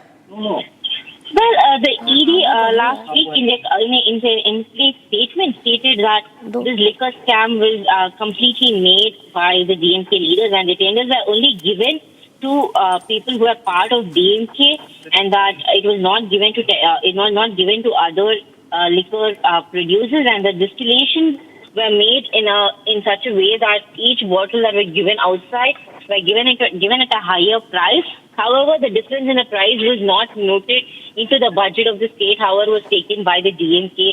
And the ED also made a comment that the scam happened for the last 4 years, and it's been only during the DMK regime under the leader N.K. Stalin, and not what happened previously. However, what we have to note here is Senthil Balaji was arrested earlier back in an electricity case scam and was in the jail for almost a year, and right after he was outside, the ED is now alleging that he is under the liquor scam. And Madras High Court recently asked yes, Sharda, if he would continue to be a minister. Back to the studio. Yes. Thank you, Sharda, for those updates. We'll keep coming back to you. Viewers, the protest continues to get aggressive in Chennai. But for now, let's shift our focus to what's happening in Jammu and Kashmir. Big breaking news coming in. It's according to our sources, viewers, 2 unidentified terrorists are trapped inside the government middle school in Khumura area in the Handwara district. Reports indicate that 1 terrorist has been killed and a police jawan has sustained injuries. Firing is underway and the operation is being carried out. What we are also learning from our sources is, viewers, 1 AK-47 has also been recovered by police, Jammu and Kashmir police over there from the spot. This is a big breaking news coming in. Those are the exclusive visuals that we are bringing for you, viewers. Joining me live on this broadcast is my colleague Zeenat. Zeenat, tell us more about this operation that is underway in Handwara district, where these terrorists have now been trapped inside a government school building. See, Madhurima, this is the North Kashmir where the encounter has erupted between the joint security forces and the terrorists, and this encounter is taking place quite close to one of the educational institutions in the Rajwara. If we see the Rajwara topography and its proximity with the line of control, because it's quite close to the line of control, and the terrorists in the past also used to this Rajwara track for the infiltration purpose, because this is one of the shortest route from the line of control to the hinterland. And today we are seeing that the encounter is underway when the police party was taking a coordinated search operation. They got the terrorists hiding, fired upon, triggering an encounter. As of now, it's a source-based information. We are waiting for the official confirmation. It says that 1 terrorist have been neutralized in an encounter. The body has been retrieved, and also in 1 AK-47 and the warlike stores have been recovered. Although the encounter is still underway, as the presence of 2nd terrorist was also felt. Although we are seeing the encounter has started picking up in the Kashmir Valley, and starting from the North Kashmir today, we are seeing the gunfire, the gunshots being exchanged between the terrorists and security forces. And also the intelligence has already suggested that the summer in Kashmir is going to be hot as the Pakistan is pushing the infiltrators into the Indian territory, as the Kashmiri young boys have refused to be part of the terror ranks. That is why we see the number of statements from the security force chiefs saying that the locals are not joining the terror ranks, and the recruitment level has drastically come down in the single digits. All this has been said by the joint security forces in the Kashmir Valley. Meanwhile, an encounter is underway in North Kashmir where, as per the sources, that one terrorist have been neutralized. Although the identity of the terrorist is yet to be confirmed, still the encounter is on, and this is around 2 hours distance from the Srinagar city, where you see the volume of fire being exchanged between the terrorists and the security forces. As of now, encounter in North Kashmir is underway. Yes, Madhurima. Thank you, Zeenat, for those details. We'll keep coming back to you for more updates on this story. Now, viewers, let's shift our focus to more news coming in from across the country in this edition of Bharat in One.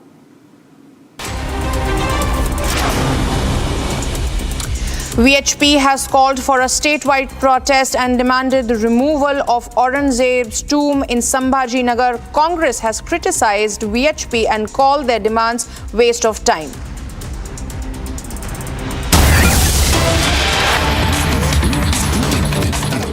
It is disclosed corruption charges by the ED. They cannot prevent us. From the morning, I have so many guests, cocky dressed guests around my house. I don't know, early morning itself they have come. Why they are fearing so much, I don't know. We are committed to the people and we will fight for the people. It is people's money and they cannot escape from that just by surrounding us or arresting us. So we are against this custody and we will proceed. And this corruption, this minister is known for that corruption and he has been jailed for that.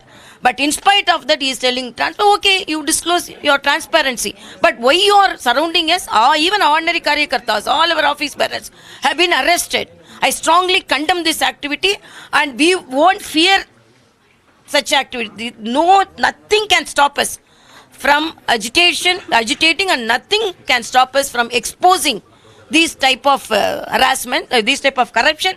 Any harassment, our karyakartas are ready to face. We are bold enough to face.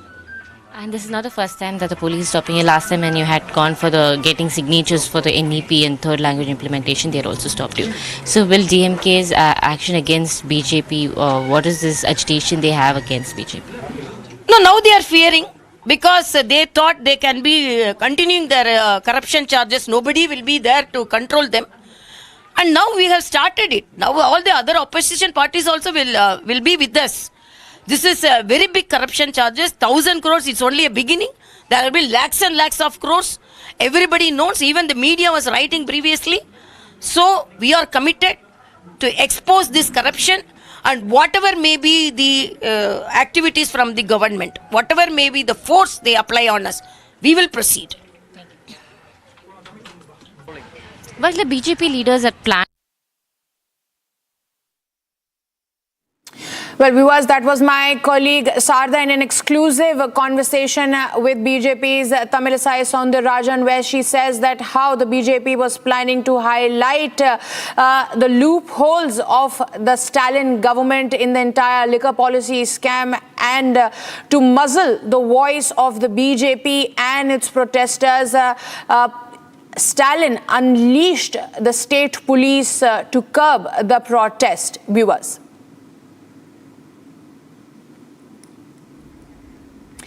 Viewers, we just heard Tamilisai Soundararajan speaking to Republic TV exclusively. Remember that this is 1,000 crore rupee scam, viewers, where the ED has insinuated that there were multiple frauds with distilleries across the state and that Tamil Nadu government was all hand in glove and that the investigation is right on track, and the BJP through this was highlighting the issues in this entire matter through this protest. Viewers, we'll slip into a very short break as the BJP continues to stage protest against the Stalin government's involvement in the liquor policy scam. Stay tuned.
Welcome back, viewers. Congress President Mallika Arjun Kharge has said that if delimitation exercise is based on population, it will be injustice to the southern states as it would reduce the representation in the Lok Sabha and urged the people to unite against this injustice. This is not the first time, viewers, that the Congress party is speaking against delimitation. Also, remember that DMK has also echoed similar sentiments in the past and has been voicing their concern over the delimitation issue. Listen in.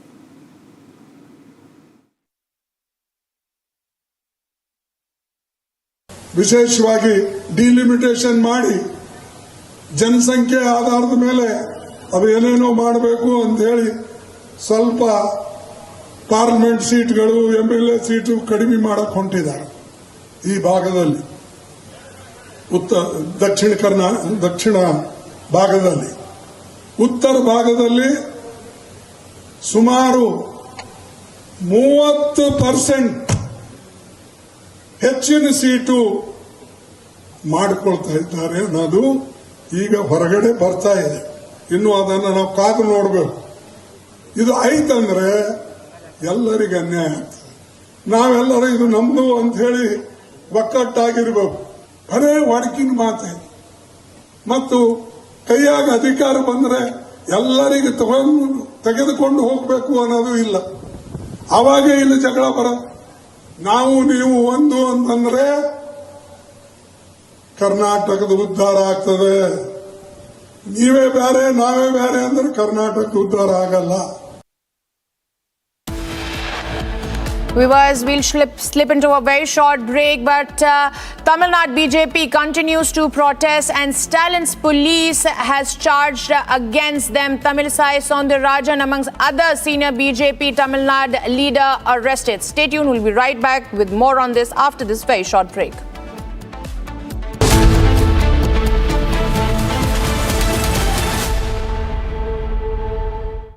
A next mission will fly to International Space Station to bring those two stranded astronauts back on Earth. And Crew 9 flew to International Space Station. Actually, usually the size of a crew is 4 members, but in Crew 9 there were just 2 members. And 2 seats were left vacant for bringing Butch Wilmore and Sunita Williams back from International Space Station. Now, once the Crew 10 will dock with International Space Station, and that will be somewhere after 28 or 28 and a half hours after the flight. So maybe around 10 a.m. in the morning, we might get the information that the Dragon capsule has docked with International Space Station. Once that happens, then the automatic procedures will take up and it will start. The very first thing that will happen will be rendezvous. In the rendezvous, crew module, Dragon capsule,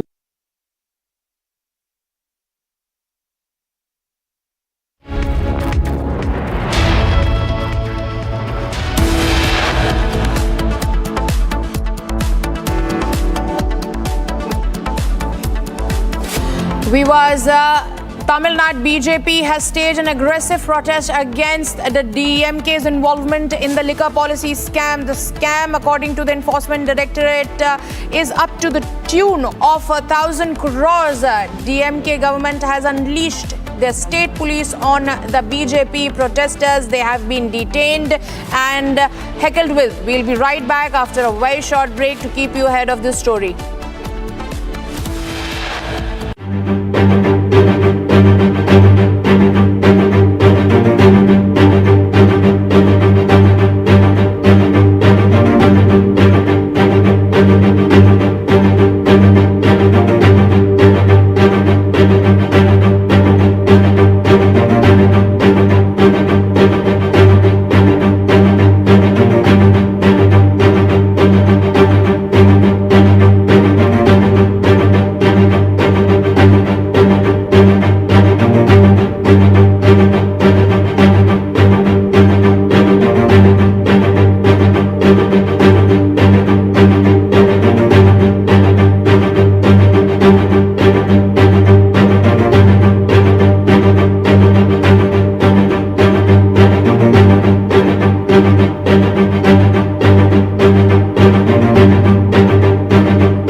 Asia's largest news headquarters, setting the agenda for Bharat.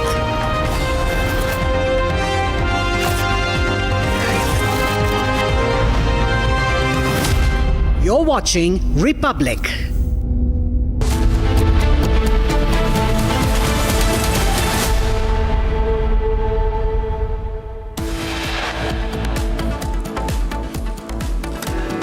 Massive protest in Tamil Nadu by BJP over Tasmac liquor scam. Stalin unleashes police force on BJP protesters.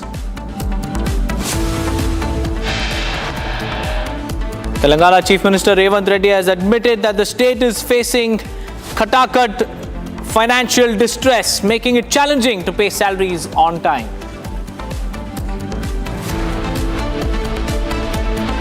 Congress President Mallikarjun Kharge opposes delimitation, says delimitation based on population will be injustice to southern states.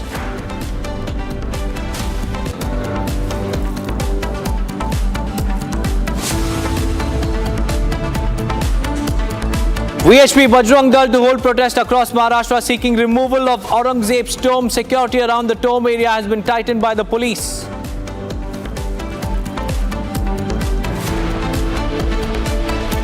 New CCTV footage shows Vadodara crash accused and his friend minutes before the crash. Accused seen arriving at a friend's home on a scooter.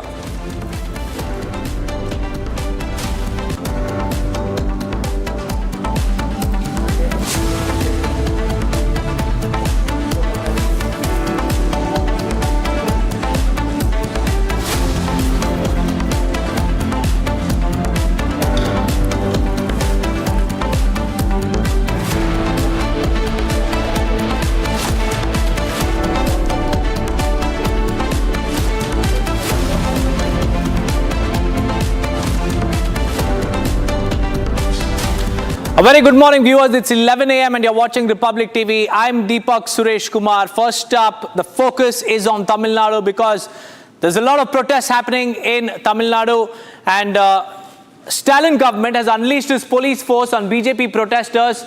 And we have Tamilisai Soundararajan, the BJP leader who was detained by Stalin's police, also joining us on the phone line. A very good morning to you, Ms. Soundararajan. Tell us about your protest and also about this Tasmac liquor scam that you're protesting, in against the DMK.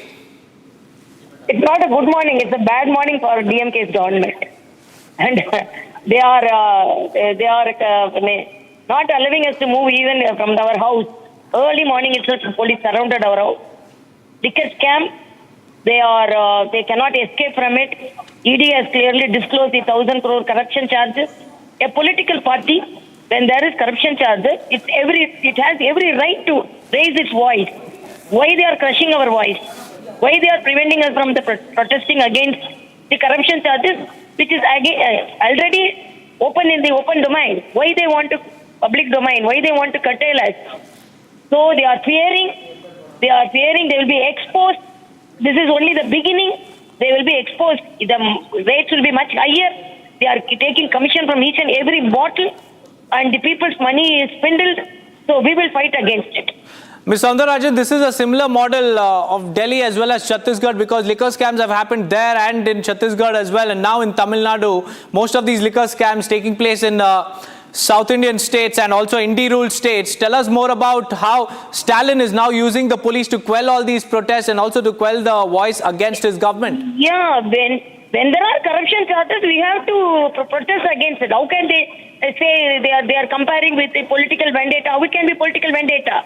When it is clearly mentioned by the ED, and even people know this, Transport Minister is known for his corruption charges. Whether it is Transport Department or Transport Department, he will get the corruption, he will get the commission, and he will be with corruption charges, and he is already jailed for his corruption charges. And he is now telling we are very okay, if you are transparent, you prove it. But when there is corruption charges disclosed by the enforcement director, why you want to prevent us? Every right we have to protest against the corruption charges. We are with the people. When there are messages, when there are news about the corruption charges, we have every right. Why they are fearing, and why they are even not allowing us to come out of our house. They are arresting each and every Karyakarta. when they are inside the house itself, why they want to do this?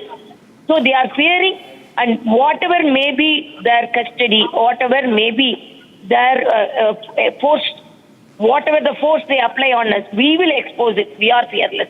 We are fearing. We are jittery. Ms. Soundarajan, obvious truth is that the Stalin government doesn't want the facts to come out, and that's why he is using his police force to detain all of you all. They don't want the facts to come out. They want to block the message to reach the people. They don't want the message to reach the people. So they are making us to shut our mouth, but we won't. They cannot crush our voice. We have every right to raise our voice because it's people's money. This is commission charges. So we will raise our voice. They cannot crush our voice. That's right. Ms. Soundarajan, if you could tell us about the details and also the sequence of events that led to your detention by the Tamil Nadu police early this morning, minute to minute. What exactly happened? Where were you at the time of this detention? We under the leadership of our state president, Annamalai, we announced a silent protest near the Tasmak department. We asked permission. They are giving permission to all their alliance partners for silly reasons. They agitate. They burn the effigies of the great leaders, central leaders, but they allow that. But in spite of our silent protest, announcement of silent protest, morning 6 o'clock itself, my house was surrounded by large number of police officials. Then I came down. All my karyakartas, 200 to 300 people came with me so that we wanted to start for the agitation. They told only, we will allow only you. A political leader, how can I go singly? It is the political leader. I am with all my cadres. They told, if you are coming out of your house, we will arrest you. Then they told, only you move towards the agitation place. I told, I won't alone move. I want each and every karyakarta to allow with me. Then they told we are arresting. They didn't even tell we are arresting. No, we will take you to that place, and they arrested. But they also used very abusive words also. Near my house, near our living place, they made a big drama and they pulled all our karyakartas and they arrested. Why they are fearing? Manhandled us. That's right, Ms. Soundarajan. Now, what's your next step of action? Because will you speak to the governor, write a letter to him? What was the BJP's plan of action? No, definitely we won't keep quiet. They cannot crush our voice. They cannot stop us from exposing the corruption charges. We will expose and we will convey the message to the people. Whatever may be their attitude, they cannot stop us from doing that. So we will plan under the leadership of our state president, we will plan our activities, further activities. We will agitate when we will expose the corruption charges and we will convey to the message to the people of Tamil Nadu. Right, Ms. Soundarajan, many thanks for speaking to Republic TV. Well, that was the BJP leader, Tamilisai Soundarajan, speaking to us exclusively of what exactly happened this morning. Because even before she reached the protest site, Tamilisai Soundarajan was detained by MK Stalin's police force. And like she mentioned, it was not just the detention, but what followed after that is also very shocking. She claims that she was abused by some, very bad and abusive language, and they were manhandled. So the BJP clearly stating that the Tamil Nadu government is suppressing the truth in the state as far as the liquor scam is concerned.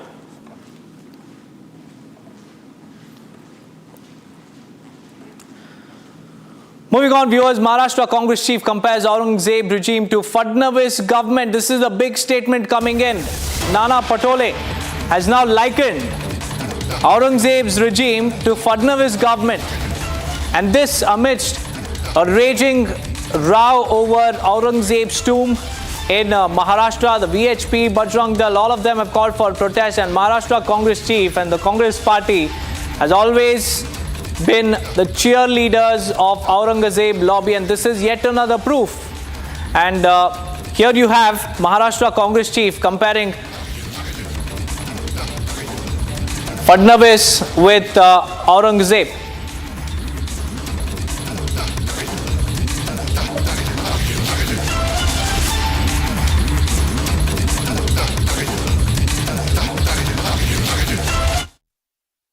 आणि सदाकदा धर्माचा आधार हा औरंगजेब घ्यायचा. औरंगजेब कधी हजला पण गेला नाही आणि हा क्रूर शासक होता. आज देवेंद्र फडणवीसही तेवढेच क्रूर आहेत.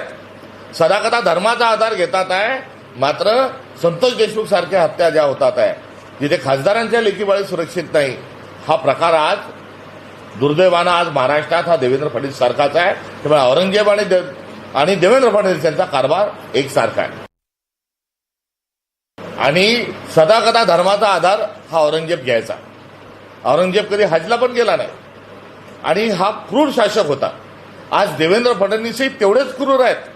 सदाकदा धर्माचा आधार घेतात आहे, मात्र संतोष देशमुख सारख्या हत्या ज्या होतात आहे, जिथे खासदारांच्या लेकीबाळी सुरक्षित नाही, हा प्रकार आज दुर्दैवानं आज महाराष्ट्रात हा देवेंद्र फडणवीस सारखाच आहे. त्यामुळे औरंगजेब आणि देवेंद्र फडणवीस यांचा कारभार एकसारखा आहे.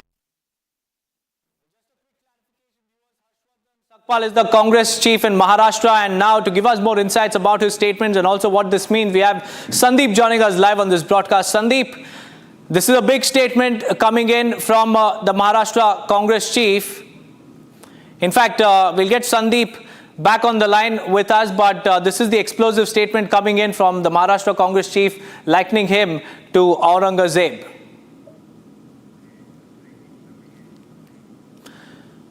We have some big breaking news coming in. An FIR has been registered against social media influencer Oren, aka Ori, and 7 others in Jammu and Kashmir for allegedly consuming alcohol in a hotel located in Katra. This is the breaking news that we are tracking. Ori has been booked by Jammu and Kashmir police for consuming alcohol in a hotel located in Katra. There you can see this is the social media influencer that we are talking about, who is currently facing charges. An FIR has been registered against him. Gursimran is joining us live to give us more details. Gursimran, Ori has been booked for consuming alcohol. If you could give us the larger picture as to why he has been booked.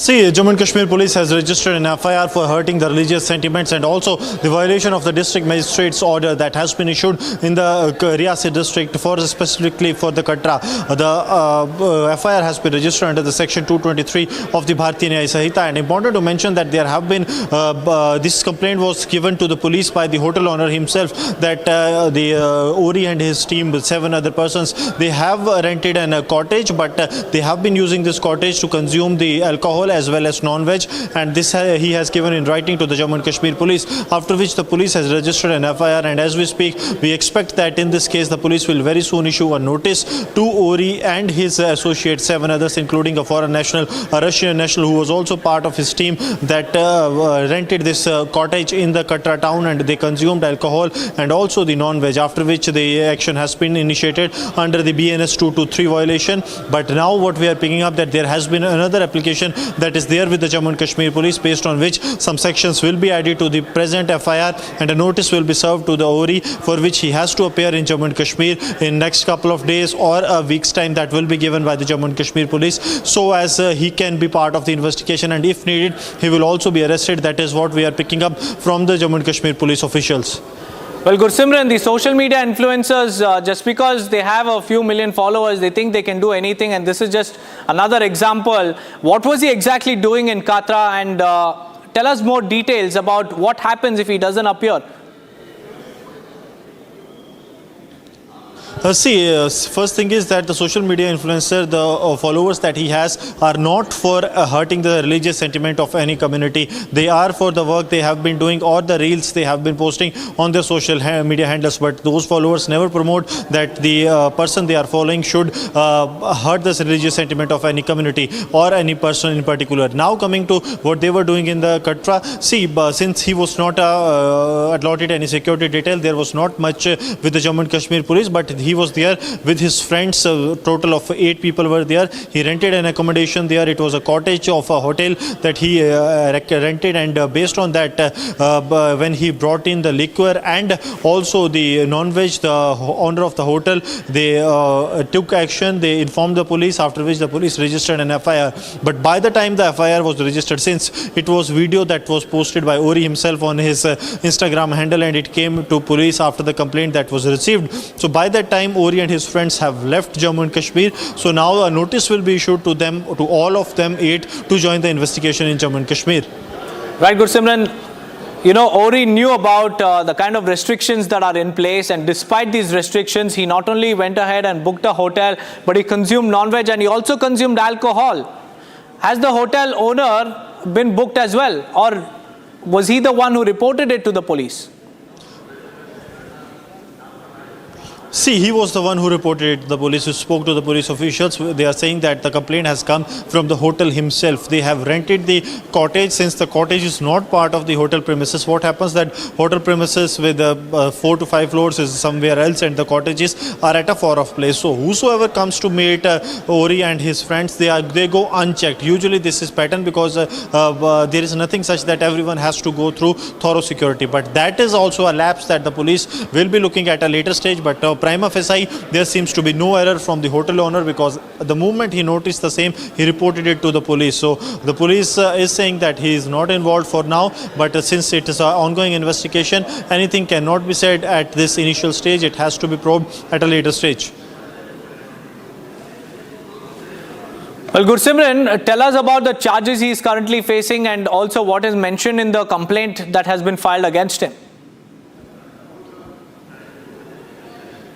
See, it is for the violation of the Bharatiya Nyaya Sanhita 223, that the order that was issued by the Deputy Commissioner of the Riyasi with respect to the Katra, that in the holy town of the Katra, it is banned to consume alcohol as well as non-veg, keeping in view the sentiments of the Hindu community members. Even earlier in the day when we spoke to the leader of opposition, he also said that anything can be acceptable, but not this, that in the holy town of Katra, you are going to consume non-veg and alcohol, clearly hurting the sentiments of the community.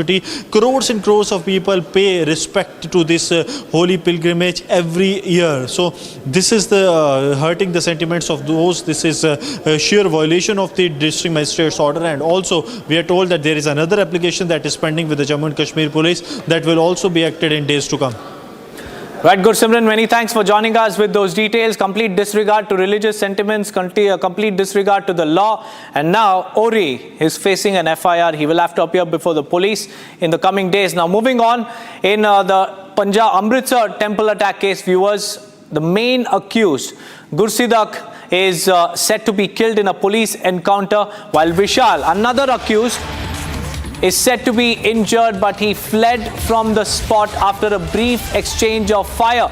Now, these are the same two individuals who were spotted in a CCTV camera in Amritsar hurling grenades at a temple, which destroyed the building structure, but no casualties or injuries were reported.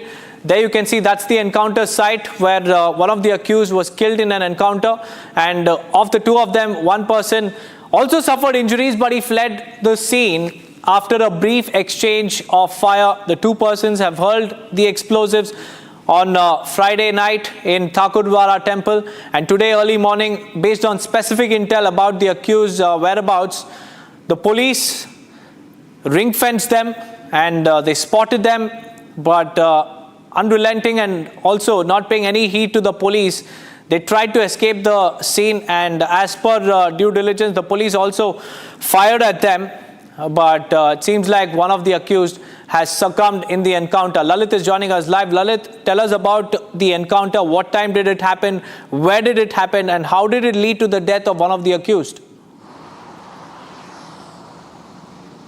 If you talk about this encounter have taken place in the Raja Sansi area in Amritsar. There has been a specific input from the intel to the CIA staff and to the SHO of Cherata police post. So when they got the intel inputs and the specific inputs regarding the two persons who have hurled the explosive on the Thakurdwara temple on late Friday, of which the CCTV footage also went viral on social media. So after that inputs, they reached the spot, and when they asked the accused to surrender, that time they tried to fled from the spot, and in a exchange of fire between both the accused and the police, the main accused Gurserat is said to be killed in that encounter, while the other accused Vishal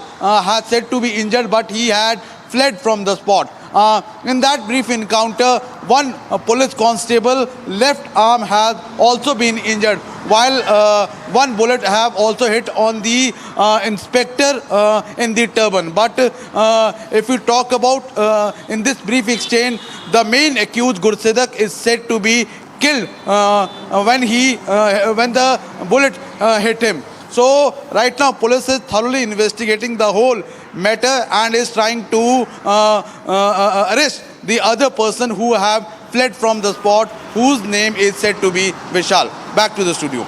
Right, Lalit, thank you for joining me with those details. 2 police personnel have been injured and 1 accused has been encountered and the other is on the run. Manhunt has been launched to arrest him and also determine the motive behind the attack. Now shifting our focus back to Maharashtra, after VHP, Bajrang Dal has called for a protest across the state seeking removal of Aurangzeb's tomb. In fact, Maharashtra Deputy Chief Minister Eknath Shinde has also backed their demand for the removal of this tomb. Listen in.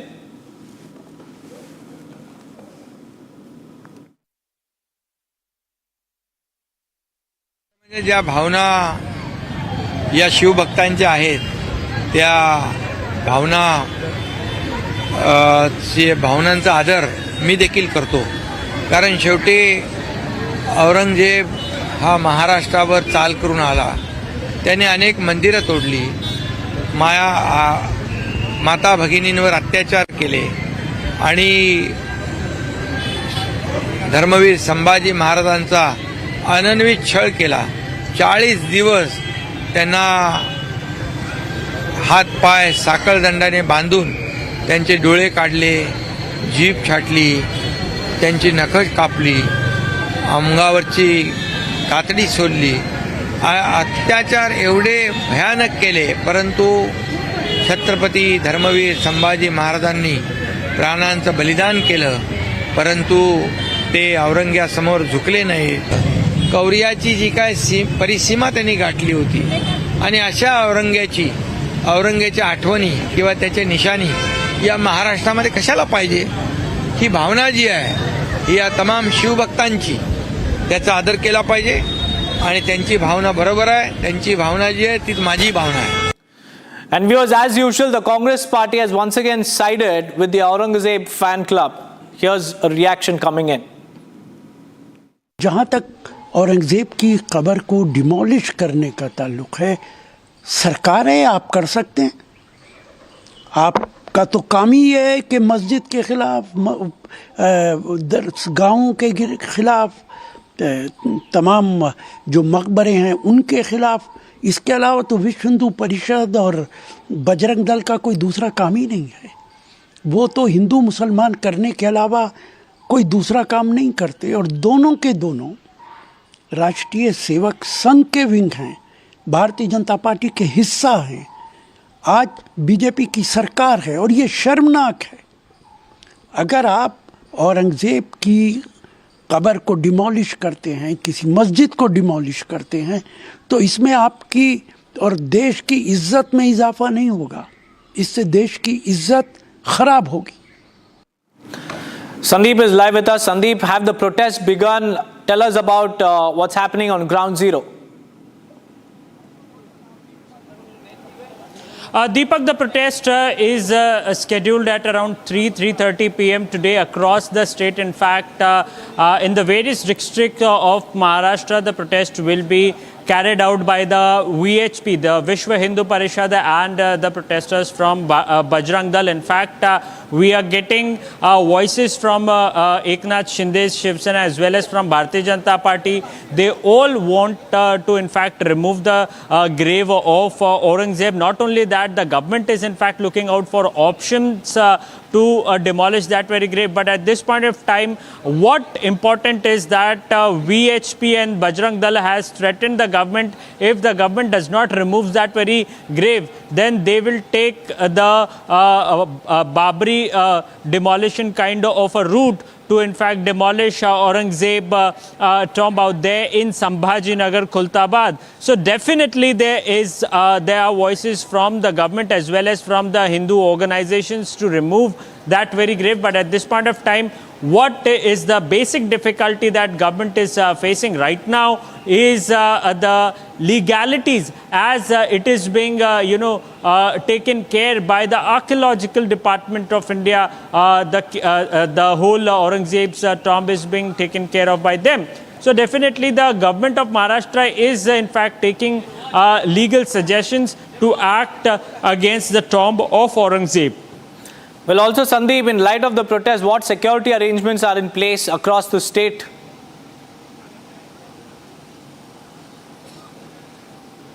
See, yes, definitely. There was a meeting that was held between the senior officials of Maharashtra Police, and in fact, the vital areas, and the important zones out here in Mumbai as well as in Maharashtra, the security has been in fact beefed. If you could show the visuals out there of Sambhajinagar, Khultabad, where Aurangzeb tomb is there. In fact, more than 50 personals have been deployed out there.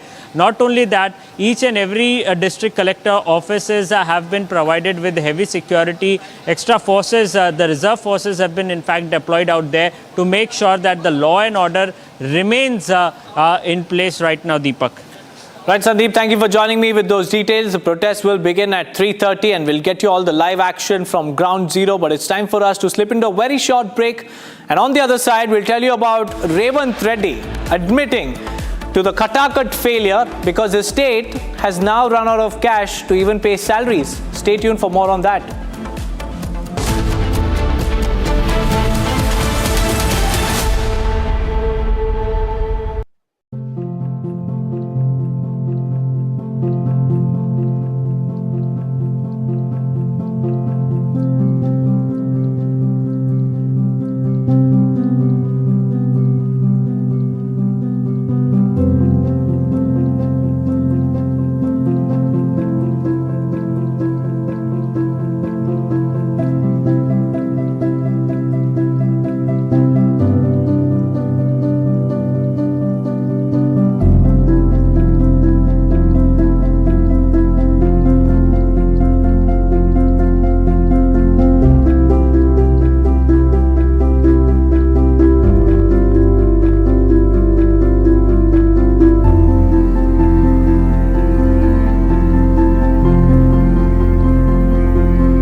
Orhan Avatramani, aka Ori, and 7 others booked by Jammu and Kashmir police for consuming alcohol near Vaishno Devi temple.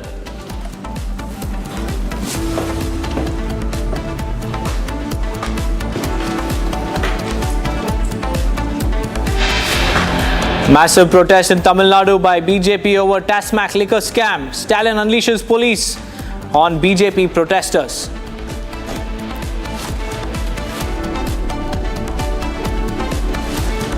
Telangana Chief Minister Revanth Reddy has admitted the state is facing financial distress, making it challenging to pay salaries on time.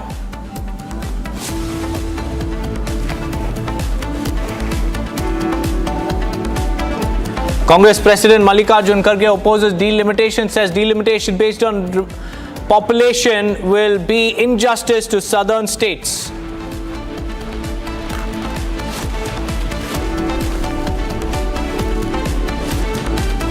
VHP Bajrang Dal to hold protests across Maharashtra seeking removal of Aurangzeb's tomb. Security around the tomb has been tightened by the police.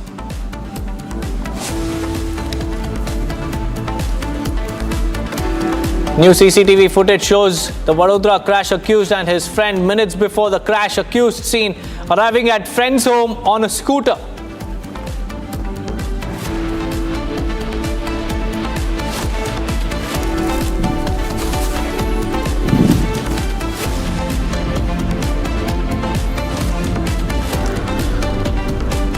Thank you for tuning in to Republic TV. It's 11:30 and I'm Deepak Suresh Kumar. First up, Telangana Chief Minister Revanth Reddy has admitted that the Katakat model has failed because the state of Telangana is facing financial distress, making it very challenging for the Congress government to pay salaries on time. In fact, he has urged all the government employees to be patient and not press for DA hikes, citing that the state's weak economic situation will improve in the coming days and that he needed more time to pay salaries.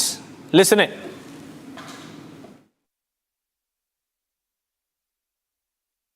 ప్రతి నెల మొదటి తారీఖు నాడు జీతాలు ఇవ్వడానికే తలప్రాణం తోకొకొస్తుంది. మా ప్రభుత్వ ఉద్యోగులకు నేను ఇక్కడ నుంచి విజ్ఞప్తి చేస్తున్నా, మీ లెజిటిమేట్ రైట్ డిఏలు కావచ్చు, కరువు భత్యం కావచ్చు, ఇవన్నీ మీ లెజిటిమేట్ రైటే. కానీ నిజమైన జీతభత్యాలు మొదటి తారీఖు నాడు ఇవ్వడానికే నిస్సహాయ పరిస్థితి ఉంది. నిస్సహాయ పరిస్థితి ఉన్నప్పుడు అప్పుడప్పుడు మనకు జ్వరం వచ్చినప్పుడు పథ్యం పాటిస్తాం అధ్యక్ష. మీకు ఐడియా ఉంది కదా అధ్యక్ష. Well, first of all, it's very, very, very unfortunate that the Honorable Chief Minister of the state himself is constantly advertising that we are in a financially critical situation, which is not the fact. We left the state in a very, very healthy situation. We left the state in the hands of this Congress government, which unfortunately is not able to manage the budget or the finances of the state. And in the last 15 months, they bought about 1,58,000 crores of loans from various institutions. This the Honorable Chief Minister himself agreed on the floor of the council yesterday. And despite bringing 1.5 lakh crores of loans, why are you not able to pay salaries to the employees, which is utter false. And this government is only prioritizing giving bills to the largest contractors. They are only interested in their commissions. They are known to be a 20% commission government across South India. Telangana state was a very progressive state. It is a financially very viable and a rich state. We made sure in the last 10 years we built up the wealth of the state. But this government in the last 15 years effectively managed to destroy all the income sources. They are using the bulldozers to raise down the houses of the poor, which hurt the sentiment of the Hyderabad, and then the income went down, the registration income went down. So basically it is a failure of the Congress government to manage the finances of the state. It is not the failure of the previous government, because we were in top 1 in every indices across this nation. But also Revanth Reddy continues to say that if KCR had not taken the 20 lakh crore loan, then he would not be having to repay the repay amount, and the amount which is being repaid, he would have used that as the 6 guarantees which they had made. Well, it is utter nonsense that KCR Garu had taken a loan of the number that the government is mentioning. KCR government has taken on an average 40,000 crore loan per year, which only comes up to 4.17 lakh crores in the 10 years of our government. But in the 1 year of this government, they took the loan of 1,58,000 crores. It is 3 times the loan that KCR Garu has taken. And whatever loan we have taken, we have hundreds of projects to showcase that we've invested very responsibly. We have invested in capital expenditure, and that is why our state has grew leaps and bounds in terms of GSDP income. But after this government came into picture in the last 1.5 years, we are falling down in every indices. We are falling down down and we are not able to create wealth or make money. That is their fault, their management fault. It is not KCR's fault. Aneri is live with us. Aneri, the Kadakat model and the freebie model of the Congress party has fallen flat, with now trouble mounting for themselves because they have no money to pay any salaries for the government employees. But blame game continues by the Congress government. Well, that's right. Blame game continues between the Congress and the BRS. On one side, we see that the Revanth Reddy very clearly, the Chief Minister very clearly has stated that it is because of the previous government's financial situation. They had taken a lot of loans, and that is the reason why the government is not able to make the promises which they had made. They are not able to fulfill that. But also on the other side, how Revanth Reddy very clearly states that how the state government has been facing a financial crunch, and due to which they are not able to pay the salaries to the government employees on the first of every month. But now the larger question remains is that on one side, Congress is blaming the previous BRS government, but over the 15 months, what has the Congress government done is the larger question that has to be answered by them, because they say that the financial crisis were because of the previous government. And also not only that, Revanth Reddy further also during a public meeting had stated that because KCR had taken a loan of 20 lakh crore back then during his regime, and they are only repaying that amount, and that is the reason why they are not able to implement the 6 guarantees which they had made during the election. So now the BRS says that it is completely false. We happen to speak to K. Kavita exclusively, where she states that it is completely wrong that we had taken a loan of 20 lakh crores, whereas we had left the state in a surplus situation, and in every index the state was in a top position. But now because of the misgovernance of the Congress rule, we see that the situation of the state is turning out in a financial crisis, is what K. Kavita has to say. Right, Aneri, thank you for joining me with those details. Katakat blowback is now haunting the Telangana Congress government. We'll have to wait and watch how Revanth Reddy and his Congress party will solve this crisis. But moving on, an FIR has been registered against social media influencer Ori and 7 others in Jammu and Kashmir for allegedly consuming alcohol in a hotel located in Katra. Now, this is a very religiously charged location because it's near the Vaishno Devi shrine, and consuming alcohol was restricted by the local administration. But Ori went ahead and he consumed alcohol there, vitiating the atmosphere, and now he's facing an FIR. In fact, Jammu and Kashmir LOP Sunil Sharma has also responded to the entire controversy. Let's listen in.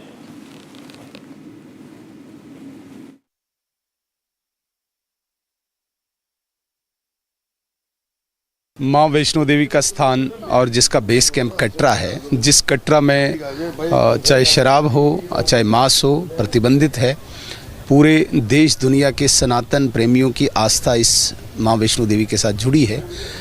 यदि उस प्रकार की घटना वहाँ पे घटी है जिसमें एक बॉलीवुड एक्टर जो शराब और मांस का सेवन वहाँ पे करता है, ये बहुत ही दुर्भाग्य है और पुलिस ने इमीडिएट एक्शन किया। तो मैं तो चाहूँगा कि इसकी बड़ी इन डेप्थ इंक्वायरी हो और ऐसे स्थान पर जिस स्थान के प्रति समस्त हिंदू समाज की एक श्रद्धा है, वहाँ पे अगर ऐसी घटना घटती है तो मुझे लगता है कि सीरियसली एक संज्ञान लेना चाहिए पुलिस को और इन डेप्थ इंक्वायरी इसमें होनी चाहिए।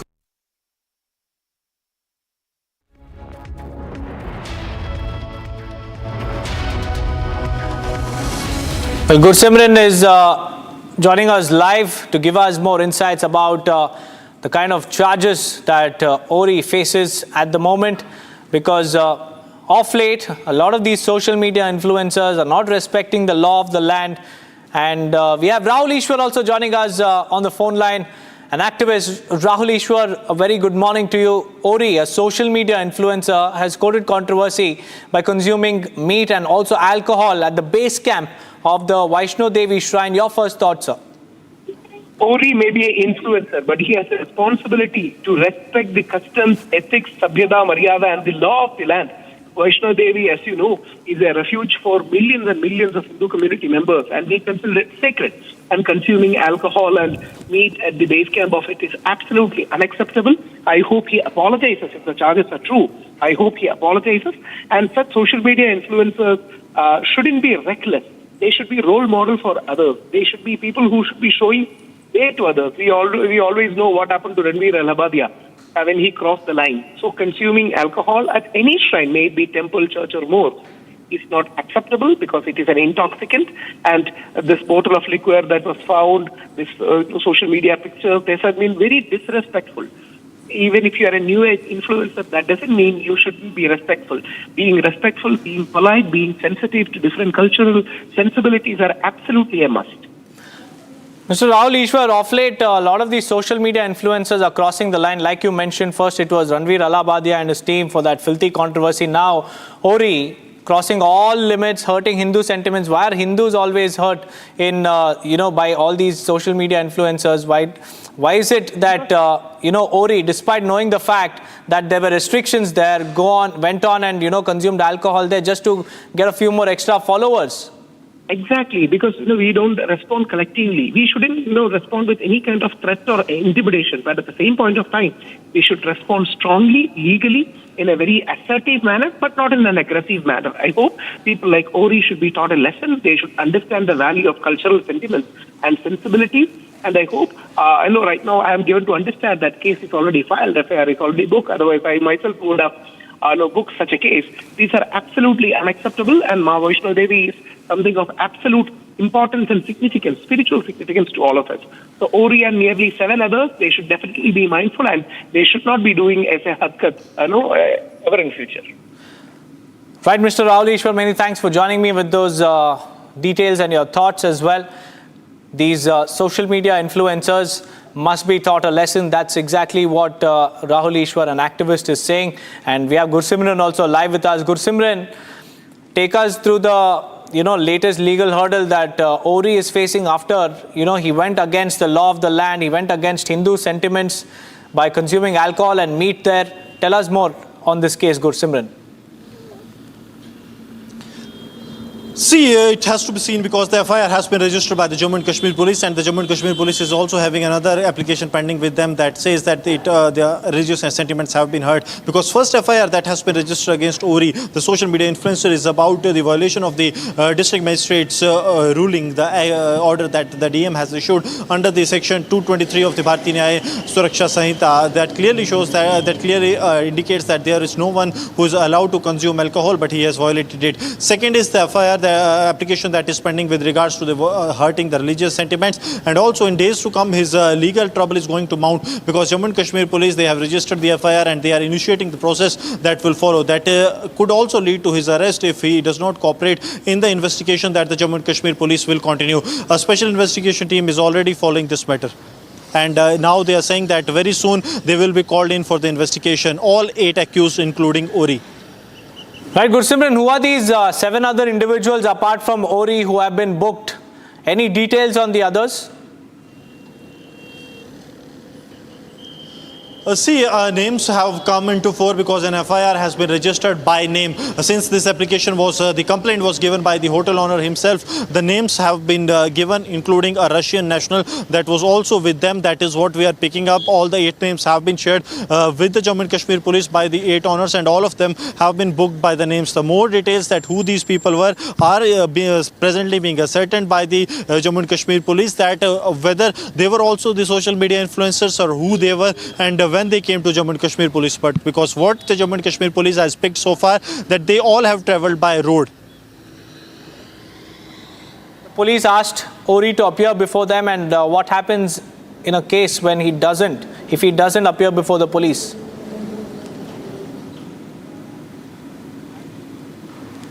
See, in case Ori refuses to cooperate in the ongoing investigation or he decides to evade it, there will be arrest, because there is nothing beyond arrest that the Jammu and Kashmir Police is saying. They are saying that the accused have to cooperate because any of the court orders, in case they manage to get that, will only go by the condition that they have to cooperate fully in the investigation. So far, no team of the Jammu and Kashmir Police is being sent outside Jammu and Kashmir with regards to this case, but in days to come, it is very likely that the notices will be served. Right, Gursimran, thank you for joining me with those details. Ori is now on the radar of the police. He's facing an FIR for violating the restrictions that were in place by consuming alcohol and meat. We'll have to wait and watch what action will be taken against him. But let's move on, viewers. Congress President Mallikarjun Kharge has said that if delimitation exercise is based on population, it will be nothing but injustice to southern states, as it would reduce their representation in the Lok Sabha, and has also given a clarion call to the people to unite against what he calls as injustice. Listen in.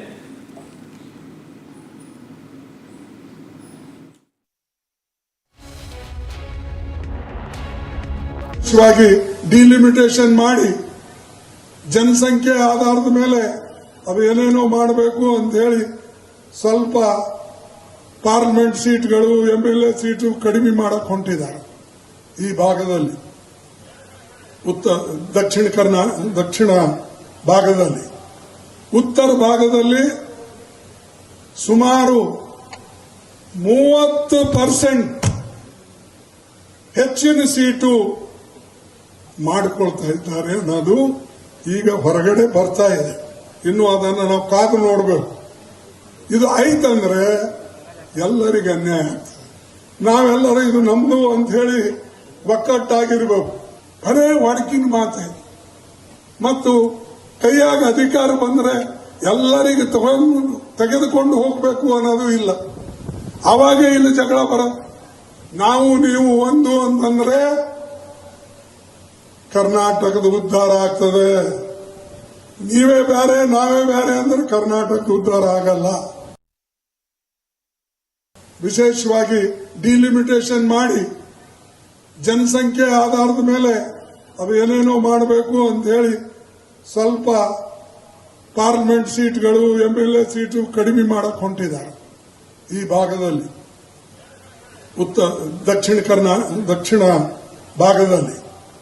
ಉತ್ತರ ಭಾಗದಲ್ಲಿ ಸುಮಾರು 30% ಹೆಚ್ಚಿನ seat ಮಾಡಿಕೊಳ್ತಾ ಇದ್ದಾರೆ ಅನ್ನೋದು ಈಗ ಹೊರಗಡೆ ಬರ್ತಾ ಇದೆ. ಇನ್ನು ಅದನ್ನು ನಾವು ಕಾದು ನೋಡಬೇಕು. ಇದು ಐತಂದ್ರೆ ಎಲ್ಲರಿಗೂ ಅನ್ಯಾಯ ಆಗ್ತದೆ. ನಾವೆಲ್ಲರೂ ಇದು ನಮ್ದು ಅಂತ ಹೇಳಿ ಒಕ್ಕಟ್ಟಾಗಿರ್ಬೇಕು.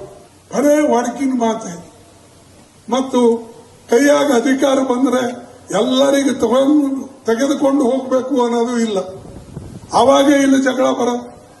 ನಾವು ನೀವು ಒಂದು ಅಂತಂದ್ರೆ ಕರ್ನಾಟಕದ ಉದ್ಧಾರ ಆಗ್ತದೆ.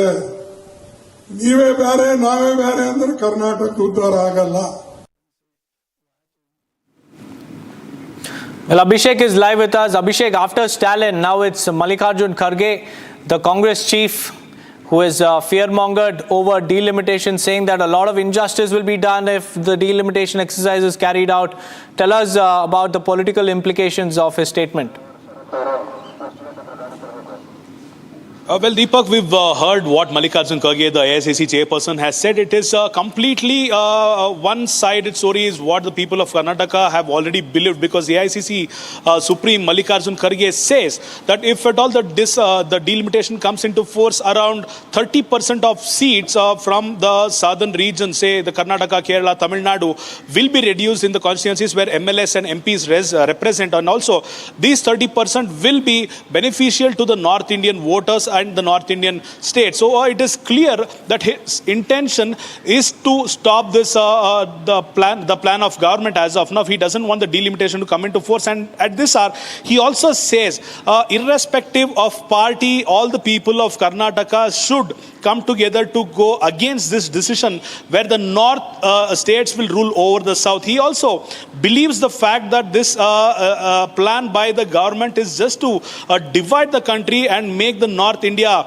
more powerful than the southern states is underlying statement of what Mallikarjuna Kharge speaks. He also said if at all Karnataka has to prosper in a couple of years, it is only possible if this delimitation doesn't happen and all the people, irrespective of their caste, creed and politics, stay together with respect to limiting the delimitation process. He also urges the people in the central should think for the entire country and not only for their supreme power. So it is clear intention of Mallikarjun Kharge that he is not in support of the delimitation process, and he might also go into any extent to make sure that the delimitation doesn't come into force, because he's already spoken in a public gathering for the people of various other South Indian states to come together and raise a voice against this plan. So we'll have to wait and see how the Congress party in the entire South Indian region would take this issue henceforth. Deepak.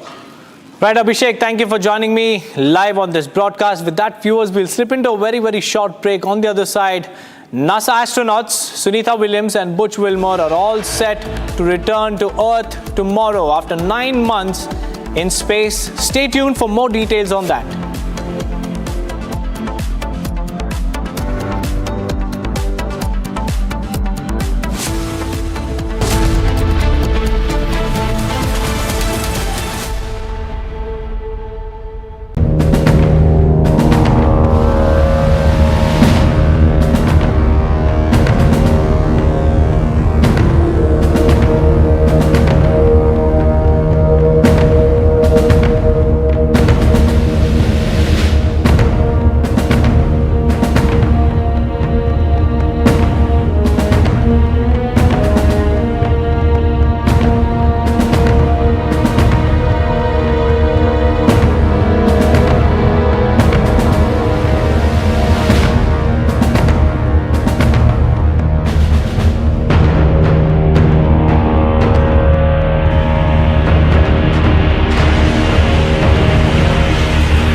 Welcome back, viewers. The All India Muslim Personal Law Board, along with AIMIM, are now holding a protest against the Waqf Amendment Bill at Jantar Mantar in the national capital today. And the board said that the proposed legislation was a direct attack on the Muslim community and also would pave the way for usurping of Waqf properties. Interestingly, the members who are protesting over the Waqf bill seem to have no idea what they're protesting for and what the Waqf Amendment Bill actually says. Listen in to how Republic exposes all these protesters. आपको पता है कि ये जो bill है जहाँ पे जो इंट्रोड्यूस होने वाला है, जिसको मतलब सरकार लाएगी, इसके बिल किस लिए है, इसका मुख्य वजह क्या है करने की? जो भी है, आप तो यहाँ पे धरना देने आए हैं, आपको पता होना चाहिए थोड़ा बहुत। आप तो मतलब आपको दिया हुआ है ये मतलब प्लेकार्ड दिया हुआ है, कम से कम कुछ तो पता होगा आपको कि आप किस लिए यहाँ पे आए हैं प्रोटेस्ट देने के लिए? मुसलमान की जो धरती है जी, उस पर कुछ हुआ है, दबा रखी है, कुछ अभी बिल पास करने को है। आपको पता है कि आप किस लिए विरोध देने आए हैं या फिर आप बस ऐसे यहाँ पे आए हैं, आपको बोला गया आने के लिए? हमने। अच्छा, आप कुछ बोलना चाहे कि आप किस लिए यहाँ पे आए हैं? हाँ जी, हमें पता है किस लिए आए, क्योंकि ये मुसलमानों की संपत्ति है, वक़्फ़ की जो ज़मीन है। कोई लोग बोलेंगे कि सिर्फ मुसलमानों की ही क्यों, देश की क्यों नहीं? क्योंकि मुसलमान जो हिस्सों किया था जी, मुसलमानों ने हिस्सों को दान किया हुआ है, यह मुसलमानों की संपत्ति है जी। देश की संपत्ति नहीं है? नहीं, देश की कैसे है जी?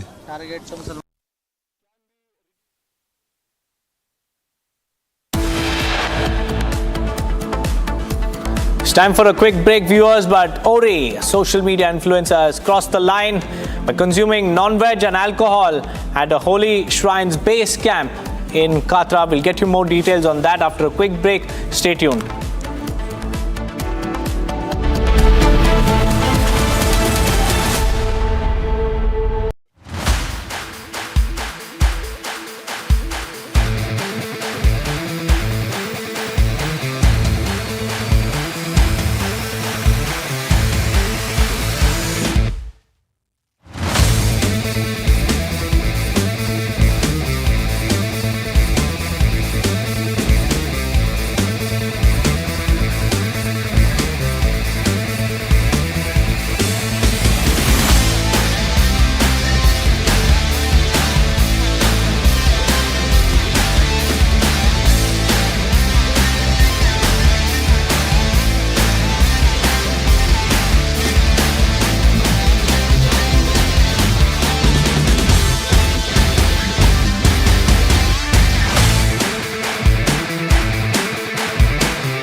VHP has called for a statewide protest and demanded the removal of Aurangzeb's tomb in Sambhajinagar. Congress has criticized the VHP and called their demand a waste of time.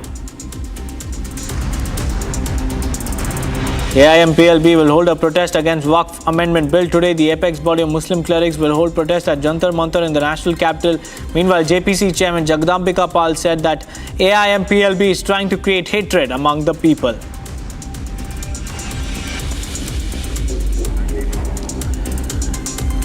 In another tragic accident, two over-speeding cars collided with another car in Haryana's Gurugram, following which the accused fled the scene. Police arrested the accused with the help of CCTV footage. The injured are currently being treated at a hospital.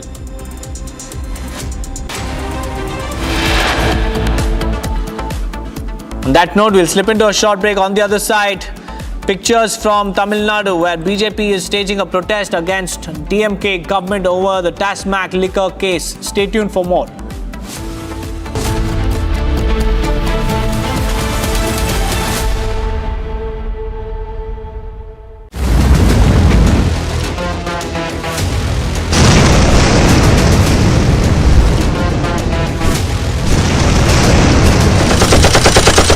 We talked about who would delay peace and slow everything down, and now we see it clearly.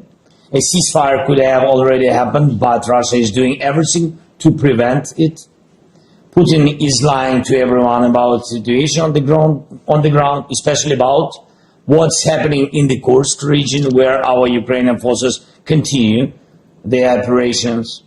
Our troops have also stabilized the situation on the front in Donetsk region, I mean Pokrovsk. It's a big work of our heroes and this big success, I think so. And Putin is also lying about how a ceasefire is supposedly too complicated. In reality, everything can be controlled, and we have discussed this with the Americans. From Asia's largest news headquarters, setting the agenda for Bharat.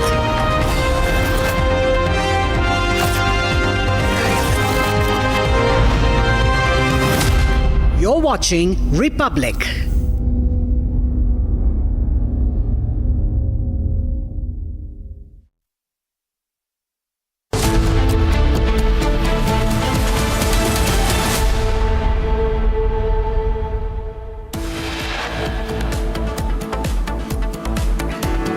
Brat influencer Ohran Avant Ramani aka Ori and 7 others booked by J&K police for consuming alcohol near Vaishno Devi temple.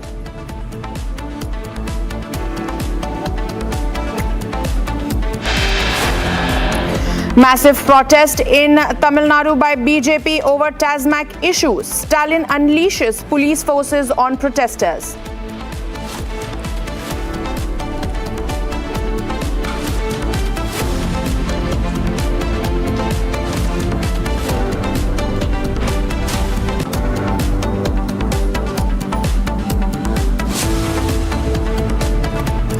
All India Muslim Personnel Board gathered at Delhi's Jantar Mantar to protest over Waqf Bill.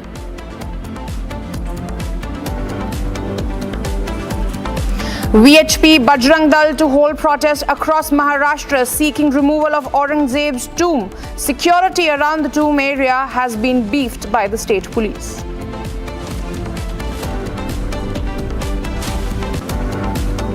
New CCTV footage showed the Vadodara car crash accused and his friend minutes before the crash. Accused seen arriving at friend's home on a scooter.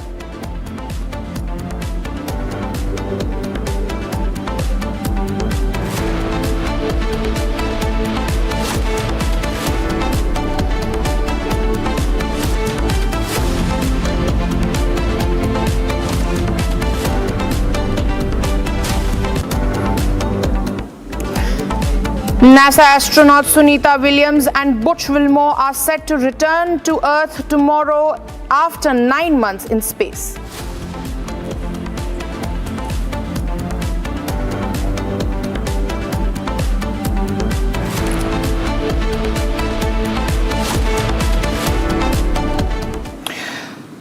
Good afternoon, viewers. Welcome back to this edition of Live and Breaking.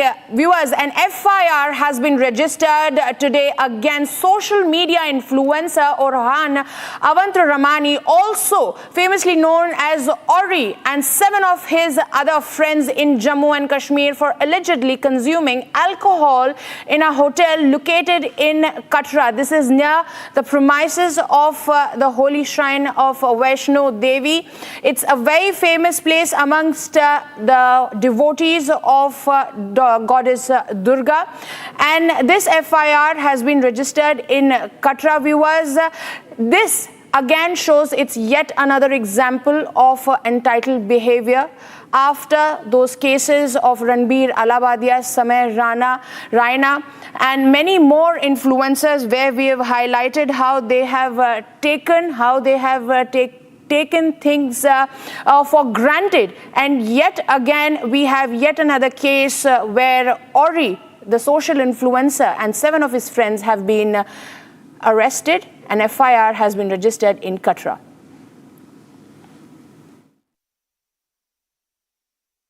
माँ वैष्णो देवी का स्थान और जिसका base camp Katra है, जिस कटरा में चाहे शराब हो चाहे मांस हो प्रतिबंधित है, पूरे देश दुनिया के सनातन प्रेमियों की आस्था इस माँ वैष्णो देवी के साथ जुड़ी है। यदि उस प्रकार की घटना वहाँ पे घटी है जिसमें एक बॉलीवुड एक्टर जो शराब और मांस का सेवन वहाँ पे करता है, ये बहुत ही दुर्भाग्य है और पुलिस ने इमीडिएट एक्शन किया। तो मैं तो चाहूँगा कि इसकी बड़ी इन डेप्थ इंक्वायरी हो और ऐसे स्थान पर जिस स्थान के प्रति समस्त हिंदू समाज की एक श्रद्धा है, वहाँ पे अगर ऐसी घटना घटती है तो मुझे लगता है कि सीरियसली एक संज्ञान लेना चाहिए पुलिस को और इन डेप्थ इंक्वायरी इसमें होनी चाहिए।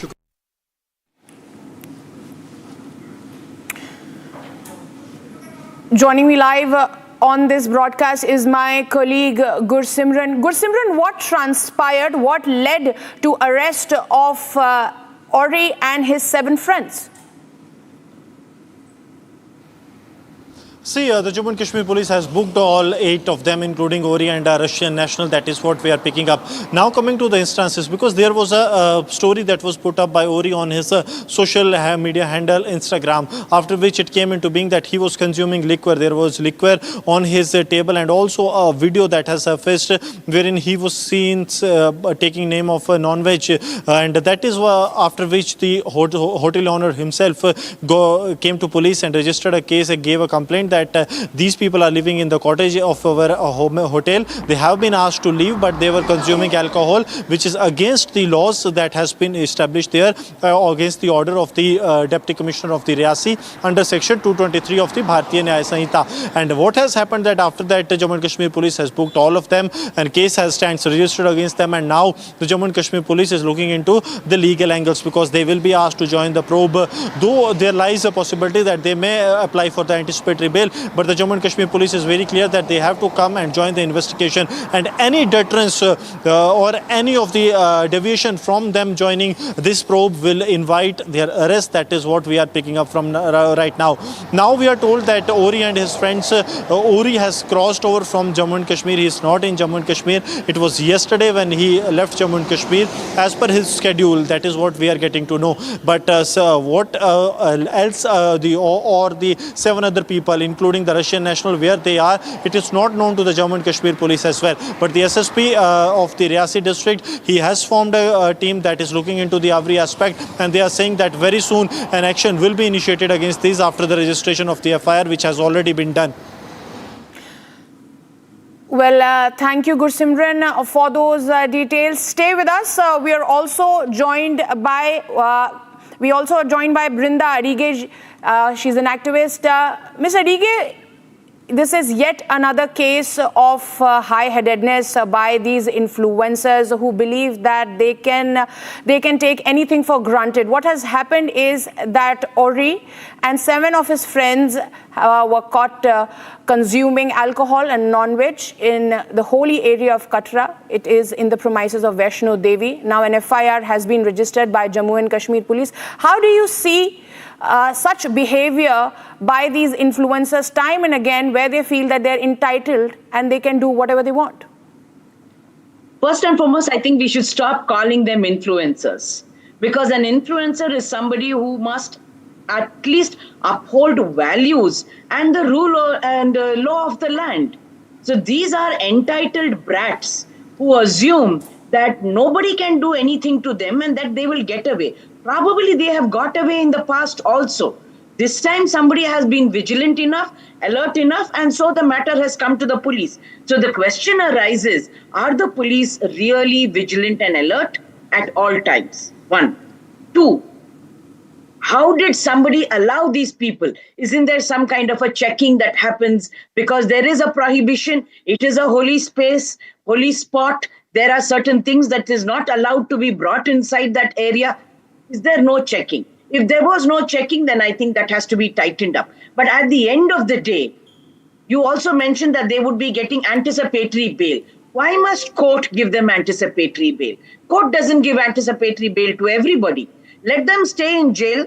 Let them participate and cooperate with the police for the investigation and the probe, and let the charge sheet be brought before the court in the next 10 days. There's nothing much to investigate and probe over there. They have been caught drinking liquor in a prohibited place. Simple. Whatever is the evidence that must be presented to court must be presented, and that should not take too much time, because what is important is to show to the citizens that such impunity is not to be taken lightly, will not be taken lightly, and they will be duly punished. Swift and certain punishment is the only lesson that can go across as a strong message to everybody. Yes, Ms. Arige. Thank you for that opinion over there. Yet again, viewers, yet another influencer under the scanner for an entitled behavior over there. Now, viewers, let's shift our focus to the national capital, where the All India Muslim Personal Law Board, the apex body of the Muslim clerics in India, is organizing a massive protest against the Waqf Amendment Bill there at the protest site of Jantar Mantar in the national capital. Now, the board has said that the proposed legislation was a direct attack on Muslims, and that it would be a way of usurping the Waqf properties, and this hampers with their rights, and that they are protesting to save Waqf, and this entire bill is not correct and is prejudiced. They have been protesting here since morning, viewers, but what we have come to know that the people who are protesting over there, do they really know what is Waqf Amendment Bill all about? I'm joined by my colleague Piyush Ori. But before that, these are some of the voices we are getting against these protests. Listen in. आपको पता है कि ये जो bill है जहाँ पे जो इंट्रोड्यूस होने वाला है, जिसको मतलब सरकार लाएगी, इसके बिल किस लिए है? इसका मुख्य वजह क्या है करने की? जो भी है, आप तो यहाँ पे धरना देने आए हैं, आपको पता होना चाहिए थोड़ा बहुत। आप तो मतलब आपको दिया हुआ है ये मतलब प्लेकार्ड दिया हुआ है, कम से कम कुछ तो पता होगा आपको कि आप किस लिए यहाँ पे आए हैं प्रोटेस्ट देने के लिए? मुसलमान की जो धरती है जी, उस पर कुछ हुआ है, दबा रखी है, कुछ अभी बिल पास करने को है। आपको पता है कि आप किस लिए विरोध देने आए हैं, या फिर आप बस ऐसे यहाँ पे आए हैं, आपको बोला गया आने के लिए? अच्छा, आप कुछ बोलना चाहे कि आप किस लिए यहाँ पे आए हैं? हाँ जी, हमें पता है किस लिए आए, क्योंकि ये मुसलमानों की संपत्ति है, वक़्फ़ की जो ज़मीन है। कोई लोग बोलेंगे कि सिर्फ मुसलमानों की ही क्यों, देश की क्यों नहीं? क्योंकि मुसलमान जो इसको किया था जी, मुसलमानों ने इसको दान किया हुआ है, यह मुसलमानों की संपत्ति है जी। देश की संपत्ति नहीं है? नहीं, देश की कैसे है जी? जगदम्बिका सर, आपने जेपीसी की बैठक में कई सारे मुस्लिम बोर्ड्स को बुलाया था, लेकिन उसके बावजूद भी all India Muslim personal law board आज प्रदर्शन कर रहा है जंतर मंतर पे। वो कह रहे हैं कि ये बिल जो है मुसलमानों के खिलाफ है। ये बिल्कुल मुसलमानों के, गरीब मुसलमान, पसमानदा, अल्पसंख्यक या विधवाओं, बच्चों के, उनके हित में है। वाकिफ की जो इंटेंशन होता है वक्फ का, उस वक्फ के फ़ायदे के लिए है, इसीलिए ट्रांसपेरेंट ढंग से किया जा रहा है। लेकिन ये उन मुतवल्ली या उन केयर टेकर्स जो अभी तक वक्फ की प्रॉपर्टी को बेच रहे थे, खुर्द-बुर्द कर रहे थे, उनके हितों पे कुठाराघात है। वो लोग इकट्ठा होकर के प्रदर्शन कर रहे हैं। अन्यथा मुझे लगता है कि अभी तक जो वक्फ की प्रॉपर्टी को कौन बेच रहा है, कहीं सरकार बेच रही, कहीं कोई हिंदू बेच रहा, उनके मुतवल्ली या केयरटेकर, तो उनको जो प्रोटेक्टर की तरह से, कस्टोडियन की तरह से उसका फ़ायदा गरीब मुसलमान को देना चाहिए था, उसके बजाय खुद अपने इंटरेस्ट में काम कर रहे थे। तो अगर सरकार एक बेहतरी के लिए कानून ला रही तो ये बेहतर होगा। और मुझे लगता है ये जो जंतर मंतर पे आज है, ये बिना हमारी रिपोर्ट पढ़े हुए लोगों को गुमराह किया जा रहा है कि मस्जिद चली जाएगी, खानकाह चली जाएगी, ये केवल सियासी विपक्ष कह रहे समझाने में आप विफल रहे कि ये बिल जो है उनके पक्ष में है। ये कानून आएगा, देश की जनता इसका स्वागत करेगी। निश्चित तौर से विपक्ष ये कोशिश कर रहा है जैसे और पे उस तरीके से, लेकिन कामयाब नहीं होंगे। Joining me live on this broadcast is my colleague Piyush Ori from Jantar Mantar. Piyush, you've been questioning these protesters since morning as to what are the aspects that they do not concur with. What is it that they want amended? Why is it that they are opposing this particular bill? Why are they protesting? But you have not received any clear answers. What's happening there now? In fact, what we are going to be doing is, Madhurima, we are going to continue having a word with the protesters over here to make the viewers understand that what exactly is the main objective. भैया, भाईजान, आप तो बहुत ही young है, बहुत ही युवा है, आप इस धरने में आए हैं, क्या वजह है कि आप इस धरने में आए हैं, बताइए। देखिए, जैसा कि हज़रत मौलाना महमूद मदनी साहब ने बताया कि तासुर ये दिया जा रहा है कि ये जो वक्फ तरमीमी बिल है ये सिर्फ मुसलमानों के लिए है। ये मुसलमानों के लिए है या देश के लिए है? ये देश के लिए। उन्होंने ये कहा कि ये देश का जो उसूल और ज़वाबित हैं ये उन्हीं को खराब करने के लिए। मैं चाहूँगा भाई साहब, नहीं भाईजान, देखा आप युवा है, मैं चाहूँगा कि मदनी साहब ने तो जो आपको दिया है वो आपकी अपनी राय क्या है, अपनी राय बताइए। हम वक्फ अपनी राय बताइए ना। हम हमारे कायदे मिल्लत हज़रत मौलाना महमूद मदनी साहब है, जो उनकी बात है वही आपकी राय क्या है भैया? हमारी राय हज़रत मौलाना। आपकी राय क्या है भैया? आप क्या चाहते हैं? ये वाला बिल वापस ले लिया जाए। ये जो बिल आ रहा है नहीं, वक्त से छेड़छाड़, अच्छा ठीक है, आप बताइए भैया, आपकी क्या राय है? ठीक है, देखो पढ़ो। हाँ, क्या लिखा है भैया? आप देखो ना, आप मीडिया वाले तो आपको बताइए। उर्दू नहीं आती, इंग्लिश पढ़ो। इसमें लिखा हुआ है कि Waqf assets are not for state seizure. हाँ, आप कहना चाहते हैं कि मतलब सरकारी नहीं है, तो मैं वही बोलना चाहता हूँ कि भैया एक चीज में बताइए, आप क्या कहना चाहते हैं, इसका मतलब मकसद क्या है? Thank you, Piyush Ori, for those details. We'll keep coming back to you. Viewers, we just saw as to how these protesters are not really aware of what's there in the Waqf Amendment Bill, but they continue to protest on the word of, abiding by the word of those senior clerics over there on the stage. Now, shifting our focus to more news coming in. Now, US President Donald Trump has shared Prime Minister Modi's broadcast on his Truth and Social handle. Now, Prime Minister's podcast was aired yesterday. It was a 3-hour-long podcast over there, viewers. In which the Prime Minister shared in detail about his journey, how he became the Prime Minister and his struggles. Joining me live on this broadcast is our executive editor, Abhishek Kapoor. Abhishek, the US President has shared Prime Minister's podcast on his social media post, where he has shared a lot about his life. In a way, he has concurred and appreciated the truth that came out in that broadcast. No, you are absolutely right. This is essentially sort of a geopolitical buddy pair shaping up, and for President Trump to retweet or post, as they say now, Prime Minister Modi's podcast with Lex Fridman is sort of an endorsement of whatever has been said. So obviously nothing controversial there, but the kind of exhaustive peep you get into Prime Minister Narendra Modi's worldview, and it's from China to America to Europe to Pakistan to his personal life, from his childhood days to his shaping up influences, including that of RSS, and for President Trump to be reposting it. Also remember, in a long answer that Prime Minister Modi gives, Prime Minister Modi gives of on President Trump. He talks about the courage that President Trump has shown, the resilience post his shooting, the manner in which he was shot at in the midst of the campaign, and yet he picked up from there and fought back.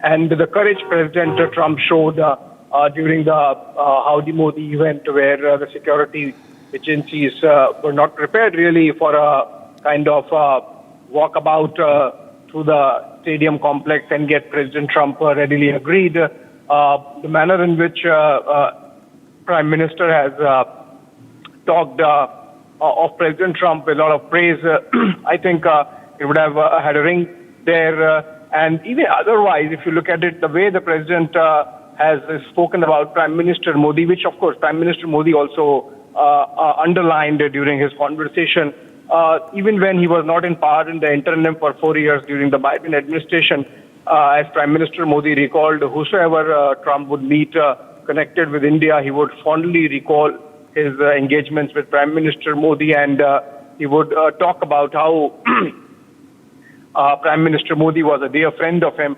In fact, remember during the campaign how President Trump mentioned that there is something different about Yes. Prime Minister Modi which differentiates him from others. So I think sort Absolutely, of a mutual fan Abhishek. club there, and Prime Minister getting reposted by Trump in his podcast. Absolutely, Abhishek.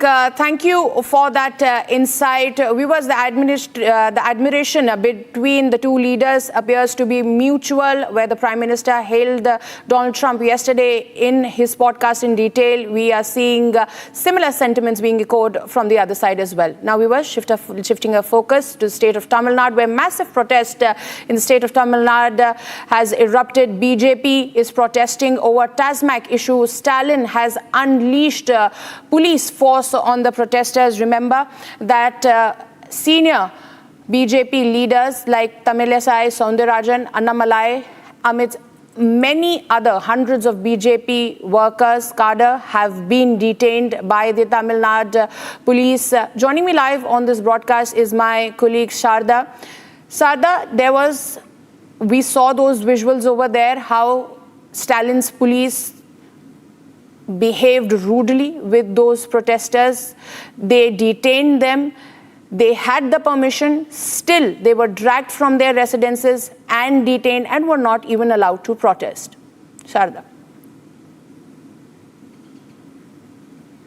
Well, the DMK, even before the BJP leaders started their protest, what we have to notice, the BJP leaders sought proper permission from the Tamil Nadu police yesterday and made sure that they were protesting right outside the Egmore Stadium and make a walk-through protest to the Tasmac head office, which is just a kilometer away. However, Stalin's government today morning made a note to the police that even before the protest started, that the leaders all be detained right outside their house. So starting with Vinod P. Selvam, Tamilisai Soundarajan and H. Raja, MLA Vanati Srinivasan were all arrested while they were protesting at the location. However, K. Annamalai, who just started from his house, was arrested by the ECR police and is now detained. And every leader is now kept in isolation and they are not allowed to speak to the media or anybody else. The DMK's reaction to the BJP comes very strong because the BJP planned for a protest today because the enforcement directorate made a statement stating that Minister Sendil Balaji is involved in the liquor scam here and that over 1,000 crores has been given into corruption by the Tasmac, which is a state corporation.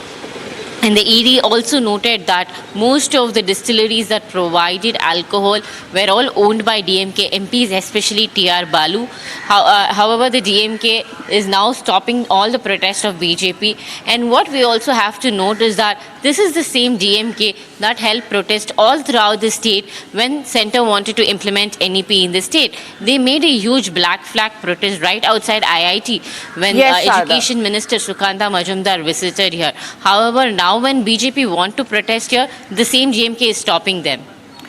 Thank you, Sarda, for those details. We'll keep coming back to you as this entire protest is only going to get aggressive with all those senior BJP leaders in the state of Tamil Nadu being detained by Stalin's police. Republic Media Network viewers also spoke to Tamil SI Soundararajan exclusively, where she mentioned how the DMK government is trying to silence their voices. Listen in. Tell us about your protest and also about this Tasmag liquor scam that you're protesting, in against the DMK.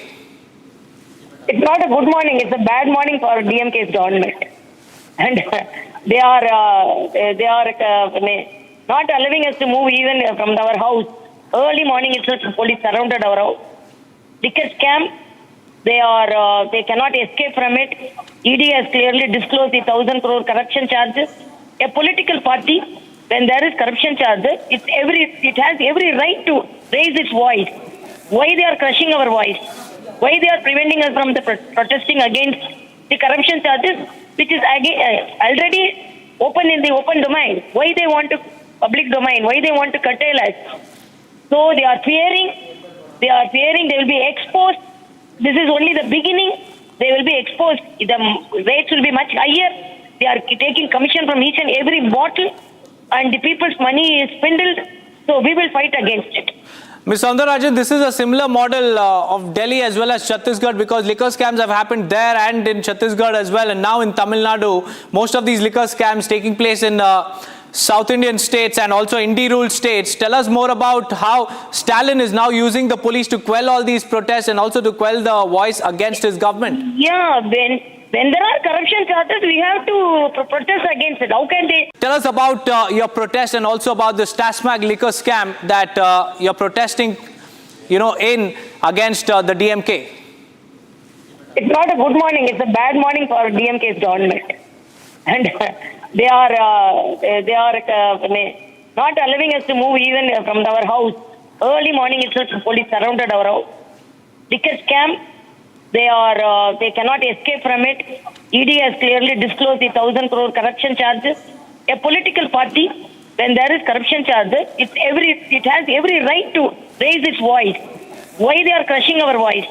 Why they are preventing us from protesting against the corruption charges, which is already open in the open domain? Why they want to public domain? Why they want to curtail us? So they are fearing they will be exposed. This is only the beginning. They will be exposed. The rates will be much higher. They are taking commission from each and every bottle, and the people's money is swindled. So we will fight against it. Ms. Soundararajan, this is a similar model of Delhi as well as Chhattisgarh, because liquor scams have happened there and in Chhattisgarh as well, and now in Tamil Nadu. Most of these liquor scams taking place in South Indian states and also Indie-ruled states. Tell us more about how Stalin is now using the police to quell all these protests and also to quell the voice against his government. Yeah, when there are corruption charges, we have to protest against it. How can they say they are comparing with a political vendetta? How it can be political vendetta when it is clearly mentioned by the ED, and even people know this Transmark minister is known for his corruption.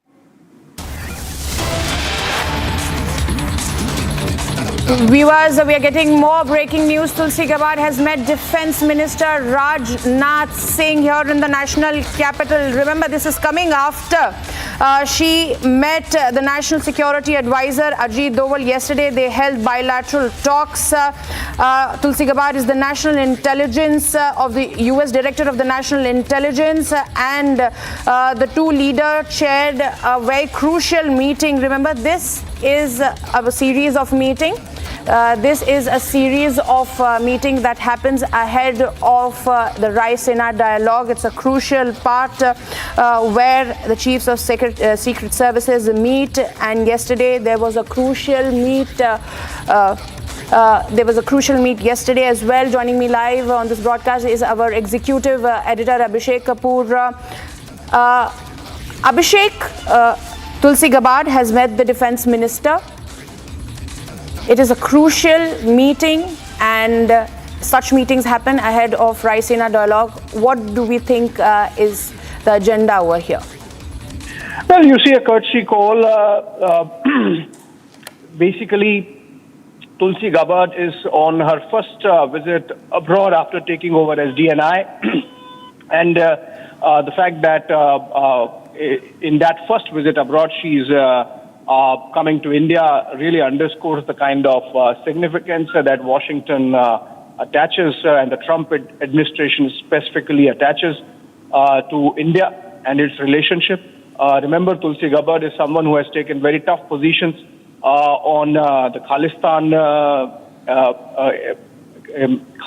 with the indulgence with Khalistani elements that has happened in the United States and Canada of late.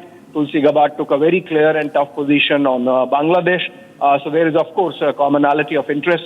There is some convergence of views between New Delhi and Washington now, and Tulsi Gabbard is very representative of that sentiment. And for her to be coming to India on her first visit abroad and to be meeting all the officials, she would also be, in fact, participating in the Raisina dialogue tomorrow and speaking. She has already had one direct meeting with National Security Advisor Ajit Doval. Apart from that, she has also participated in an intelligence chiefs meeting that took place yesterday with about 20 chiefs of intelligence agencies from around the world participating. So that really gives an idea of the kind of diplomatic pit stop that New Delhi has become, and also the fact that between India and the United States, there is a convergence of views happening on a lot of geopolitical, geostrategic issues. Bangladesh and Khalistan, just two of those on which Tulsi